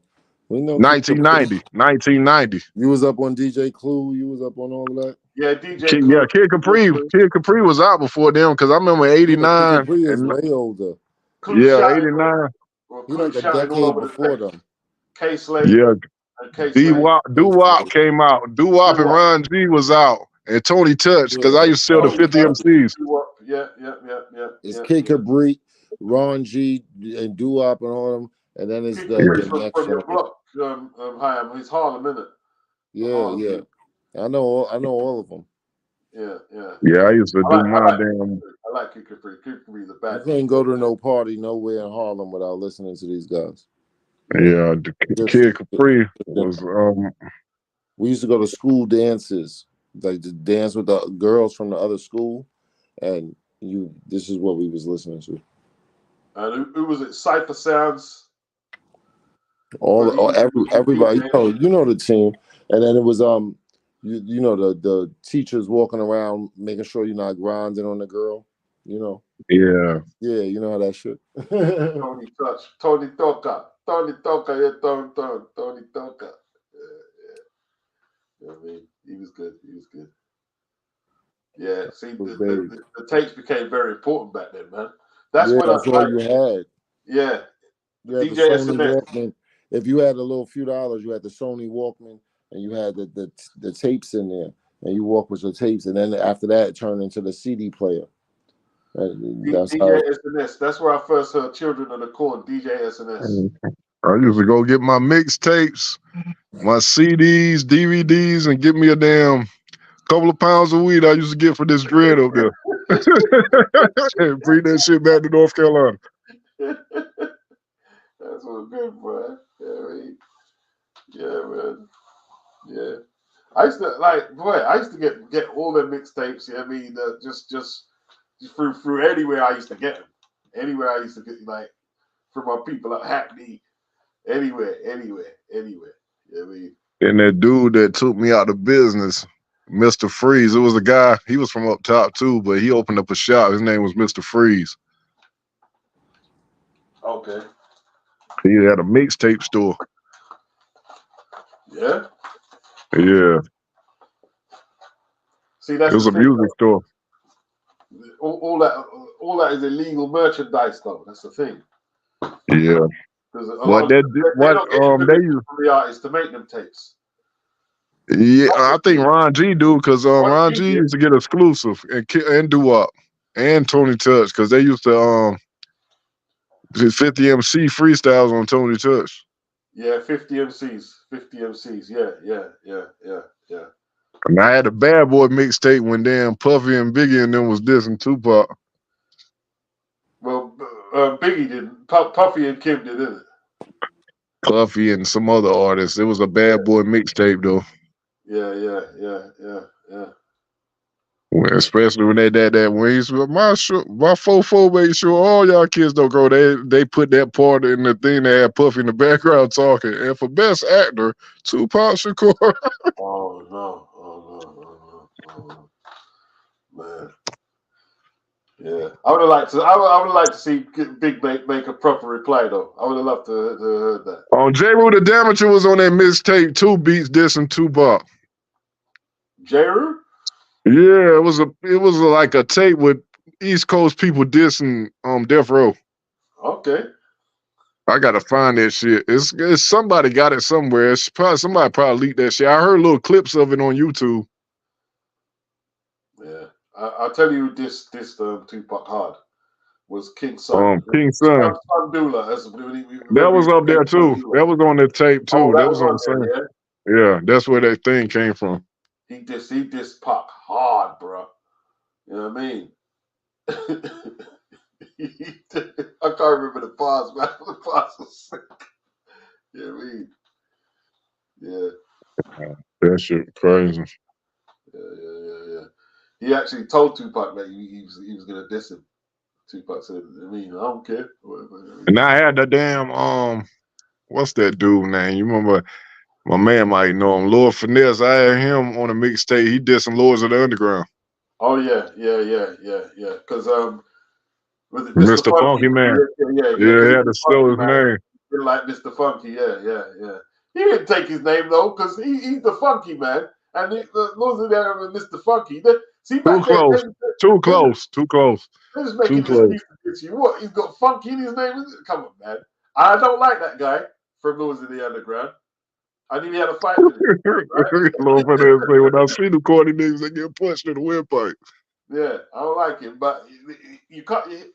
You're Funky Man. He's Mr. Funky. What you know what it was? They were blowing up a little. I mean, he didn't like it, man. He said, "Man, Lord, they can't mess with Lord Finesse." No, not on punchlines. Nah. Punchlines, you know what I mean? Because you see the bars where he dissed him, he came out with KRS-One and someone else live on stage, and they started throwing bars at Lord and the crowd was going. Nah, he got the song out. He did a whole song. There was a whole song too. He done the song live though. He done it live. Oh, I didn't know he did it live. Yeah, with KRS-One. Yeah, I heard it on Westwood. Yeah, he done it live. Damn. Took him down, bro. He said, I can't tell if you're rapping or speaking Arabic. You rap so fast. I was like, oh man, that was hard. Look at this, man.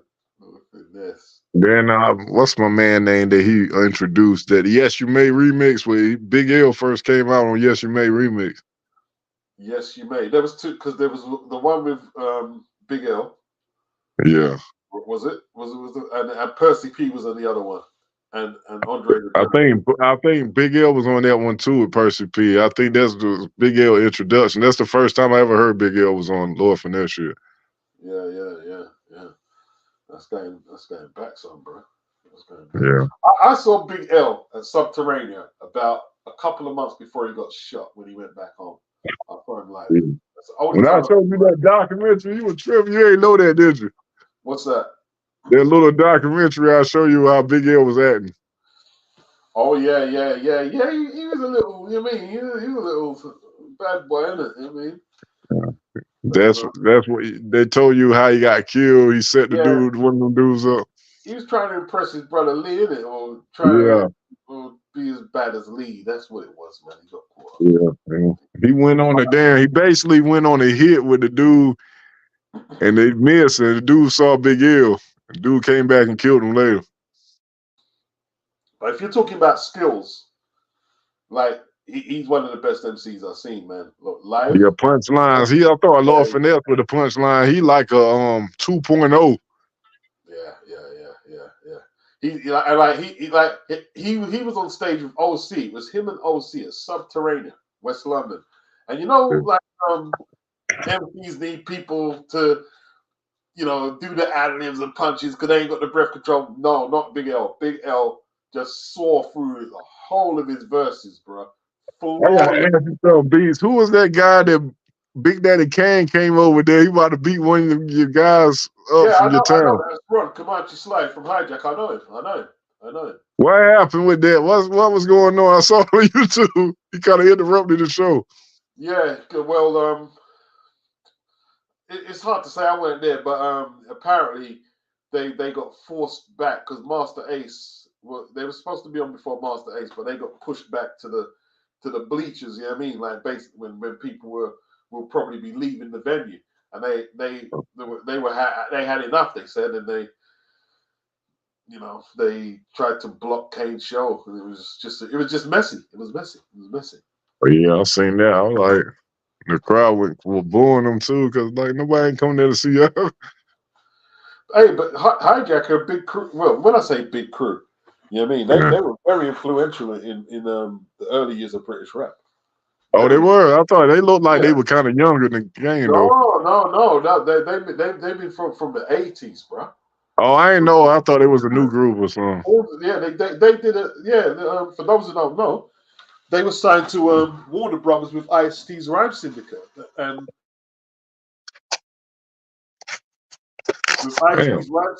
they done an album named The Horns of Jericho. Oh, okay. Album. Yeah. But what happened was the deal was they had to sell a certain amount of units in the UK to keep the deal going, and UK rap weren't selling no units like that, and they lost the deal. But they kept recording, but the Horns of Jericho is a classic UK album. You know what I mean? Okay. I ain't know. You schooled me on that one. I ain't know about that. Yeah, and their DJs are brilliant, man. Like DJ Supreme and Undercover on the scratching and cutting are flawless, bro. Them guys are flawless. You know what I mean? And production, yeah, they was on it, man. They was on it. So yeah, a lot of people say, who are these guys? And yeah, well, you got to ask about some British rap history. You know what I mean? Horns of Jericho, man. Yeah. Case like he was a bit frustrated, isn't it? He was a bit frustrated. Kane got mad. I ain't never seen Kane pissed off before. Yeah, Kane take off his jacket. Kane took his jacket off, man. He was trying to rap. They got frustrated after a while. They like, yeah, that was disrespectful as hell, though. It was. But Well, he apologized. The guy apologized later on the interview I saw on YouTube. Yeah, I don't think he wanted to do that, but like the frustration spilled over. You know what I mean? See what it is like for a lot of the UK rappers back then. They felt they were playing second class to the Americans. So when they come over and they're getting preferential treatment, sometimes they get a chip on their shoulder, man. Like I see Berry Crew, man, like with mad skills. And I thought like, well, there's no way Skills could have fought. You'd have got battered. But you know what I mean, like they weren't having it, man. They just were certain times they just not gonna have American acts coming over here and profiling and you know what I mean. Yeah, we run to you. They're just not gonna have it. And sometimes it just spills into frustration.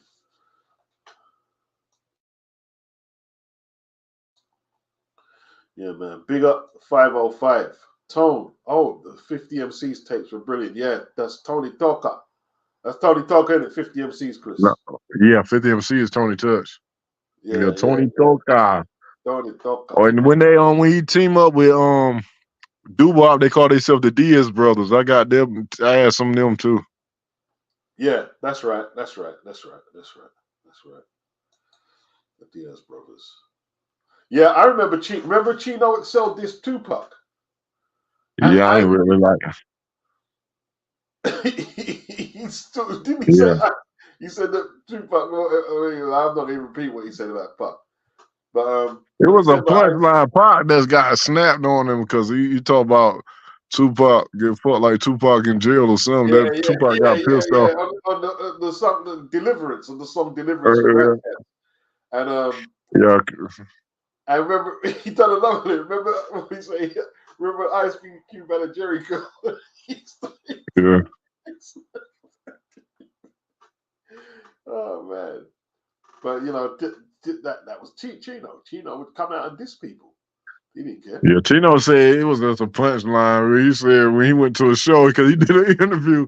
He said, man, he was like, man, I think he said Razcast came to the whole show. He said, man, Tupac heard that punchline. He mad as hell.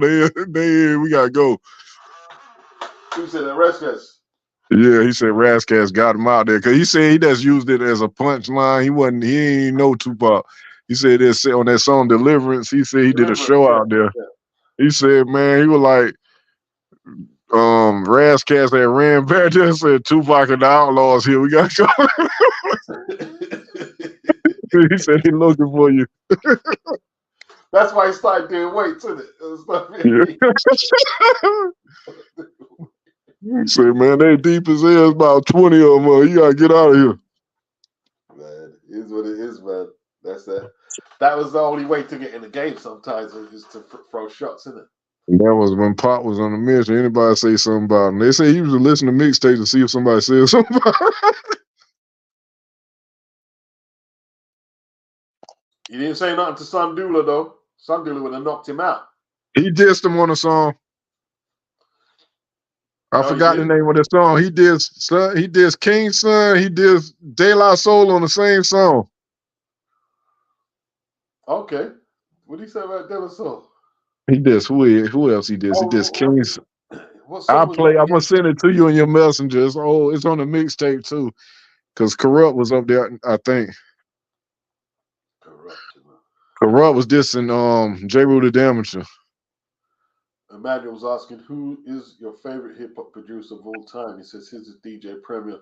I'm with Tone. There's too many to mention, man. I can't have one. Cause I like Buck Wild. I like different people. Pete Rock. I like the dude Prince Paul. It's too many producers to name that I like. I go all the way back from flipping Rick Rubin. You know what I mean? With that Marley Marl, Pete Rock, Howie T. Can't forget Howie T. There's loads, man. There's loads. But yeah, I'm 46 years old. I kind of remember the same beats, kind of a little bit older than me. But he around my brother age. I used to listen to the stuff they were listening to. Said G. So I know. Said G, one of the best, bro. Ultramatic, right? Yeah, Ultramagnetic. Said G. He produced Criminal Minded. Yeah, that's the early New York. Them artists like Howie T, Marley Marl. What's the guy from Salt and Pepper? See, Tone just said it. Herbie Lovebug. Yeah. Herbie Lovebug. Yeah, they was early New York. Yeah. Cause that damn Getting Funky beat that Kid and Play had was hot. Getting Funky. What you know what my favorite Kid and Play song was? Last night does it Last all. night when they killed it. Last night. That I was really bad. have. That's before they start doing silly shit though. That was bad, man. That beat was just bad. After a while, when they start doing little cartoon shows, they start to get corny around that time when they start doing movies and stuff.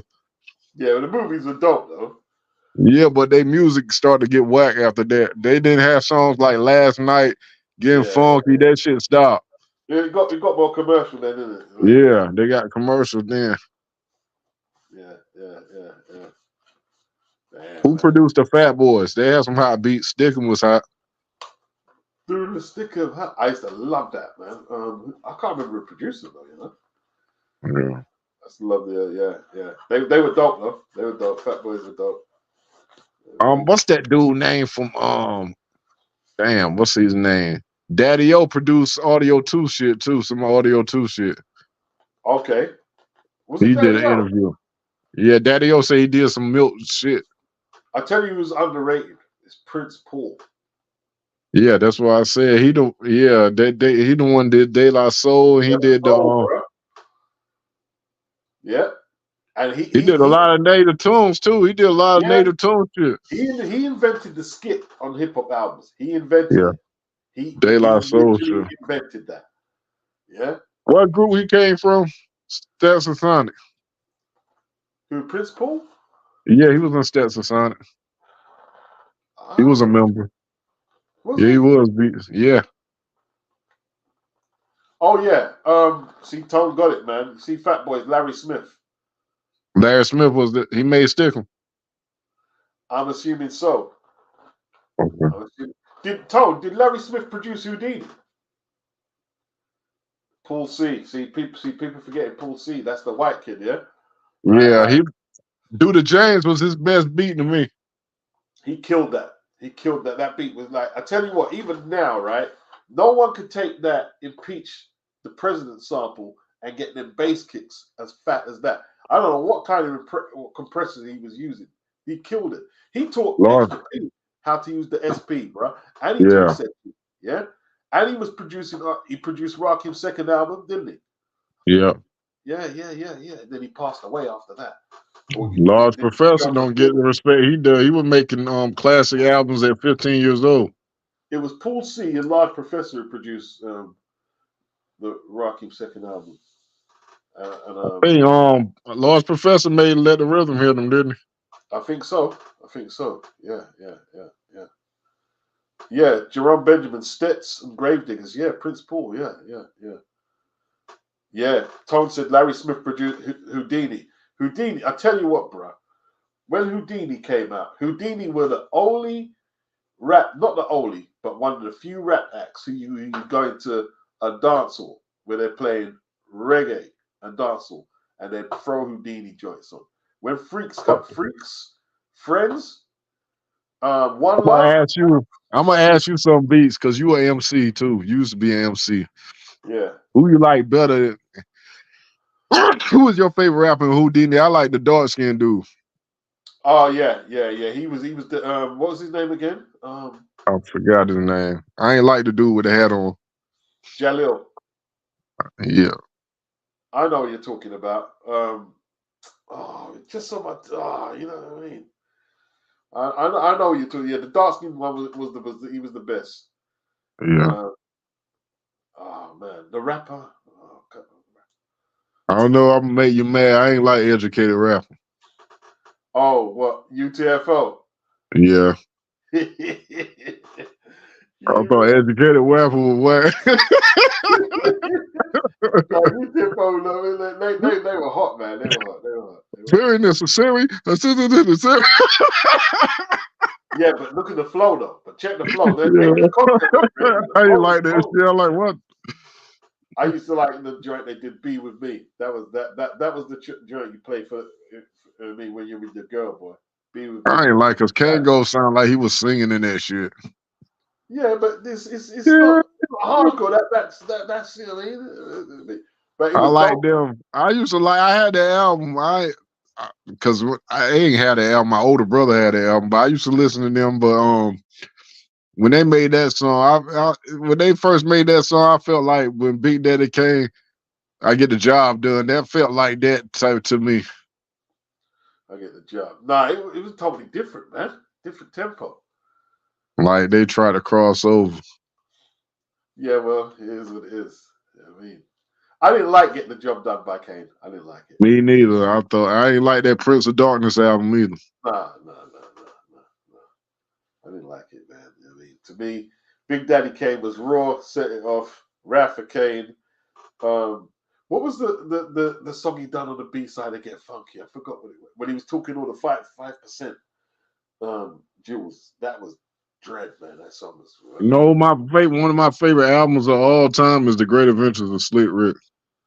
Yeah, from back to front, bro. From back to front. You know what I mean? Children's Story, Mona Lisa. The Moment I Feared is my favorite song. Moment I Feared is just bad, Chris. That's bad. That's bad. That's bad. That was bad. I know y'all ain't just finished fucking. And then he smacked me word. Then I pulled out my jammy and I murdered the nerd. And he was dead to in the head. I took the cash and the visa. She said, Treat her like a prostitute too. Treat him like a prostitute was bad. That was bad. And Young World. That shit was hot. That was the hottest album. I thought he was up there with Kane and them. To me, Kane and Rakim and them. He don't get no. He was the greatest storyteller to me. Yeah, he's definitely up there. He's definitely I can't like K Solo was good at storytelling though. Yeah, my favorite artist around that time was Slick Rick. Me and my brother got in a fight over this beat. We got in a fist fight over Kane and them over KRS-One and Rakim. Okay. Oh, who was better, yeah? Yeah, I said he got mad. We started fighting. Man, who's better, Kane and Rakim? I mean, yeah, I said Rakim. My brother Kane. I said you just say that because you a battle rapper. Yeah. Boy, it's subjective, though, isn't it? Yeah. He got mad because I was like, man, nobody want to hear that. Heal yourself. Nobody want to hear that shit. He got mad. It is what it is, man. You know what I mean? Like when Rakim came out, like it was just different, isn't it? It's just different. Yeah, I like he changed. I thought like because after I heard Rakim and Kane, I'm gonna tell you when Rakim, KRS-One, Cool G Rap, and Slick Rick came out, Houdini got whacked to me after I heard them rap. Well, see the thing with rap, in the 80s, like the growth spurt was just so quick. Like as soon as you got used to one style, it came out, and it wasn't just the raps; it was the music. So Houdini and Curtis Blow, their rap style and their beats just came. They were played out. They got played out quick when them boys came out. Yeah. They just got played out. Like they just sounded. Kumo D too. Yeah, and listen, they were dope. The Treacherous Free and Kumo D were dope, Chris. But you know what it was, right? And a lot of people don't agree with me. It's not just the music though. It's the dress code, right? When you see the Treacherous Free and Kumo D back in the mock, it was a mock battle. It wasn't a real battle with Run DMC on TV. When you see like the way the Treacherous Free were dressed, like they look crazy. Like the old rap clothes, they look crazy. But when you Houdini too, because that Jaleel dude used to dress like my damn uncles. Right, exactly. Right. I mean, their dress code, it was a bit suspect. It was poor, isn't it? It looked like when they could listen to watching Kane and Big Daddy Kane, LL Cool J, you look at Houdini, they look like they came from another generation. Yeah, that's right. You see, Public Enemy, Run DMC, and LL were dressed like New Yorkers. You know what I mean? Like tracksuits, leather jackets, sneakers. And no artist in no genre dressed like that before. Yeah, because Houdini dressed like them people on R&B albums. Yep. From the 1960s. Psychedelic and yeah. Like they're Parliament. That's it. Yeah, because I like my brother. I remember one time my brother was like, "What the fuck? What kind of shoes he got on in the video?" See, but rap was just finding itself, and it was not just with the music, but with the dress. But like what with Run DMC, and the reason Run DMC had the fedoras and the leather jackets was because of Jam Master Jay, because he was the street dude. And he said, "What? No, we don't just like them other rap crews dress in Hollis. These are Cause what's that guy name that came from they used to what the big muscle dude guy from the late 80s, early 80s. Just Ice. No, they got knocked out by Willie D. What's his name? Oh, Melly Mel. Yeah, my brother said, man, nobody want to hear that shit. See, you know what Mel's problem is, right? He's the biggest hater in the history of hip hop. He hates everybody. Man, Papa had him on the show. He said, he told him that Method Man said he looked up to him. He said Method Man said he played the clip where Method Man said, no. He said, man, I don't fuck with Marley Marl because Marley Marl dissed me when I first came up. Melly Mel. Yeah, Melly Mel, I mean. Yeah. And Melly Mel tried to act like he don't remember. He said, I ain't never do that. He hates everybody. He was trying to diss Eminem the other day. He made it, and everyone said, "What kind of garbage is that?" You know? He got beat by Mikey D in that damn new music seminar. And what did he do? He was a bully. He took the trophy anyway. He took the trophy and walked right. That's Melly Mel. That's Melly Mel.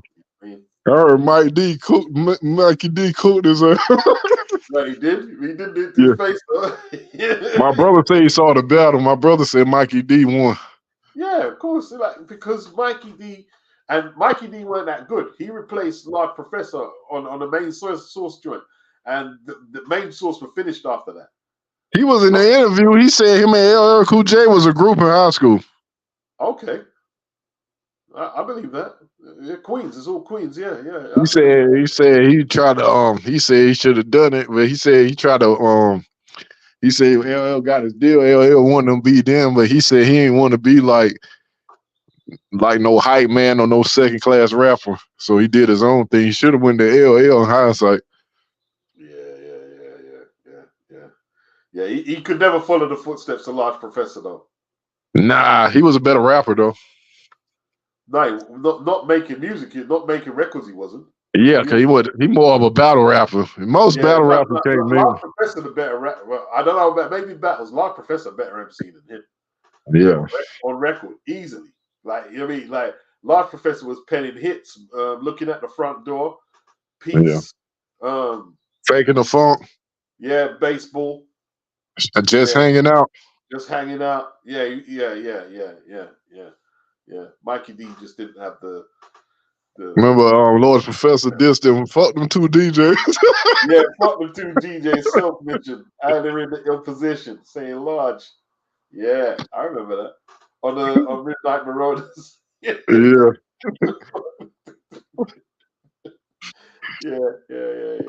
I remember what's them dude's name from Philly? I used to like 3 times dope. I remember. 3 times dope. You remember Steady B? I mean, what's that dude that used to be with Steady B? He dissed him on Glamorous Life. He walked over 3 times dope out on the video. One the Hilltop? No, one not Hilltop Hustlers. Yeah, the one that used to sound like MC Shan. What was his name? Oh, what's his name again? Glamorous Life. Yeah. Cool C? Yeah, Cool C. His ass used to sound like MC Shan. Who was the other one? It was Cool C and who else? Steady B. Steady B, yeah. He dissed LL Cool J too. Are they still both on death row? I think they got community life. One of them got community life. I think Steady B got life and Cool C still on death row. Oh man. That's sick, man. Oh man, that was crazy. It's crazy, man. What it was, man. You see, because of the materialism in rap, everyone needed the Beamer, the Benz, the chain, and they just had to try and keep up with the image, and they just didn't have the dough. I know, but they came out and when they put the album out, they put the album out in the Biggie Nas album, and nobody was trying to hear them around that time. Yeah, because but by that time, Naughty by Nature, they came out, no one was listening. Like Naughty by Nature and the game on lock. You know, Yeah, nobody was checking for that. Nobody yeah, was. yeah, man. Because a lot of them guys fell to the wayside. Even 3 Times Dope, they try to come back out. That shit was not hidden in that era. No, it weren't bad. It was their music in the 90s was better than the Hilltop Hustle. It was, they did have some good tunes, but like it didn't blow up though. Like all them beats from that era, even Big Daddy Kane and Special Ed, when them Nas and them came out, they were over. Yeah, that's what I'm saying, man. Like Nobody want to hear them. Nobody want to hear them no more. Like Pete Rock tried to revive Kane. There were some good songs on Even Milk D tried to come off. He had to get off my log. That shit was whack. Get Off My. I used to like that. Do you think that was whack? That shit was horrible. Get Off My. I used to like that. You know why you like the beats? Because you reminiscing of how they used to be. Yeah. I'm probably a bit That's biased. what it is. That's what it is. You were biased. So I don't think. Probably a bit biased. Because my brother tried to listen. I was like, man, I know how lyrics is. That shit trash. Turn that shit off. Get Off My Log. I used to like Get Off My Log. I used to like that. I mean, yeah, man. But yeah, by that time, you know, it's too late for them, isn't it? It's too late. You know what I mean? Like, Nas was killing it, and even Nas got bootlegged. Yeah, it's because them the first Nas, a lot of them songs that bootleg I had of Illmatic, he cut it to 10 because they bootlegged it. Right. There you go. Yeah. The original one that had Biz Markie and AZ up there, Understanding. Yeah. He took that song off, and they had I think On the Real Screwball was supposed to be up there. Yep. They took that off. It was like they took like because Marley Marl made that beat. With a little bit of understanding. I used to love that song, man. I used to love that song. Yeah. That was supposed to be on Illmatic. Yeah, but it just ended up being like, was it an individual release, isn't it? Yeah. Yeah, because they were like, I think they white labeled it. Yeah, man. And then because they were like that Illmatic, like for the be a classic, that was a heavily bootleg album. This is what happens, man. AZ. Because I had that album I had that damn album damn near a year. I heard somebody took his like demo, took the demo to Illmatic and bootlegged it. This is what AZ got bootleg, man. Got bootleg. Yeah, because I had that damn AZ had some great songs on his first joint, bro. Like Whole Happy Jackie. That was on, that was Rather Unique was my shit. Pete Rock. My World Don't Stop. My World Don't Stop. World Don't Stop was crazy. World Don't Stop was crazy, bro. Yeah. You know what I mean? There was an original version of that, but that Nas, More Money, More Homicide. That was crazy, bro. That was crazy. And just give me. Yeah, when Nas was singing up there. Yeah. Nas sung the hook. That was great. That was crazy. You know what I mean? Hey, listen, AZ had the best breath control at that time period. His breath control, that's what gave him the advantage. Like he was dread, man. Just so I mean. Dread MC, bro. You saw him on Math Hop for sure. Yep, I saw AZ. Yep. See AZ on there. Yeah. He wasn't even supposed to be on Illmatic. Nas made him get up there. AZ's a low key guy, isn't he? He's just he don't like the camera. He didn't really want to do that interview, but it's probably because I can tell he don't do a lot of interviews because he didn't want to be on Illmatic because he heard him rhyming. They say he said Nas heard him rhyming in the studio. He said, "Say that again," and then he said, "Get in the booth." Yeah. He was one of them dudes who try and get money different ways rather than do all that. Yeah. Yeah. He remind me of Royal Flush. Royal Flush don't do a lot of interviews either. He had cancer in it. He was on Math for recently. He had cancer. Yeah, that's why he lost all that weight. It looked like Yeah.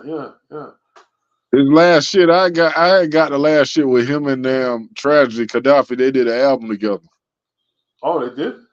Yeah, they got videos out for it and everything. And it was some years back. That shit hot too. Hey, he said on Worldwide, he was dissing Biggie. You know, I didn't even catch the bars. You ain't know that? Yeah, I been knew that. No, I didn't know that. I didn't know that. You just a boy. You not bad enough to compete the challenge. We Yeah, busting off the guns with the silencers. Worldwide. Worldwide was Yeah, the joint, though, isn't it? Well, yeah, I that beat tell you was what, hot. But as soon wow, as did that beat? yeah, but it's a Buck Wild. That's definitely a Buck Wild beat. As soon as I heard that on Westwood, I went to the shop. I need that 12. Need that. I got the album. I bought the album. His album hot too. Yeah. Moving on your week production. That's your On your week production, yeah. And Rotten Apple. Yeah. Yeah. I mean, with so much money all my life for so long. That was hot too. I forgot the name of that He was song. good friends. He done a few songs with what's his name, Mike Geronimo. They were good friends, isn't it? Yeah, Capone and him cousins. Yeah. I didn't even know that until I've been knowing it because Capone said it years back on the interview. He said they was DJs. They wasn't rappers at first. Yeah. Wow, man, Royal Flush, man. He was a New York, innit? Yeah.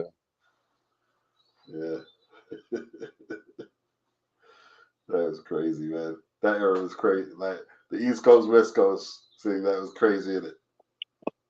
Yeah, what was them dudes from the I used to like from the West Coast too. I had what was them dudes there?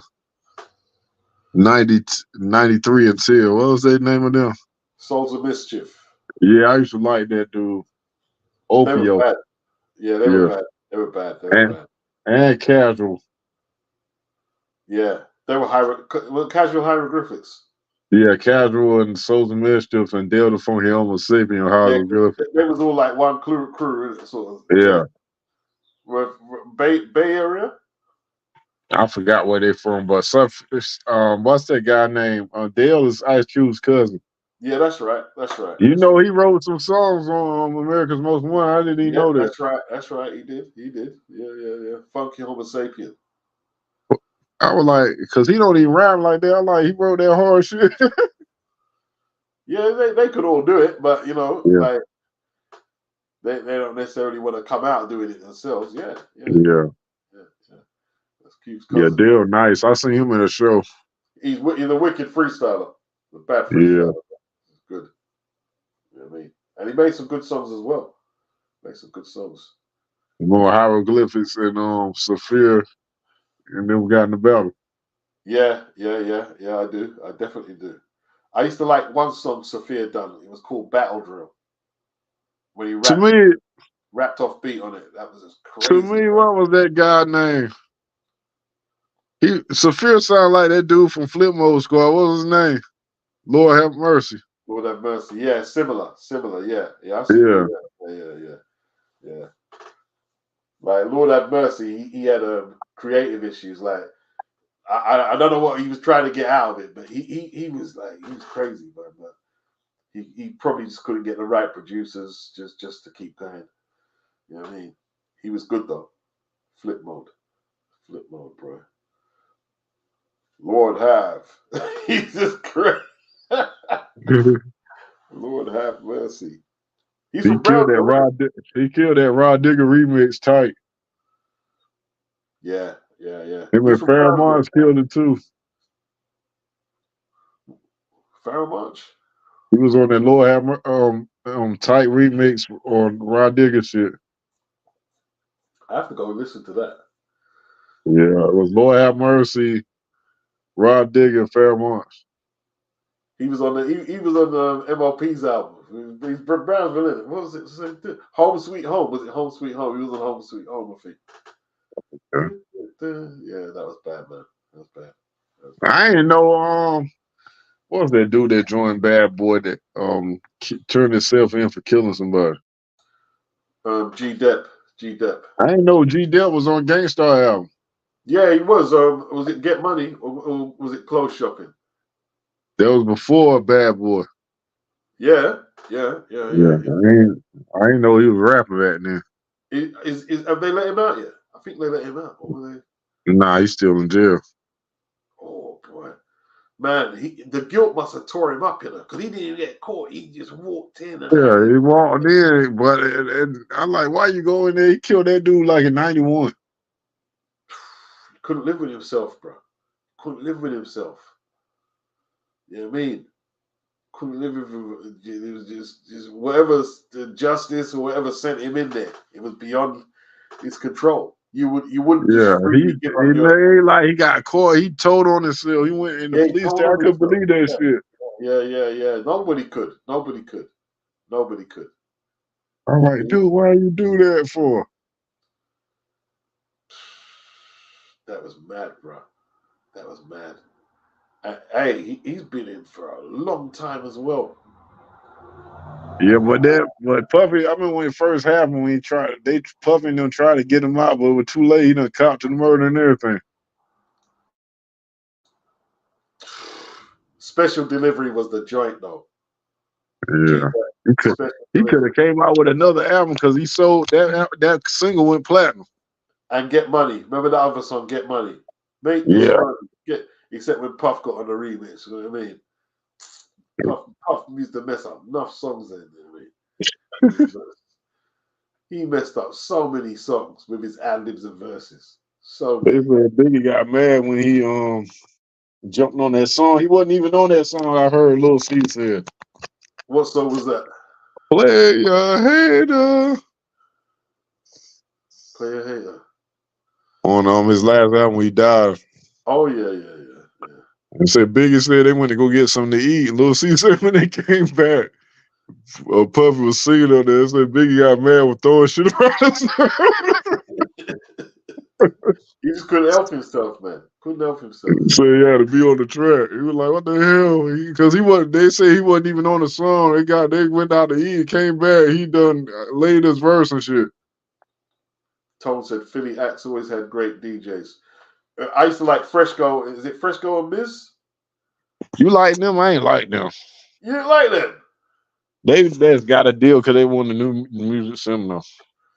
Man, Fresco was bad, bro. I mean, Fresco was bad.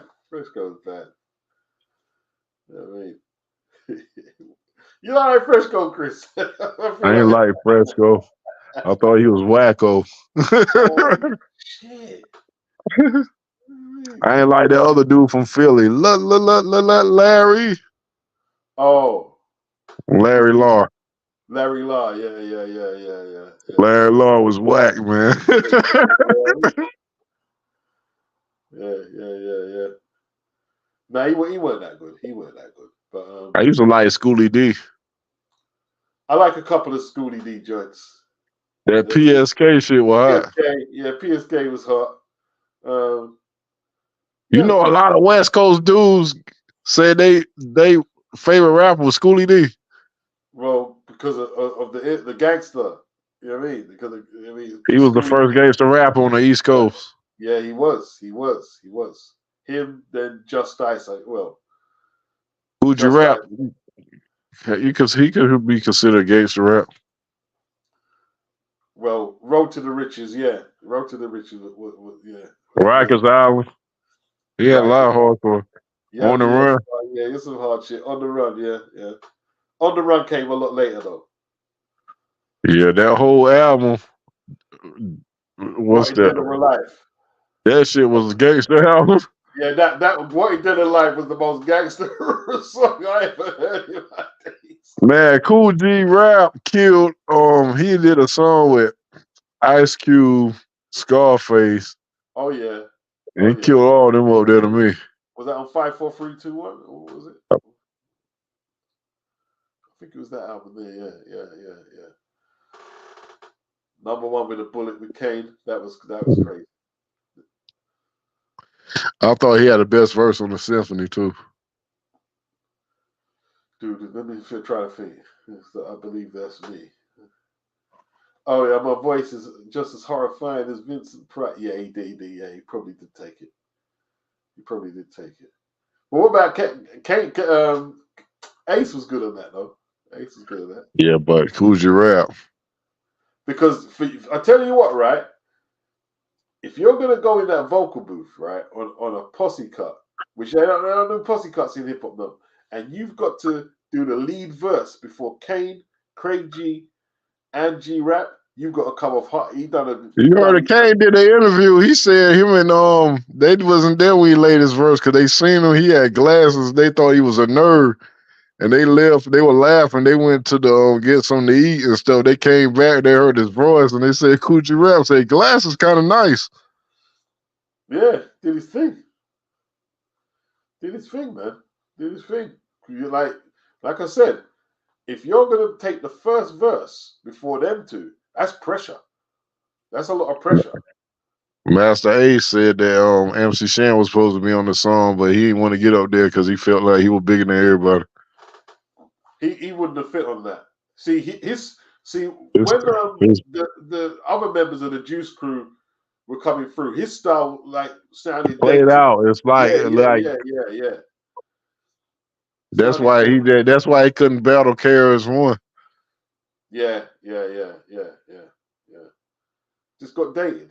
Is what it is. Not that he was whack, but just became dated. Remember, Poet had a diss on. Poet had a diss KRS-One for him. Yeah, Just Ice came to his door, innit? Yeah, he came. Now I say he came to the project. He came to the projects. He said Just Ice ain't come outside that day. Well, Poet didn't come out. Yeah, I mean Poet ain't come outside. Just I had a sawed-off shotgun. Listen, when Just Ice came to London, yeah, he was supposed to do a show. Yeah, and he took the promoter's money and didn't do the show. You know what I mean? That's how he used to roll. Yeah, but Poet was a kid because on Tragedy documentary, he said he went to school with Tragedy, and around that time Tragedy was young, so he was way older than Poet anyway. Tragedy older than Poet or younger than Poet? Yeah, Tragedy is and Poet is the same age. Yeah, about the same age, man. It's about the same age. Just Ice was a grown ass man right that time. That's what I'm saying. Yeah, he's a scary dude as well because he got off on a charge, innit? Like for snuffing someone, taking someone out. Killing somebody, Yeah. He was on America's Most Wanted. Yeah. Dangerous person. You know what I mean? And he's a big dude as well. Dude. I was known as the gangster. Well, that's the self-destruction lyric, isn't it? Yeah. Yeah. I used to like that video going way back. Oh, with KRS-One. Yeah. I used to like what joint I used to like is the one he done with Chris. Mush It Up. I used to like the bass line on that. Sick. Mush it up. Yeah. Was it you saying that lyrically it was whack? It wasn't whack. What happened? You said Lyric Licking was whack. Who? Lyric Licking. Just Ice. No, I ain't say I like Just Ice. No, the song though, Lyric Licking. Was it you? Nah, it wasn't me. I like LaToya. That was my favorite song, LaToya. LaToya was bad. Who done? Remember them days? They used to do a lot of songs about girls. Who done Veronica? Was that Skinny Boy? No. Veronica. Busy Boys. Was that Busy Boys? You remember Veronica? No, I remember Dana Dan had some songs too. Nightmares. Yeah, Nightmares, Cinderella. What other songs did he have? When he first came out, he tried to sound like Slick Rick though. Yeah, he did. With the British sort of style. Yeah, you from New York. You that's why I'm like, what? Kango crew. I thought he pulled it off pretty well though. He used to do it pretty well. The Kango crew. You know what I mean? But actually, Slick Rick talked like he from London. Dana Dane from America. That's why I like you fake ass. No, but he wasn't pretending to be fake. That was just a style. Everyone knew he from Fort Greene. He even said it in the songs. It just started to come off a little different, didn't it? Okay. Yeah, I mean, Dana Dane was dope, man. Dana Dane was dope. Cinderella, Dana Dane. It's like, so it was funny. Yeah. Man. Yeah. So it was funny. Well, Slick Rick. I'm gonna add a free. Did Herbie produce some of his songs? Dana Dane, I'm not sure. He's kind of got that song. Yeah, Bad Boys featuring K-Love Veronica, 1981. Bad Boys. Yeah, man. Good old days. Busy Boys. Remember the Busy Boys? I kind of remember them a little bit. Yeah. Oh, just vaguely. I remember them. I remember a lot of shit. I remember Do the James. My bro used to play that shit every day. What was that? Casanova and Rudd, what was it? Yeah. Casanova flying. Yeah. Were they Puerto Rican? Or Dominican? Look, I think that was, I don't know. They were I don't know. Black Dominican. They were Latin though. They were Latin. They had that Latin sort of. Girls that got him locked were hot too. Hey, he had a wicked flow, boy. He had a dread flow, boy. His flow. They had a nice album. Yeah. He was underestimated, bro. Like I swear. And they came back with some shit in the 90s. It didn't blow up, but it was dope though. It was dope. Yeah, they had that same style though that didn't last. No, they changed. No, they updated, bro. They updated a bit. You know what I mean? It was dope, man. I can't. What was it? It's on you. It's called It's On You. The song's called It's On You. Yeah, man. Cool G rap on the brand new heavies. Death Threat. I have to listen to that. What was my man name? Granddaddy IU was nice too. He passed away, you know. Yeah. What, Something New, yeah? To me, he only had that one song, you know. The rest of the songs weren't that well produced. No, I like the other song too. I like some other songs, yeah. I like Something New. Something New. And the video is sick, man. With Biz Markie in there. Biz Markie, bro. Yeah, they're all passing away. Biz, Granddaddy. You know. What was that other dude named Diamond Shield? Was that Biz Markie brother? I think so. Did he rap though? Oh, what a night. Ladies know my name is Shelly D. And everywhere he goes, he rocks with me. Yeah, he had a video. Biz Markie was singing that shit. Oh, shit. Biz didn't care, though. Biz didn't care. See, that's what made Biz good, is because most of them scenes is serious, isn't it? Like, everything's serious, bars are structured, and Biz just come with pure madness and just crack you up, bro. You know what I mean? Biz would just come with, like the main. You know, whack on the mic, though. Who's that? Don't say Young and C, you know. Don't say Young and C. No, I ain't gonna say Young and C. Scoop Lover from Big Daddy Kane Dancer. Yeah, he wasn't that good, to be honest. He wasn't that good. He was on the coffee on the table, orange juice as well. He got on the bug tip. Yeah. That shit was whack. You know something, right? It's not that he's whack, right? You know what it is? He's rapping with Big Daddy Kane, so you notice the difference, man. If you're rapping with Big Daddy Kane and you're even slightly not in that league, then it's gonna sound really whack, isn't it? Yeah, my brother was laughing when that shit was on. Yeah. I used to like Nice and Smooth too beats. Hip Hop Junkies. Yeah, I ain't gonna lie. Nice and Smooth had some high albums, but Greg Nice was whack. No, he wasn't. No, he wasn't. No. Yeah, it was. No, he You wasn't. know, his He shit was wasn't. kind of preschool. His shit was kind of. If you listen to his lyrics, his shit was free. It was freestyle. I mean, It was simple as hell, though. Yeah, because he's supposed to be. He's not trying to baffle you. He's trying to. No, Smooth B was way nicer than him. Yeah, but they can't both rap the same. Listen, it was the contrast. It's like Smooth B used to rap in a smooth, low tone, kind of like a bit like Snoop, and then Greg Nice, he come in the high pitched madness. You know what I mean? Like, what is it? Put lead in your ass, drink a cup of tea. Yeah, like, cause that damn Smooth B rap last on that shit. Smooth B killed it. They were both. I like both of them, man. I like both of them. You know what I mean? What did he say? I'm a diamond, you're a cubic zirconia. It was like that Smooth B. Yeah. Yeah, I remember that dude. That was a dope lyric, though. I like that. I made a rap, and you have to go look up the words. What's a cubic zirconia, bro? That guy bass blast on that running down the line and Preacher Earl. See, guy, I bet you any money bass blaster couldn't do them raps on live on stage. Studio, you can do all that grillly shit. Because you know what I mean, like, but you go live on stage, and if that ain't naturally your voice, you're gonna get exposed, isn't it? I ain't never heard them guys on that. I ain't never heard none of them dudes rap after that.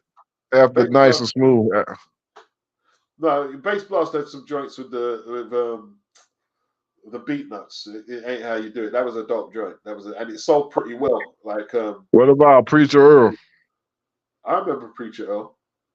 I've got one of his 12s, rah-rah-ish. I've got one of his 12s. Oh, I ain't know he put out albums. I just heard him on the Nice and Smooth joint. And he was on Tim Dogg's song, Grab Your Gat. He was on that. Oh. He was on Grab Your Gat with Tim Dogg on the second album. Preacher Earl. Yeah. And the Ministry. Preacher Earl. You know? Yeah, that was a whack name, too.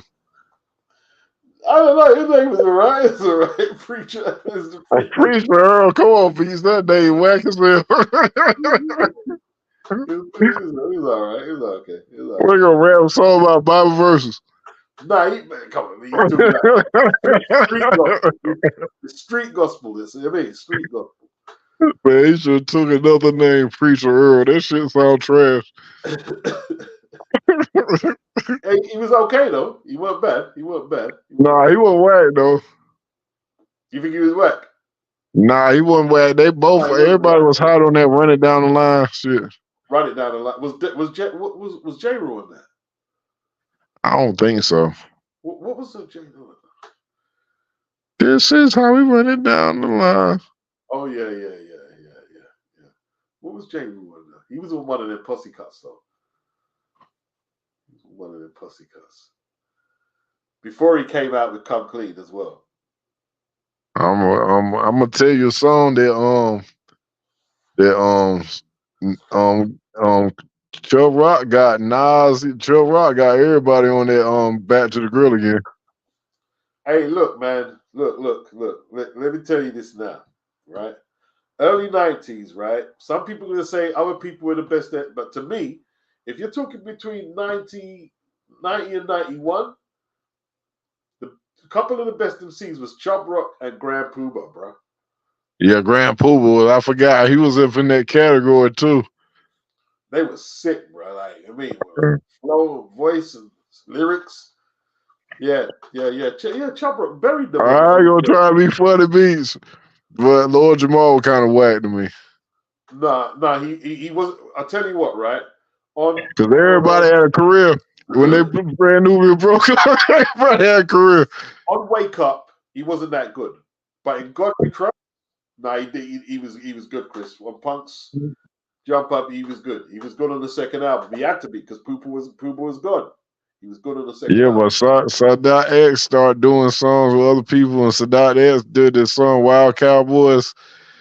After they left the group, he didn't have no career. Well, he produced Dead Presidents, man. He put them in. Yeah, so but he ain't do nothing though, like on the rap tip. Well, the second album was dope. Like Dante Ross was talking about that album, man. On Electro. He said he bought he did an interview though. He said he bought DMX. He had DMX before Rough Riders had him. Who's that? Dante Ross? No, Sadat. I mean on Lord Jamal. He probably did. Like he said on his podcast, I watched his podcast years back. He said he had DMX before everybody had him. X was floating around a long time without no deal. That's what people. Yeah, that's what he said. He said he put DMX in the studio. The first person to put him in the studio. And he said back then DMX even had a problem. Yeah, of course he had issues, man, because he used to work with some like before he got with Rough Riders, Def Jam. He used to work with someone named Dr. Seuss, and I remember he had a song called "Born Loser," and he rapped totally different. I remember Born Loser came out in 91. He old school. He could have been considered old school rapper. He came out. That's how that K Solo because people. Yeah. He was out years. Yeah. Because Born Loser about 92, 93. Because the old boy talking about Lord, because Nori didn't know. Lord said, "How the hell did DMX came out dissing K Solo?" Because he said DMX. I mean, he said we came out the same era. How is you dissing the person there? And then the dude told him, "Nah, DMX was out, but two back then." Yeah, it was in jail together. Them two. Nori didn't know about Born Loser and all that other stuff though. Yeah, Born Loser, and he's got enough demos out there as well. Cause I had a damn thing when he first got his deal. He was already 29. Yeah, he wasn't no kid. He was about to be 30 when he got his deal. That's kind of old for a rapper. Yeah, for a rapper. Yeah. Same with Big Pun. Big Pun was old when he got his deal too. They about the same age. Chuck D was old when he got his deal as well. Like for that period as well, he wasn't young. Fat Joe too. Yeah. Because Fat Joe came out when Nas and them came out, and he about the same age as Kane. First time I heard Fat Joe was on Diamond D's album, Stunts Blunts, and there's some joint name Past That Ish. Diamond D said Fat Joe did good for a person not really being a rapper. Yeah, he wasn't. He wasn't really a rapper. You know what I mean? Was street dude. Yeah. He was just trying to find a lane to get off the road. You know what I mean? He did do pretty well. Although I tell you what, I see him try and rap with Grand Poobah, and he got smoked, man. He got smoked proper. Yeah, even Cam and Norris said he had a shop in Harlem before he had a deal. They said they used to sue Fat Joe all the time. Said Fat Joe had a Mercedes Benz, gold chains, and clothes before rap. Okay. So you know what he was doing. You know what I mean? Yeah. He definitely weren't a natural MC. Yeah, you could tell. Him, Eazy-E. You know what I mean? But yeah. He came a long way. Easy, yeah. For somebody that didn't start off as a rapper. Easy, I ain't never forget. Ice Cubes make the rhymes that I say. Like, why you gonna say that on a song? Well, everyone knew. No point hiding it. Everyone knew that Cube and Ren were writing. Everyone knew that. And DLC. Yeah, and DLC. You know what I mean? It is what it is. Like, I used to like a dude from the West Coast. I don't know if you can remember beats. He had a hot ass beat. I think his name was CPO, Ballad of a Menace. I used to like that song. He passed away. CPO, yeah, I used to like him, man. Battle of the Menace, yeah. He done that with Ren. CPO. They used to call him Little Nation. I used to like CPO. That beat was hot. They had some hot ass beats back then for that Ruthless Camp. Did Dre make that beat? No. That's when they split by that time. I think. Yeah, I'm not sure if they split, but they ain't split then because that came out. Yeah, he did that with Ren. I think Ren not produced. I think they got the video up. I'm gonna see. I thought Dre was in the video though. Ballad He of ain't a Menace. staying. He might be. He might actually be. Yeah, Ballad of a Menace. He passed away. Oh, he did. I didn't know. Yeah, he He passed was away with Death some years Row. ago. He tried to get a deal with Death Row. Yeah.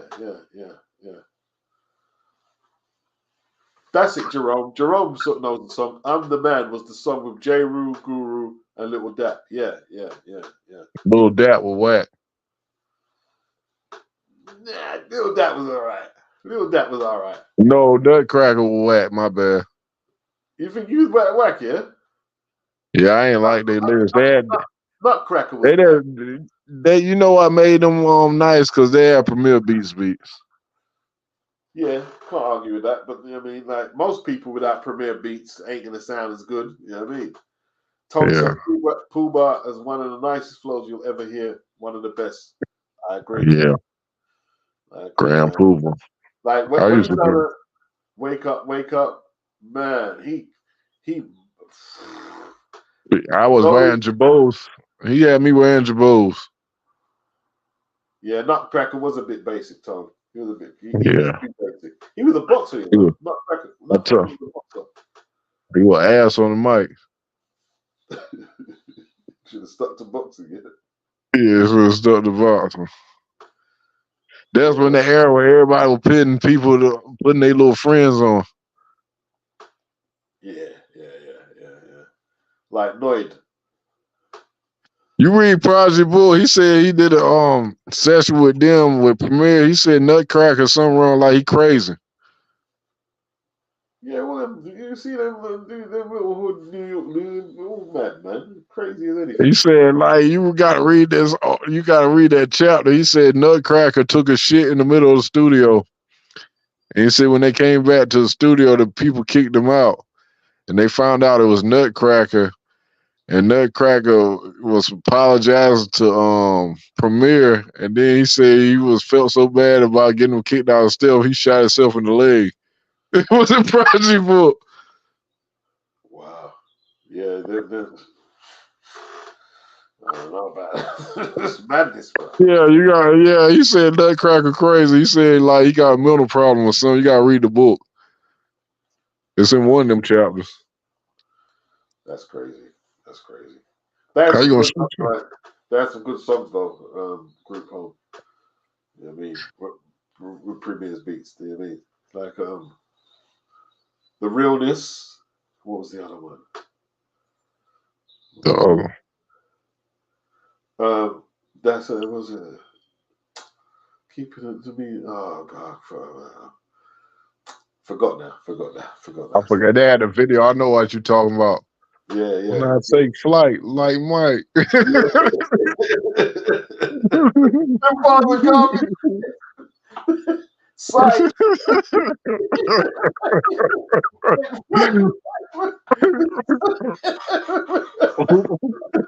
Oh, boy. Living Proof. That's it. See, Tom gets everything. Superstar and Living Proof. Yeah. Yeah, they were ass on the mic. People that's like him because Premier made them hot ass beats that he should have gave to somebody else.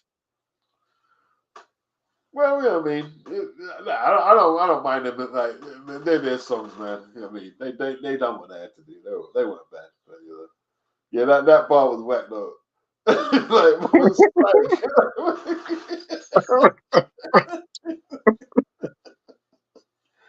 oh dear, that was you call basic. That Well, you is know what was funny that didn't make no damn sense, no beats. I almost crashed the car. Me and my brother were laughing so hard. We was going to Jacksonville and I was playing Bobby Digital album. Bobby Digital, Ghostface wasn't making no goddamn sense on that song.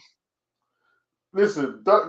He had a dope style, but some of the stuff, like I used to ask one of my what does that mean?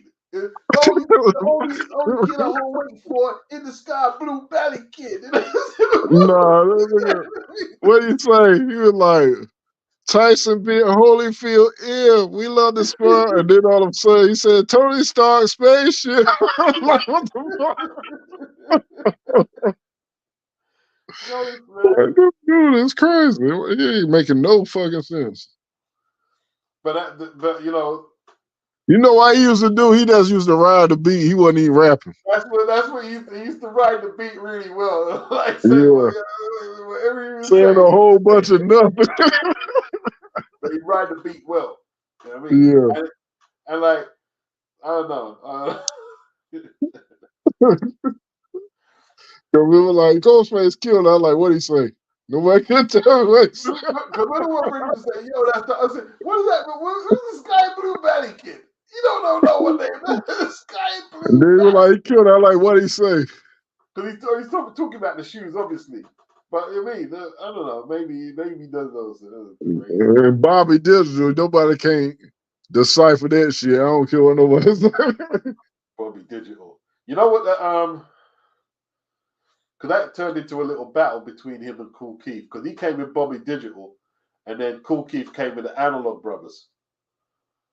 I think that was. What's them dudes that the Flatliners say Gravediggers copied off of them? Flatliners.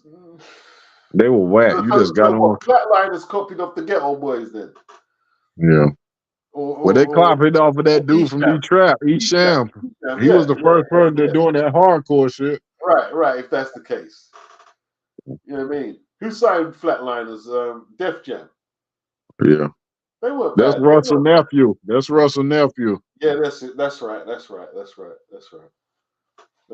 Gravediggers were better than the Flatliners. Gravediggers. Yeah, I didn't like the Flatliners. Yeah, Gravediggers were better at the horror. That was horrorcore, isn't it? Horrorcore. Yeah. That genre played out, bro. That Joe Sinister dude used to try to sound like Redman. And Redman dissed him on Rockefeller. Yeah. He said, now you want to get skull caps. He said, who's that little clown with the frown? I don't know, man, but you better warn him what I will do. Yeah, he did. He did Joe Sinister. Because Joe Sinister, when I heard that song, I thought it was Redman. It was Don said, nah, that's Joe Sinister. My brother said that's Joe Sinister. I'm like, damn, why are you trying to sound like Redman? Under the Sun. Yeah. I used to like the song though. I ain't like it because I thought it was Redman. After I found out it wasn't Redman, I ain't like it. It was similar, but he didn't sound like Redman. Come on, Beats in that era, he was a copycat. Nobody sounded like Redman. It was similar. He didn't quite. You see, like they used to say that Shine was taken from Biggie. He didn't quite sound like Gorilla Black sounded like Biggie. Shine didn't sound like Biggie. It was similar. And Sean had a little reggae element to his shit too. When he came out of jail, he turned into the wackest MC ever. Well, what happened to your skills? Well, they take your skills. Yeah, that shit was trash. He came out because he had Puff. He wasn't with Bad Boy then, and Puffy had nice producers on that first album. Remember 9 says but Nine came out before DMX on an official label. 9 this Foxy Brown. Yeah, on Lion King. Yeah. And on stage, yeah. He dissed a lot of people on Lion King. Ja Rule, Dan Amateur dissed Foxy Brown on the mixtape I had. He said he seen him with fake alligator boots in the club. that was on the Primo song one day. That was on the album. Fake alligator boots on. Yeah. That was a. She dissed him back though. Yeah. She went. I used to like Foxy because you say some shit about Foxy. Foxy didn't care, bro. Yeah, Fox would come back. Foxy would come back, bro. Foxy would come back. She wouldn't just have that. You know what I mean? I remember. You remember when Latifah had that talk show? Yes, I do. Yeah, she came out. She tried to diss some Foxy, bro. He said, Foxy Brown had that song. There y'all bitches go straight yapping again. What your TV show fucked up? Got you rapping again? Oh yeah. That was hard. Fox was bad. Foxy Brown was bad. Foxy killed on that song. See your fruity ass straight staring at my pussy. Foxy Brown was bad. She had some skills, man. She had some skills. And she was rough with it as well. She did Eve too. Yeah. Now don't forget, I signed your autograph in '96, bitch. Wow. Yeah, she done her thing, man. She done her thing. She done her thing. What did she say about oh man. She done a hardcore like sex lyric in Who Shot You. It was hard about disease, about I can't remember it now. It was hard though. It was hard. And see, that's way before this Sexy Red and all that stuff there, but way before all that. Foxy Brown. Who was better out of Foxy and Kim though? I like Foxy. You like Foxy, yeah? Yeah. Foxy, Lil' Kim, when she dissed Nicki Minaj, she just took a shot at Foxy. Because you remember they had a shootout with Capone in front of Hot 97? I do, yes. And real life, she told Nicki Minaj, this the shit the other bitch almost got killed for.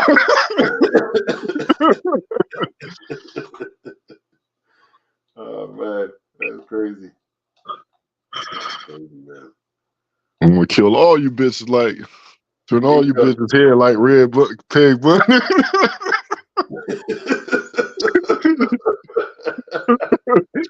That shit was hot though, beats. Yeah, that was a that Fairmont beat. Peggy Bundy, yeah. Yeah. Oh dear. Yeah. What was the lyric she done on Who Shot You? I can't remember the lyric. What's the lyric she said on Who Shot You? Oh. Foxy. She killed it. Yeah, she killed Who Shot You. She killed it. Although, you know what used to annoy me about Foxy Brown? When she used to rhyme like Wano, Italiano. That used to piss me off. I was like, oh, no, not again. Whatchamacallit this though. These girls that Steve Style had signed. Femme Fatale. Oh, okay. What did they say about her? Some bitch gassed up driving Chris Lighten's Mercedes. Fake Indian bitch from Haiti. Mommy, ho, you straight choppy. Doodle Brown, burn niggas from uptown. Word gets around. Trust me, it do. I wonder what you do if the firm wasn't fucking with you. Oh, no. That's dread. It was on a mixtape because they ain't never come out with an album. They was on that Firm Freestyle though. Were they Wu-Tang? Who? Femme Fatale? Yeah. They was associated with Nas and them though, because they was on that Firm Freestyle with that Firm Freestyle when Nature did Cormega and got beat up after that. Oh yeah. They was up there. That was them girls that was up there. That's the one that dissed Foxy. Damn, man. Crazy. I think Nas did that on purpose because he know he was fucking with them girls. He know they dissed Foxy because I think he was mad because Foxy was on a song with Cormega and he was dissing them up there. Oh, okay. Because I was wondering, I thought they was down with Nas. Why they dissing Foxy Brown? Then I heard that song with Foxy with Cormega. I was like, oh, he being petty. Yeah, she lost the protection then, man. You know what I mean? She lost the protection. Then she started hanging with Jay, innit? Yeah. Lost to Jay. But damn, think Nas fucked her too because I was reading his baby mama. You remember she wrote a book about him? Okay, is that what she said? Yeah. Yeah, she said she used to call the house being funny, hanging up. Every time she used to call the house, he was like, and she asked him, "You fucking this girl because she keep messing with me." Oh shit. And she said that's why she was cheating with Jay-Z because she said Nas had sex with Mary J. Blige, Little Kim, and Foxy. She said because she said she saw some. She said she know for a fact he messed with them three girls. He admitted. He said he admitted to Mary J. though. Wow. Well, I don't believe that book though because she made some crazy statements about Jay-Z in that book. try to make Jay-Z seem like he was gay because he said he got to read that book. Talking about we went to Jay house when they was messing around. Had a big ass picture of Nas on the wall. Jay-Z did. I don't believe that. Like, she was like, what the fuck you got a picture of my baby daddy on the wall? Oh no. I don't believe that. That shit sounds. Some of the shit she sound like she was making some shit up. That's deep though. That's deep. That part, like he had a picture of Nas. She asked why. She talking about, nah, I respect him as an MC. She was like, well, you ain't got nobody else on the wall, dude. Man. And then she talking about Nas and Jungle got in a fight and they both lost. She was just being funny. You could tell. Yeah, that's what she said. I've got it here. She said, "What a creep, open like raw ass cheeks, some sexy raw dog without protection, disease infested. Italian, see, Italiano got the Luciano." She used to do that. That used to piss me off because you mean what's Italiano? Luciano, no, you know what I mean? Okay, Luciano, cool, but Italiano, what is Then that? then when she broke down the drug shit, she got this. She said the shit wrong. Yeah. She said, yeah. She. We're like that, man. To be honest, I wanted to. You see that era there when everyone was doing the Italian mobster quotes. I didn't really like that. I used to hate the Wu Gambino fit. I used to love Wu, but Wu Gambino's a couple bad. That's why 50 Cent said when he came out with his shit, he named himself after the original 50 Cent because it was a black dude when everybody was going to Italian people. Right. Exactly. I ain't name now. He said they don't even like niggas. Why y'all name y'all somebody? Yeah. He said I ain't gonna. He said I don't want to come out being no Gotti. He took it a shot at Gotti. Yeah, all the Italian was too much, man. They got too good, you know. And then, but at the stage, it was just about drug dealing, like drug dealing. Yeah. You know what I mean? Yeah. Cuba. Well, you ain't name yourself Nicky Barnes or what's that dude before him? There's some black gangsters y'all couldn't name yourself up. But that was just what it was because like you had Casino, Goodfellas, and Godfather, and I mean, so they wanted to do that shit there. Like, well, Cormega have he died though. Cormega said, "You talking about street dreams, rocking a pink ass suit." That he said. And you know Nas had that video. Because remember in the videos they used to have all the Italian, the actors used to play in the Italian gangster movies. Like Nas had one of them in there. Yeah. And like, see, New Jack City was based on Scarface to me. That was the black Scarface. You know what I'm saying? New Jack City was based off of this dude from San Francisco. That's what the dude that made it was a black dude. The dude that made the movie said he took it. Yeah, supposed to be the real. That's based in New York, but he was about somebody else. Okay. The dude that made that movie. Yeah, that was deep, man. Like, New Jack City, like it was just. When we started talking about hip hop, they couldn't hang. They left. Oh yeah. We go back too far. My man sticking with us in the comment section. He must be our age, older than me though. Oh yeah. Tony. I mean, is up on it. Tone got it. Look. Yeah. Yeah, Nas Escobar. Yeah, I mean, and all that. I didn't like the Escobar. Yeah, Emmanuel, I agree.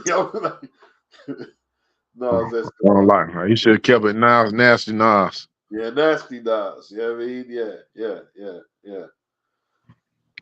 He had a whack name when he first called. They used to call him the Rapper Nas when he first came out. The Rapper Nas. Yeah. That's what Large Professor used to call him, the Rapper Nas. Yeah. He said. Yeah, well, sometimes it takes time to get it right, isn't it? Yeah, because I used to think on Whack 2 Beats. I know people in the comment section, I don't care. Snoop Dogg. Getting funky on the mic like an old batch of collard greens. what it was with Snoop, right? When Snoop came out, Your rhymes were in the rhymes you was picking was quite bootylicious. what it was the melodies. Like He Snoop had copied the melody. Domino. He sound like that dude Domino. They were in the same crew. I ain't know that. I ain't even know that. I Same know when they crew. first came out, I used to say, "Why you rapping like Domino?" They in the same crew. And like No wonder, cause I thought for years I thought he was copying off of Domino. I always wanted them to do some songs together, maybe do because like if there was a crew in them with that melodic style, they would have killed it. Yeah. Man. Cause that rap style right there, that was Domino shit. It might have been. Here we go. That was Domino, isn't it? Yeah. I ain't know they was in the same crew. He from Long Beach too, though. Yeah, they're in the same crew. They were from the same. That's why they sound so similar. They're in the same crew. Damn, you schooled me on that one. Yeah. Domino's album like underrated, dude. But Yeah, that like, and they came out. I think he came out a year or two before Snoop. Yeah, it was a little before Snoop. You know what I mean? That's why it made me think Snoop was copying. Okay, I got you. Yeah. He just didn't have the promotion, man. Like if he had a big name producer behind him, his songs would have done a lot better. Cause when I like, why? I'm like, that's when I like, damn, he sound too much like. Yeah. They used to rap together, man. I did not know that. Damn, I ain't know that. Yeah. I think there was a few members in there. They probably similar style. So they had the melodies. You know what I mean? They came at the game with something different that nobody was doing what Snoop was doing. Yeah, or Domino. No, but they had their own sound. When Domino came out with Ghetto Jam, it's just like, whoa. Yeah, I ain't never heard nobody rap like that except Snoop. Yeah. And that's what like that was Snoop's strength. He wasn't like a Big L on bars or nothing like that. You know what I mean? He just had I like Domino. I like Domino better than Snoop though. It like cause Domino had that Ghetto Jam beat. That shit was hot. That was hot, man. That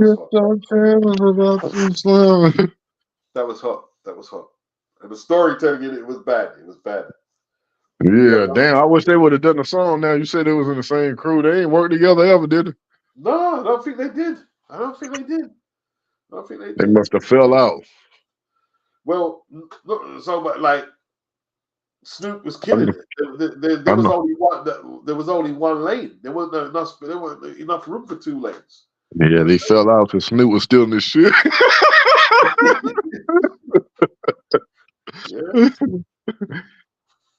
Yeah, man. Snoop shut down that lane. Even Andre 3000, he used to sound a little like Snoop when he came out. I don't think so. Not really. Playing ball a little bit, not totally, a little bit though, a little bit.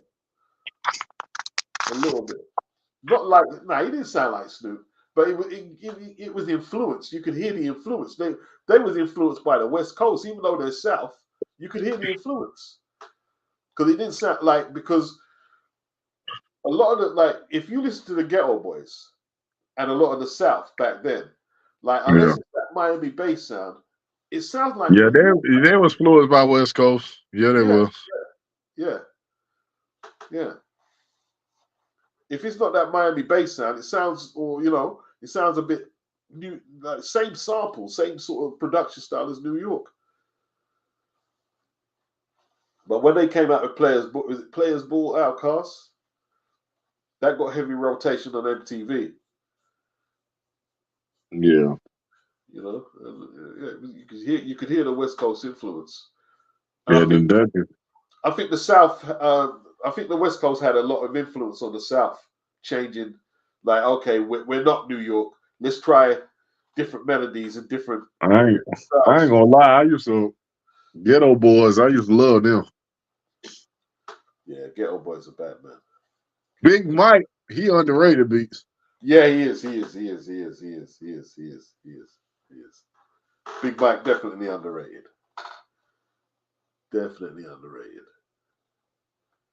Big. I'm just your play. I used to love that song. He killed it. I don't remember that one. I'm just I your think player. Mike is it straight gangsterism? He was talking about Thompson, did you cop the Andre 2000 flute album? Man, that shit was nobody wanted to hear that shit. What did you do? Did you play the flute? Yeah. Yeah, he ain't even rapping up there. He's You're a weirdo. maybe that's the term. He's just a bit I don't know. Everybody that have sex with Erica Badu get crazy. yeah, he's just different. He's different, isn't it? Just playing the flute. He's just different.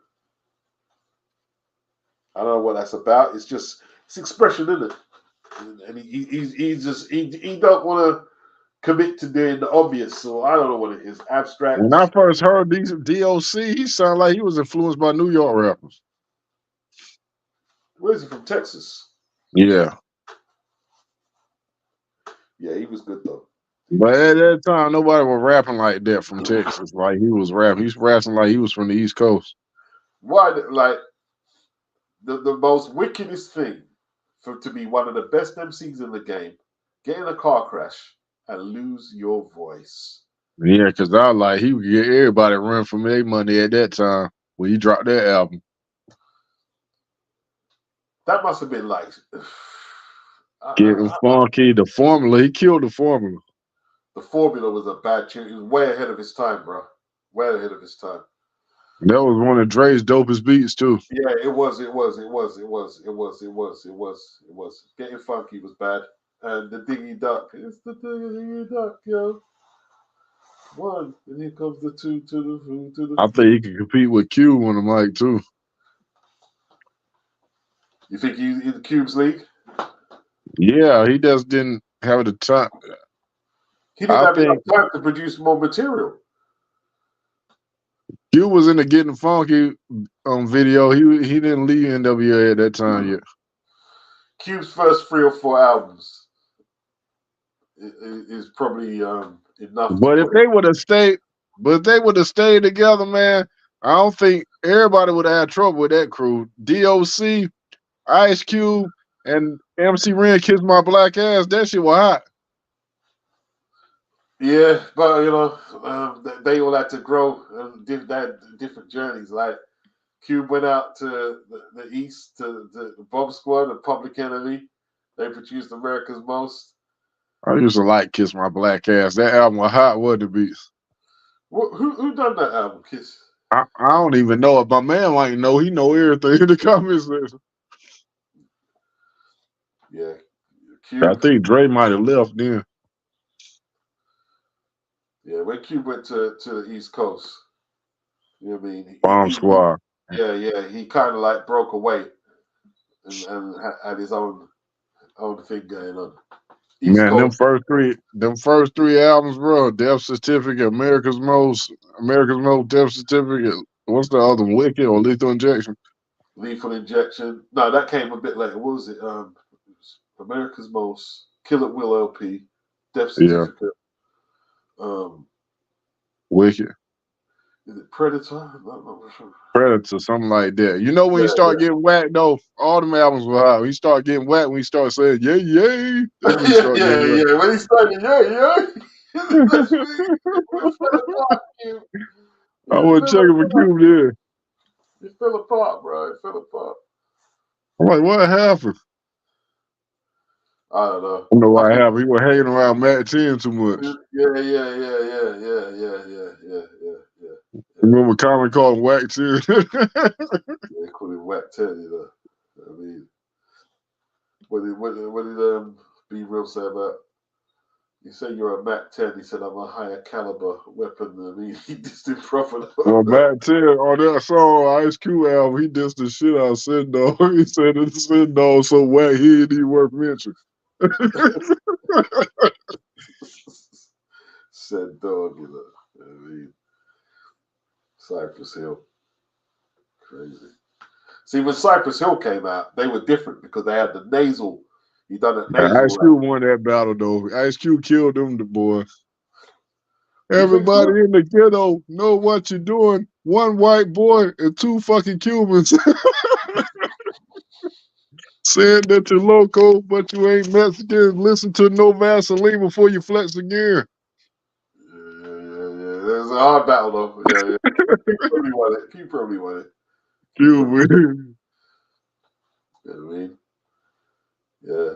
And then he got knocked out by Solo. Cube got knocked out, innit? Sin dog, you can't rap for the guts and be real rapping like he got baby nuts. He killed them beats. DJ Muggs was bad on the beats though. Like when Cypress Hill came out, them beats were sick, bro. The beats. Yeah, I used to like. What's that dude? What's that other dude that came out that he was producing? Funk Dubious. Yeah, he produced. Yeah. He done some funk. He done House of Pain. Funk Dubious sound like he was from New York, didn't he?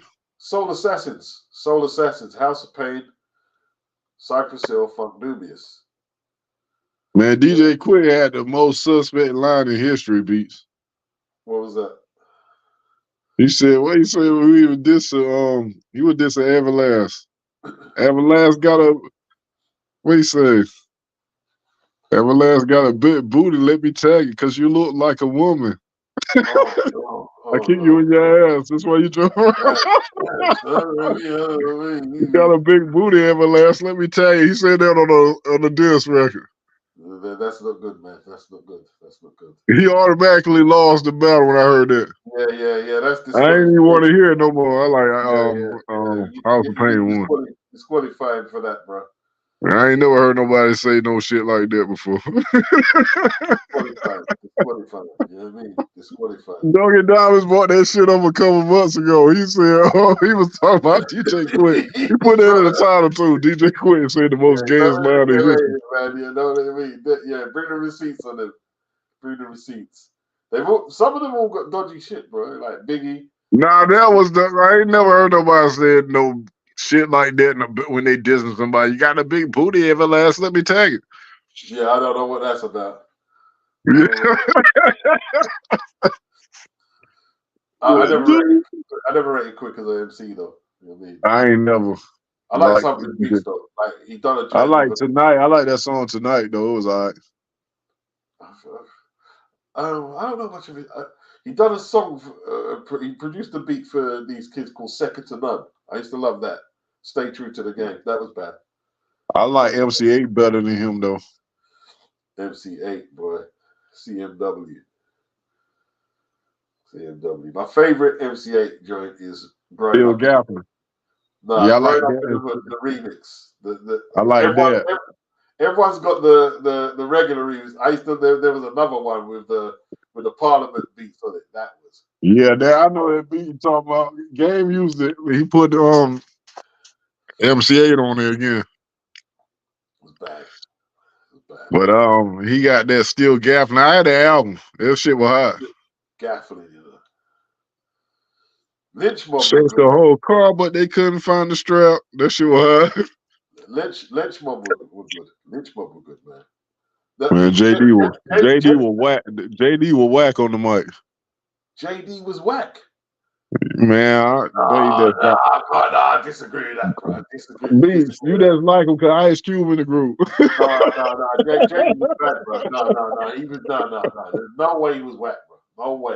Man, why you always liking these nutcracker ass dudes? No. Man, the reason they had content, bro.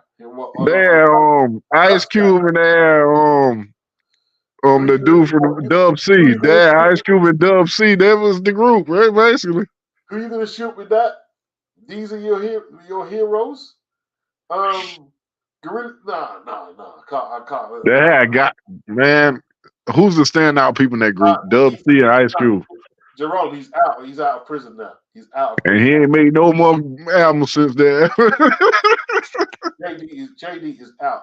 JD is out now. He's out. Yeah, he ain't do nothing. The only people did something with Dub C. He was in Mad Circle though first. Yeah, he became whack as well. He started doing he started that shit. That little damn old ass kid that play kickstand, he be doing. He started doing that. I said, why are you doing that? Mr. Bionic, the dub scene. Yeah. Man, Tone says MC8 has a great voice, epitome of West Coast style for me. Yeah, he was dope. Jerome Benjamin, JD's still doing that live sentence. Nah, he's out, man. Thankfully. Nah, he got a podcast now on YouTube. Darren Christie, big up. Yeah. He's out. He got a podcast on YouTube. He out of jail. Yeah. What happened to Duff C, man? Like when he came, I told you, beats everybody when they start hanging with Matt 10, they turn trash. That when he was in the Mad Circle, that's when with Coolio. He was but remember he had this. Yeah, that video, that song was hot. They had Coolio behind closed doors. They had behind closed doors, and what was there? Coolio became a bigger superstar than Dub C though. Yeah, he did. When he He had is it Fantastic Voyage, that song? And he had a lot of hits. Too Hot. It's Too Hot. He got big, bro. Gangsta Paradise. He won Mad Awards. Huge record, bro. WC ain't really do nothing except with Ice Cube. Yeah, he kind of became Cube's hype man, really. Yeah, whatchamacallit became a bigger star than him and when they left the group, when they left. And when Coolio was in Mad Circle, Dubsy was the main dude. That's how he was the better rapper, though. Yeah, he was the better rapper, yeah. Well, you see how shit turns out. The same thing with Capone and Noriega. Noriega was the biggest superstar. Yeah, but Nori probably making a lot more dough. Like he done songs with Neptunes and that podcast. You know what I mean? It is what it is. Yeah. You know what I mean? Like Nori, you know what I mean? Like let's be honest. Nori's first album was hot because basically it was a compilation album. Look at all the guest appearances that was on that shit. Nah, Nori's good. He's good. I'm talking about the album still was a guest appearance album. He had the most damn guest appearance. You got to get him the right beats. You got to get him the right features, and then he'll come to something. You know what I mean? He had a damn feature on damn near every song. What was his? The first joint? What, the CNN tape you're talking about? War Report. The War Report. I'm talking about his first solo joint when Capone was in jail. Did it? Well, NRE Nori. Yeah. Yeah, there was some whack joints in there, to be honest. But yeah, Body in the Trunk was up there with Nas. Body in the Trunk was crazy. That was crazy. I used to like the first CNN album because like he was influenced by Tragedy. That's why he wasn't coming off whack, and they would use and his lyrics was kind of littered with the 5% teachings and stuff. So you know, he was grounded. Because you know the first CNN album that's Tragedy's ideas. Yeah. Like Iraq, Kuwait.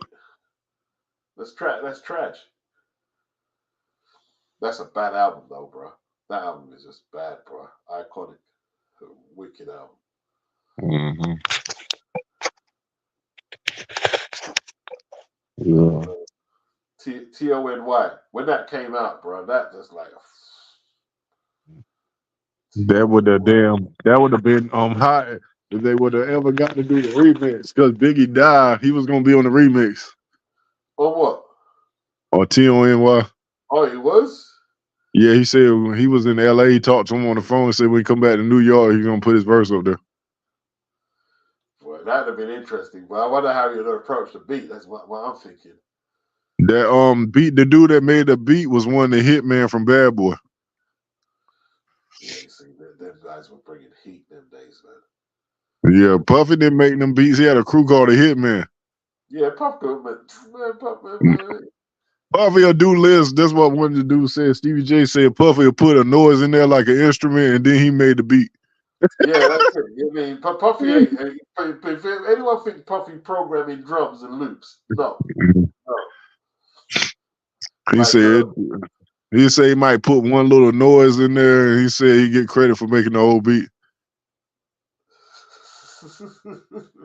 like Easy Mo B, he made flavor in your ear for Craig back. I mean, that was Diddy. That was Diddy. Well, how did they get away with stealing people beats like that? Well, he's got to pay them, but you know what I mean, like, what else were they gonna do? Because like, whatever Puff's paying them is they ain't got no But how money. do we get producing credit? They don't know the business. Even though they, Yeah, Puffy's CEO, bro. Puffy's coordinating the album. Puffy ain't making shit in the studio. Puffy come in there after the beat already laid and then add something to it.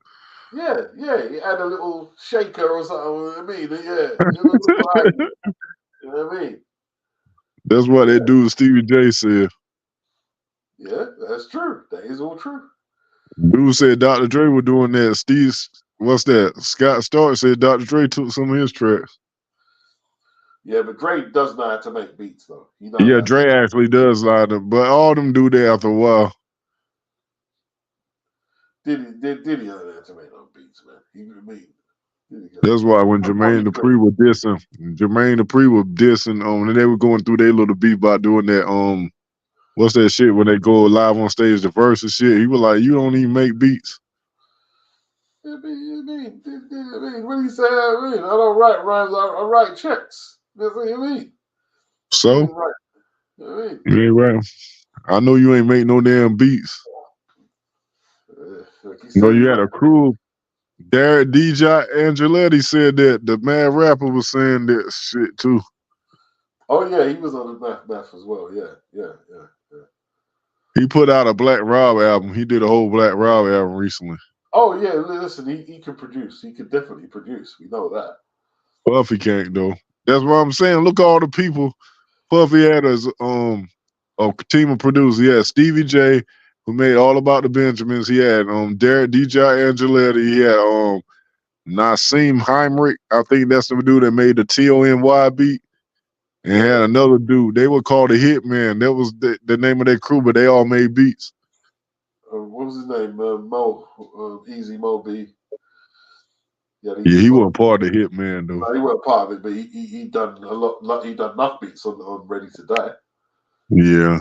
He didn't think he wasn't there on Life After Death though. He didn't do one beat.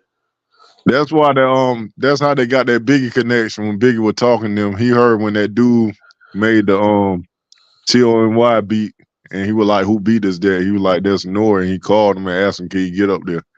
But he died in L.A. He ain't never get to come back. Man, that's crazy, man. That's crazy. I mean, man, I remember where I was when I heard he died, man. That was mad. I was just mad. He said Biggie was mad because that dude, he like that dude, and he said, "How the hell that dude in my camp and he gonna give y'all that beat?" that beat was huh? Beat's iconic. The beat is iconic. He did another hot beat, that dude that made TNY. He did another beat that was hot too. I forgot the name of it. Yeah, man. That album was nice, man. The album was nice, bro. Yeah. CNN War Report. Parole Violators. I don't know who produced Parole Violators. Was that Prodigy? Man, Havoc made that beat. I could tell. You could tell that's a Havoc beat. Yeah, sick beat though. That's one of Havoc's best. Havoc was on Mav Hoffa's show. He said he almost threw away Shook One's beats. I bet he did. I bet he nearly did. He said Prodigy dug it out the trash. Damn. Shook Ones, man. He said they used to check his trash and go listen to him. Yeah. Man, like that album, that was at another level, bro. Arguably better than Illmatic. That album. Yeah, Illmatic was on another level though. That Illmatic was the predecessor, but they came with it, bro. Yeah, they came with it because that first album, Juvenile Hill, was trash. Yeah, but they were They just came out, and people don't know they came out before Nas beats. Yeah, they was about what was 16 or 17 with Juvenile Home. Yeah, they came out before Nas. Havoc said him and Nas the same age. They went to elementary school together on Math Hopper show. No, on China Mac shit. Okay, the China Mac China still Mac don't know how to do no interviews either. I don't like him.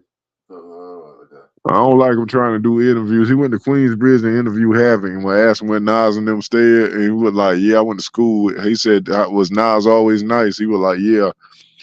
He said people didn't know. He said Nas was like shy. People didn't even know Nas rap beats. Yeah. He said Nas said it in halftime. He said, when I was young, I was at MC Sparking, but I was too scared to kick my round in the parks and kick my little jam because I thought that N-words couldn't understand. But now in every jam, I'm the effing man. More whips than the slave shit. I used to watch Chips. Yeah. He even said it. He even said it on that. You know what I mean? That's the first. What was it? When did I think live at the barbecue? I've heard Nas first. That was the Street first time. Disciple. I went to Hell for Snuff and Cheese. He said everybody lit. Large Professor was on Willie D. Everybody wanted to sign him after that verse. Yeah. Although, like, there was some cameos on that. Like, Akinelli was on there. Joe Fatal trash. Nah, he wasn't bad. He done it. Like, they wrote his verse. He wasn't bad. His verse wasn't bad. Pudgy the Fat Bastard said he wrote that verse. Okay, everyone said that they all said they all kind of helped to give him a bar. Pudgy the Bastard was on there. He tried to stab Pudgy because Pudgy was telling people he wrote his rhymes. Joe Fatal tried to stab him. That's what he said in his interview. Yeah, Fable one of the white boys who didn't play that. Is he white dude or Spanish? I don't know. He look white to me. Joe Fatal, Large Professor said Joe Fatal the one that discovered Nas. He the one brought Nas to him. Okay. Fatal is merciful. When I rip the mic, I show no mercy. Yeah. He said Fatal bought he said, yeah, Joe Fatal the one bought Nas to him because he said Joe Fatal was hanging out in Queensbridge. Yeah. Arcavelli, his verse was all right, you know. Arcavelli's verse was all right. He had a hot album. Vagina Diner. I bought that album. Yeah, I bought that. Produced by Large Pro. Otta. Yeah. So he used to do all that gimmicky stuff, but he used to work when he used to do it. I don't know It's how the bomb. I don't know why people saying that the bomb baby was hot. Well, you didn't like that joke? Nah, that shit was hot. I like that shit. Oh, that was fire, man. That was fire, man. Well, I'm gonna have to get off this hangout beat. So it's 11 o'clock over here. I gotta get up 6 in the morning. This is okay. Go It's 6 now. You know what I mean? Pick my crew up. Give me a little bit now and pick my crew up in the morning. We got a job to do. All right, Chris. All right. Big up. Peace. Well, I tell you what, boy, I have to shorten these hangouts, man. It's only, I mean, I'm on holiday right now, so I've got enough time. I mean, shorten these hangouts now. But yo, listen, it's nearly 6 hours. About 3 of it was talking about hip hop. Some of it was about boxing. Some of it was talking about drugs. One of them old school streams, isn't it? Peace.